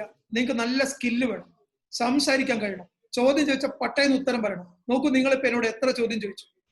ഒരു ചോദ്യത്തിന് മുമ്പിൽ ഞാൻ പതറിയിട്ടില്ല. മനസ്സിലാവുണ്ടോ? അത് അറിവുണ്ടത് മാത്രമല്ല, പ്രസന്റ് ചെയ്യാനുള്ള ഒരു കഴിവുണ്ടായതുകൊണ്ട്. ഇത് ഞാനും ആർജിച്ചെടുത്തതാണ്. ജനിച്ചു വീണപ്പോ എന്നിലും ഈ കഴിവൊന്നും ഉണ്ടായിരുന്നില്ല. അപ്പോൾ ഏത് ചോദ്യം ചോദിച്ചാലും ഉത്തരം പറയാൻ പറ്റുക, ഏതൊരു ഇന്റർവ്യൂ ബോർഡിനെയും അതിശയപ്പെടുത്താൻ സാധിക്കുക. അപ്പൊ നിങ്ങൾക്ക് ജോലി കിട്ടും. ഇനി ഏത് ബ്രാഞ്ചാണ് നല്ലത്? ഈ ചോദ്യത്തിന് വലിയൊരു പ്രസക്തി ഇല്ല. ഇനി അങ്ങോട്ട് നിങ്ങൾ എന്തു പഠിച്ചു എന്നുള്ളതല്ല, നിങ്ങൾക്ക് എന്തറിയാം എന്നുള്ളതിനാണ് ഏറെ പ്രസക്തി. അതാ ഞാൻ പറഞ്ഞത്, സുന്ദർ പിച്ചെ പഠിച്ചത് മെറ്റലർജി, അദ്ദേഹം ജോലി ചെയ്തത് ഗൂഗിളും മെറ്റലർജിയും തമ്മിൽ യാതൊരു ബന്ധവുമില്ല. പക്ഷെ എന്നിരുന്നാലും താങ്കളുടെ ചോദ്യത്തിന് പറയാം, കേരളത്തിനകത്ത് പഠിക്കുകയാണെങ്കിൽ കേരളത്തിൽ ഏറ്റവും കൂടുതൽ അവൈലബിൾ ആയിട്ടുള്ള ബ്രാഞ്ചസ് മെക്കാനിക്കലും ഇലക്ട്രിക്കലും ഇലക്ട്രോണിക്സും സിവിലുമാണ്. ഇതാണ് ഏറ്റവും കൂടുതൽ. ഈ 4 എക്കാലത്തും സാധ്യതയുള്ളതാണ്. എന്തുകൊണ്ടാണ് ഇലക്ട്രോണിക്സ് ആൻഡ് കമ്മ്യൂണിക്കേഷൻ? ഇലക്ട്രോണിക്സ് ഇല്ലാത്ത ഒന്നുമില്ല. ഇപ്പൊ നിങ്ങൾ സംസാരിക്കുന്ന മൊബൈൽ ഇലക്ട്രോണിക്സ് ആണ്, ലാപ്ടോപ്പ് ഇലക്ട്രോണിക്സ് ആണ്. ഇനി വരാൻ പോകുന്ന റോബോട്ടിക്സ് അതിന്റെ ബേസിക് ഇലക്ട്രോണിക്സ് ആണ്. നിങ്ങൾ എന്തെടുത്താലും ഇലക്ട്രോണിക്സ് വേണം. പിന്നെ കമ്മ്യൂണിക്കേഷൻ, നമുക്ക് മൊബൈൽ ഫോണിലാണ്ട് ജീവിക്കാൻ പറ്റും. അപ്പൊ സ്വാഭാവികമായിട്ടും കമ്മ്യൂണിക്കേഷൻ എഞ്ചിനീയേഴ്സിന് ആവശ്യമാണ്. അവിടെ നല്ല സാധ്യതയുണ്ട്. ഇലക്ട്രിക്കൽ, കറണ്ട് ഇല്ലാണ്ട് ജീവിക്കാൻ പറ്റില്ല, നല്ല സാധ്യതയാണ്. സിവിൽ, ഇൻഫ്രാസ്ട്രക്ചർ ഡെവലപ്മെന്റ്, അത് ഒരിക്കലും ഒളിമങ്ങാത്ത മേഖലയാണ്. അതായത് വീടുകൾ ഉണ്ടാക്കുക, കെട്ടിടങ്ങൾ ഉണ്ടാക്കുക, പാലങ്ങൾ ഉണ്ടാക്കുക. അപ്പൊ സ്വാഭാവികമായിട്ട് സിവിൽ എഞ്ചിനീയറിംഗ് സാധ്യതയാണ്. മെക്കാനിക്കൽ എഞ്ചിനീയറിംഗ് എല്ലാറ്റിനും എന്താ പറയുക, ഹെഡ് ഓഫ് എഞ്ചിനീയറിംഗ് ആണ്. എന്തിലേക്കും തിരിഞ്ഞു പോകാൻ പറ്റുന്ന സാധനമാണ് മെക്കാനിക്കൽ എഞ്ചിനീയറിംഗ്. പിന്നെ ബാക്കിയൊക്കെ സ്പെഷ്യലൈസേഷൻ ആണ്. പെട്രോളിയം, പെട്രോ കെമിക്കൽ, അതൊക്കെ സ്പെഷ്യലൈസേഷൻ ആണ്. എന്ന് വെച്ചാൽ ആ മേഖലയിൽ മാത്രമേ ജോലി കിട്ടുള്ളൂ. പെട്രോ കെമിക്കൽ എന്ന് പറയുമ്പോൾ എല്ലായിടത്തും പോയി ജോലി ചെയ്യാൻ പറ്റില്ല. അതുപോലെ തന്നെ മെറ്റലർജി, എല്ലായിടത്തും പോയി ജോലി ചെയ്യാൻ പറ്റില്ല. അങ്ങനെ ഒരു 154ഓളം ബ്രാഞ്ചുകളെ കുറിച്ച് എനിക്ക് പറയാൻ അറിയാം, സമയമില്ല. പിന്നെ ഇപ്പോൾ പുതിയൊരു മേഖലയാണ് ഡിസൈൻ. അതിനാണ് കൂടുതൽ ഇനി സാധ്യത, ഡിസൈൻ. അപ്പോൾ IIT-കളിൽ ഡിസൈൻ കോഴ്സുകളുണ്ട് ബിടെക്കിൽ. അതിന് കിട്ടാൻ വേണ്ടിയുള്ള പരീക്ഷ UCED എന്ന് പറഞ്ഞ പരീക്ഷയാണ്. അപ്പോ JEE മെയിൻസും അതിനാവശ്യമാണ്. അപ്പൊ അതുണ്ട്. പിന്നെ NID, നാഷണൽ ഇൻസ്റ്റിറ്റ്യൂട്ട് ഓഫ് ഡിസൈനിൽ ഡിസൈൻ എന്ന കോഴ്സ് ഉണ്ട്. അപ്പൊ ഡിസൈൻ കോഴ്സുകൾക്ക് മികച്ച ഭാവിയുണ്ട്. പിന്നെ IT ആണ്, ഇൻഫർമേഷൻ ടെക്നോളജി. അതിൽ ഞാൻ പറഞ്ഞു IT-യോ കമ്പ്യൂട്ടർ സയൻസോ റോബോട്ടിക്സോ അതുപോലെ തന്നെ internet of things, data science, artificial intelligence, augmented reality, virtual reality, ഇങ്ങനെയുള്ള കാര്യങ്ങൾക്കൊക്കെ മികച്ച സാധ്യത. ഹിഷാം ചോദിക്കൂ. സാറേ, ഈ ടെക്നോളജി പരമായിട്ട് മുന്നോട്ട് പോകാന് ഈ +1 കൂടെ ഏത് കോഴ്സ് എടുക്കണ്ടേ? +1 സയൻസ് എടുക്കുകയും മാത്തമാറ്റിക്സിന് പ്രിഫറൻസ് കൊടുക്കുകയാണ് ആദ്യം വേണ്ടത്.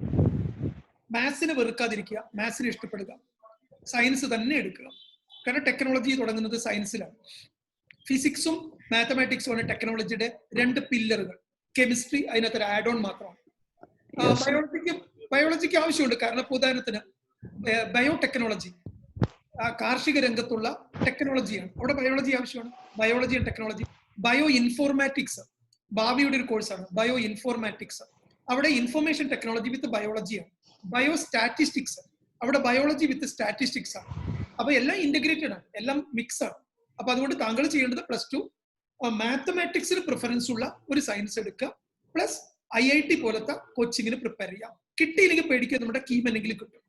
വലിയ പരീക്ഷയ്ക്ക് മെനക്കെട്ടാൽ ചെറുതെങ്കിലും കിട്ടും. അതുപോലെ സാറേ +1 കൂടെ അതിന് ആഡ് ഓൺ കോഴ്സ് ആയിട്ട് ഏതെടുക്കണ്ടേ? ഒന്നും വേണ്ട, ഇപ്പൊ ഒന്നും ചെയ്യണ്ട. +1 +2 ഇപ്പൊ നിങ്ങൾ ഒന്നും ചെയ്ത് സമയം കളയണ്ട. ഡിഗ്രിക്ക് ചേർന്നിട്ട് 4 കോഴ്സെങ്കിലും മിനിമം എടുക്കുക. അത് ഞാൻ നിങ്ങൾക്ക് ആ സമയത്ത് ഗൈഡ് ചെയ്ത് തരാം. കാരണം ആ സമയത്ത് എന്ന് പറയാൻ കാരണം ഇനിയും 2 കൊല്ലം കഴിയണം, പുതിയ കോഴ്സുകൾ അപ്പോഴേക്ക് വരും. അപ്പൊ ഇപ്പൊ പറഞ്ഞാൽ അത് അപ്ഡേറ്റഡ് ആവില്ല. ഹന ഫാത്തിമ, അതുപോലെ ചോദിച്ചോളൂ മോനെ, ചോദിച്ചോളൂ. അതുപോലെ സോഫ്റ്റ്വെയർ ബേസ് ആയിട്ട് പോണെങ്കിൽ +1 കൂടെ ഏതെങ്കിലും കോഴ്സ് എടുക്കണോ? ഇപ്പൊ വേണ്ട. വേണമെങ്കിൽ +2 ഒരു 3 മാസത്തെ ഒരു ആർട്ടിഫിഷ്യൽ ഇന്റലിജൻസിന്റെ ഒരു ബേസിക് കോഴ്സ് എടുത്തോളൂ. അതുപോലെ +2 ശേഷം ഏതെടുക്കുക? +2 ശേഷം നിങ്ങൾ ബിടെക് പോണം, മസ്റ്റ് ആണ്. ബിടെക് ഏതെടുക്കുക? IT ആണോ അതോ? നിങ്ങൾക്ക് IT ആണ് കുറച്ചുകൂടി നന്നാവുക, കാരണം അതിനകത്ത് ഇലക്ട്രോണിക്സും കൂടി ഉണ്ട്. പക്ഷെ ഇപ്പോഴും ശ്രദ്ധിക്കേണ്ടത് 2 കൊല്ലം കഴിയുമ്പോൾ സിലബസിൽ മാറ്റം വരും. അപ്പൊ ഞാൻ കുറച്ചുകൂടി കഴിഞ്ഞിട്ട് അത് അപ്ഡേറ്റ് ചെയ്ത് തരാം. കാരണം മാറണമെന്നല്ലേ നിങ്ങൾക്ക് തരേണ്ടത്, അല്ലേ? മാറാൻ തന്നിട്ട് കാര്യമില്ല. അത് ഞാൻ പറഞ്ഞു. പക്ഷെ പഠിച്ചോളൂ, ബിടെക് ആണ് പഠിക്കേണ്ടത്. ഹന ഫാത്തിമ പോയോ?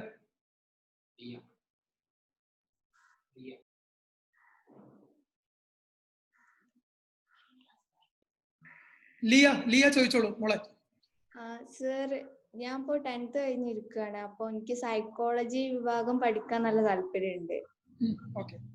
അപ്പൊ ഞാൻ +1 എങ്ങനെ പോവേണ്ടത്? നല്ല ചോദ്യം. ഞാൻ ഇതിന് നേരത്തെ ഉത്തരം പറഞ്ഞു, മോള് കേട്ടോന്ന് എനിക്കറിയില്ല. സൈക്കോളജി നല്ലൊരു കോഴ്സാണ്, ഭാവിയുള്ള കോഴ്സാണ്. പക്ഷേ എല്ലാവർക്കും ചെയ്യാൻ പറ്റില്ല മോളെ. കാരണം അതൊരു സ്കിൽ ഓറിയന്റഡ് ഒരു സാധനമാണ് സൈക്കോളജി. എല്ലാവർക്കും വിജയിപ്പിച്ചെടുക്കാൻ പറ്റില്ല. പഠിക്കാൻ നല്ല സാധനമാണ്, നന്നായിട്ട് പഠിക്കാൻ പറ്റുന്നതാണ്. പക്ഷെ അപ് ടു PhD വരെ പോകാൻ പറ്റണം. 1. 2, ഹെൽത്ത് സൈക്കോളജിയാണ് അതിൽ ഏറ്റവും ബെസ്റ്റ്, പക്ഷെ സീറ്റ് കുറവാണ്. പിന്നെ ക്ലിനിക്കൽ സൈക്കോളജി, അതെല്ലായിടത്തും ഉണ്ട്, ധാരാളമാണ് clinical psychology. BSc clinical psychology പഠിക്കാൻ +2 ബയോളജി സയൻസ് എടുക്കുക. എന്നിട്ട് സൈക്കോളജി നീറ്റ് ഒന്ന് എഴുതി നോക്കുക, അത് നല്ലതാണ്. എന്നിട്ട് നിങ്ങൾ ക്ലിനിക്കൽ സൈക്കോളജി എടുക്കുക. ക്ലിനിക്കൽ സൈക്കോളജി എടുത്തിട്ട് ഇന്റഗ്രേറ്റഡ് PhD, അതായത് 3 കൊല്ലത്തെ ഡിഗ്രി കഴിഞ്ഞിട്ട് BSc കഴിഞ്ഞിട്ട് ഇന്റഗ്രേറ്റഡ് PhD എടുക്കാം. നല്ല സൂപ്പർ അവസരമാണ്, കിടിലൻ സാധ്യതയാണ്. പക്ഷേ ഓർക്കണം, അതിന്റെ സ്കില്ല് നിങ്ങളുടെ അടുത്തുണ്ടോ എന്ന് നിങ്ങൾ പരിശോധിക്കണം. ഉത്തരം കിട്ടിയെന്ന് തോന്നുന്നു. നമുക്ക് ഈ മീറ്റിംഗ് വൈൻഡ് അപ്പ് ചെയ്യേണ്ട ഒരു സമയമായി. ഒരാൾക്ക് കൂടി ഹലോ സർ, കേക്കണ്ടോ? ഹലോ ചോദിച്ചോളൂ. സർ, പിന്നെ സാർ IoT എന്ന് പറഞ്ഞില്ല, IoT ഇന്റർനെറ്റ് ഓഫ് തിങ്സ്, അതിനെപ്പറ്റി ഒന്ന് ബ്രീഫായി പറയൂ. അത് പിന്നെ കുറെ നല്ല സ്കോപ്പ് ഉള്ളതാണെന്നൊക്കെ പറഞ്ഞപ്പം ഞാൻ കുറെ കേട്ട്. 100 വട്ടം. കാരണം we are going to an internet world. Already we are in an internet world. ഇനി അങ്ങോട്ട് ഇന്റർനെറ്റ് ഇല്ലാത്തൊരു ലോകത്തെ കുറിച്ച് നിങ്ങൾക്ക് സങ്കല്പിക്കാൻ പറ്റില്ല. അപ്പൊ ഇന്റർനെറ്റുമായി ബന്ധപ്പെട്ട് ഇന്റർനെറ്റിലൂടെ വരാവുന്ന ടെക്നോളജിയുടെ പുതിയ ഡെവലപ്മെന്റ്സും വികാസങ്ങളുമാണ് ഈ ഒരു മേഖല. പക്ഷെ അതൊരു ഒറ്റ കോഴ്സ് അല്ല, ഇതൊരു ഇന്റഗ്രേറ്റഡ് കോഴ്സാണ്. അതിനകത്ത് ഞാൻ പറഞ്ഞില്ല, ആർട്ടിഫിഷ്യൽ ഇന്റലിജൻസ് വരും, അതിനകത്ത് ഓഗ്മെന്റഡ് റിയാലിറ്റീസ് വരും, ഡാറ്റ സയൻസ് വരും, ഇതെല്ലാം അതിനകത്ത് വരും. അപ്പൊ ഒരു മൾട്ടി ഡയമെൻഷണൽ ഒരു കോഴ്സാണ് അത്. ഞാൻ പറയാം, ഈ മേഖലകളൊക്കെ കൂടി ഇന്റഗ്രേറ്റ് ചെയ്തിട്ടുള്ള ഒരു സാധനം. അതൊരു നല്ല സാധ്യതയാണ്, ഒരു സംശയമില്ല. ബിടെക് ലെവലിൽ നിങ്ങൾക്ക് അത് പഠിക്കാം. ഇനി വരാൻ പോകുന്ന ലോകം അതിൻ്റെതാണ്, ഇന്റർനെറ്റ് ഓഫ് തിങ്സിന്റെയാണ്. ഇതിന് ഡീറ്റെയിൽ ആയിട്ട് ഞാൻ നിങ്ങൾക്ക് ബ്രീഫ് ചെയ്യാം. കാരണം ഈ മീറ്റിംഗ് അവസാനിപ്പിക്കാൻ എനിക്ക് മെസ്സേജ് വന്നു കഴിഞ്ഞു. അതുകൊണ്ട് താങ്കൾ എന്റെ നമ്പർ നോട്ട് ചെയ്തിട്ട് ഞാൻ താങ്കൾക്ക് പേഴ്സണലൈസ് ആയിട്ട് എന്റെ വീഡിയോ വേണമെങ്കിൽ അയച്ചുതരാം, ഇതുമായി ബന്ധപ്പെട്ടത്, അല്ലെങ്കിൽ ഇതിന്റെ ആർട്ടിക്കിൾ അയച്ചുതരാം. പെട്ടെന്ന് ഉത്തരം പറയുമ്പോൾ ഒരുപാട് സമയം എടുക്കുന്നുള്ളത് കൊണ്ടാണ്. ഞാൻ ഒരു കാര്യം കൂടി പറഞ്ഞ് അവസാനിപ്പിക്കാം. I am really thankful to all of you for joining and actively participating in such a wonderful webinar hosted and conducted by Pulse Kondoti, and I really thank all the authorities. ഞാൻ നിങ്ങൾക്ക് ഒരു ചെറിയ കാര്യം introduce ചെയ്യണം. ഞാൻ എന്റെ ഭാഗമല്ലെങ്കിൽ ഇത്രയും കേട്ടപ്പോൾ എനിക്ക് പറയാൻ തോന്നി. ഞാൻ എന്റെ 8 വർഷത്തെ ഗവേഷണം കൊണ്ട് ഒരു മൊബൈൽ ആപ്പ് ഡെവലപ്പ് ചെയ്തിട്ടുണ്ട്. എന്റെ പേര് നിങ്ങൾക്ക് ഇവിടെ കാണുമ്പോൾ അവിടെ ഇല്ല, sorry, it's not only my name is coming. എന്റെ മൊബൈൽ ആപ്പിന്റെ പേര് കോൺകറ എന്നാണ്. വരാൻ പോകുന്ന ഒരു യുഗത്തെ കീഴടക്കാൻ ഒരു കുട്ടിയെ പ്രാപ്തനാക്കുന്ന ഒരു ടെക്നോളജിയാണ്. അതിനകത്ത് ഒരു കുട്ടിയുടെ ഉള്ളിൽ ഇരിക്കുന്നത് എന്ത്, നിങ്ങൾ ആരാണ്, നിങ്ങൾ എന്താണ് എന്ന് കണ്ടെത്തുകയും അതിനനുസരിച്ചുള്ള കോഴ്സുകൾ, അതിനനുസരിച്ചുള്ള കരിയറുകൾ അത് ഡിസൈൻ ചെയ്യുകയും വരുന്ന ഒരു 5-8 കൊല്ലം അവിടെ എത്തുന്നത് വരെ ഇപ്പൊ ഞാൻ നിങ്ങളോട് സംസാരിക്കുന്ന ഈ 1 മണിക്കൂർ പോലെ നിരന്തരം 5 കൊല്ലം ഞാനുമായി നിങ്ങൾക്ക് സംവദിക്കാനും നിങ്ങളെ ഗൈഡ് ചെയ്യാനും മെന്റർ ചെയ്യാനും നിങ്ങൾക്ക് ഒരു പ്ലാറ്റ്ഫോം ഒരുക്കി തരുന്ന ഈ ലോകത്തിൽ തന്നെ വൺ ആൻഡ് ഓൺലി പ്ലാറ്റ്ഫോമാണ് എന്റെ പ്ലാറ്റ്ഫോം. 8-9 കൊല്ലത്തെ ഗവേഷണമാണ് ഞാൻ ഇത് ഡെവലപ്പ് ചെയ്യാൻ കാരണം. ഇത്രയും സർവീസുകൾ പോലും ഞാൻ ഇങ്ങനെ പൾസ് പോലത്തെ സ്ഥാപനങ്ങളിൽ ഇരുന്നുകൊണ്ട് ഞാൻ കുട്ടികൾക്ക് കൊടുക്കാറുണ്ട്. ഇനി എന്റെ ക്ലിനിക്കിൽ വന്ന് എന്നെ കാണാം. പക്ഷെ കൂടുതലും ഞാൻ ക്ലിനിക്കിലൊക്കെ എപ്പോഴും നിങ്ങൾക്ക് ഹെവി ബുക്കിംഗ് ആയിരിക്കും. പക്ഷെ ഇങ്ങനെ പൾസ് പോലത്തെ ഒരു എഡ്യൂക്കേഷൻ പയനിയേഴ്സിന്റെ മുമ്പിലാവുമ്പോൾ അവരുടെ അടുത്ത് വലിയൊരു ക്രൗഡ് ഉണ്ടാവില്ല. നിങ്ങൾക്ക് എന്നെ കാണേണ്ടവർക്ക് മാത്രം വന്നിരുന്ന് കാണാം. നിങ്ങളുടെ പാരന്റ്സുമായിട്ട് ഡിസ്കസ് ചെയ്യാം. താല്പര്യമുള്ളവർക്ക് വേണമെങ്കിൽ ഒരു കമ്പൽഷനും ഇല്ല. നിങ്ങളുടെ ഭാവി എന്തെന്ന് അറിയണമെങ്കിൽ കൃത്യമായി നിർവചിച്ച് തരാൻ പറ്റും. നിങ്ങളുടെ പഠനത്തിലോ സ്വഭാവത്തിലോ പെരുമാറ്റത്തിലോ ഒക്കെ എന്തെങ്കിലും പ്രോബ്ലംസ് ഒക്കെ നിങ്ങൾക്ക് തോന്നുന്നുണ്ടെങ്കിൽ അത് കണ്ടുപിടിക്കാനും കറക്റ്റ് ചെയ്യാനും ഇത് സാധിക്കും. ഒരു പുതിയ ടെക്നോളജിയാണ് ഇത്. നിങ്ങൾക്ക് വേണമെങ്കിൽ ഞാൻ ഇതിന്റെ ഷോർട്ട് വീഡിയോസ് അയച്ചു തരാം. So I hope all of you are very very happy because of നിങ്ങളുടെ ആക്റ്റീവ് പാർട്ടിസിപ്പേഷൻ കണ്ടാൽ അറിയാം നിങ്ങളുടെ ഒരു happiness. And really I'm blessed. നിങ്ങൾക്ക് എല്ലാവർക്കും വേണ്ടി ഞാൻ പ്രാർത്ഥിക്കാം. മികച്ച ഭാവി ഉണ്ടാവട്ടെ, വിജയം ഉണ്ടാകട്ടെ. നിങ്ങൾ എല്ലാവരും ഒന്ന് രീതിയിൽ പങ്കെടുത്ത 100 ചില്ലാനും കുട്ടികളെ എനിക്കൊന്ന് കാണാൻ ഞാൻ ആഗ്രഹിക്കുന്നു. കാരണം നിങ്ങളുടെ ആ ഒരു എന്തൂസിയസും ഡൈനാമിസവും എന്നെ വല്ലാണ്ട് എൻകറേജ് ചെയ്തു. അപ്പൊ എപ്പോഴെങ്കിലും കൊണ്ടോട്ടിയിൽ വെച്ച് നമുക്ക് കാണാം എന്ന പ്രാർത്ഥനയോടുകൂടി പ്രതീക്ഷയോടുകൂടി നിങ്ങൾക്ക് നിങ്ങളുടെ കുടുംബാംഗങ്ങൾക്ക് ഈശ്വരാനുഗ്രഹത്തിന് വേണ്ടി പ്രാർത്ഥിച്ചുകൊണ്ട് doctor Suresh Kumar signing off. Thank you.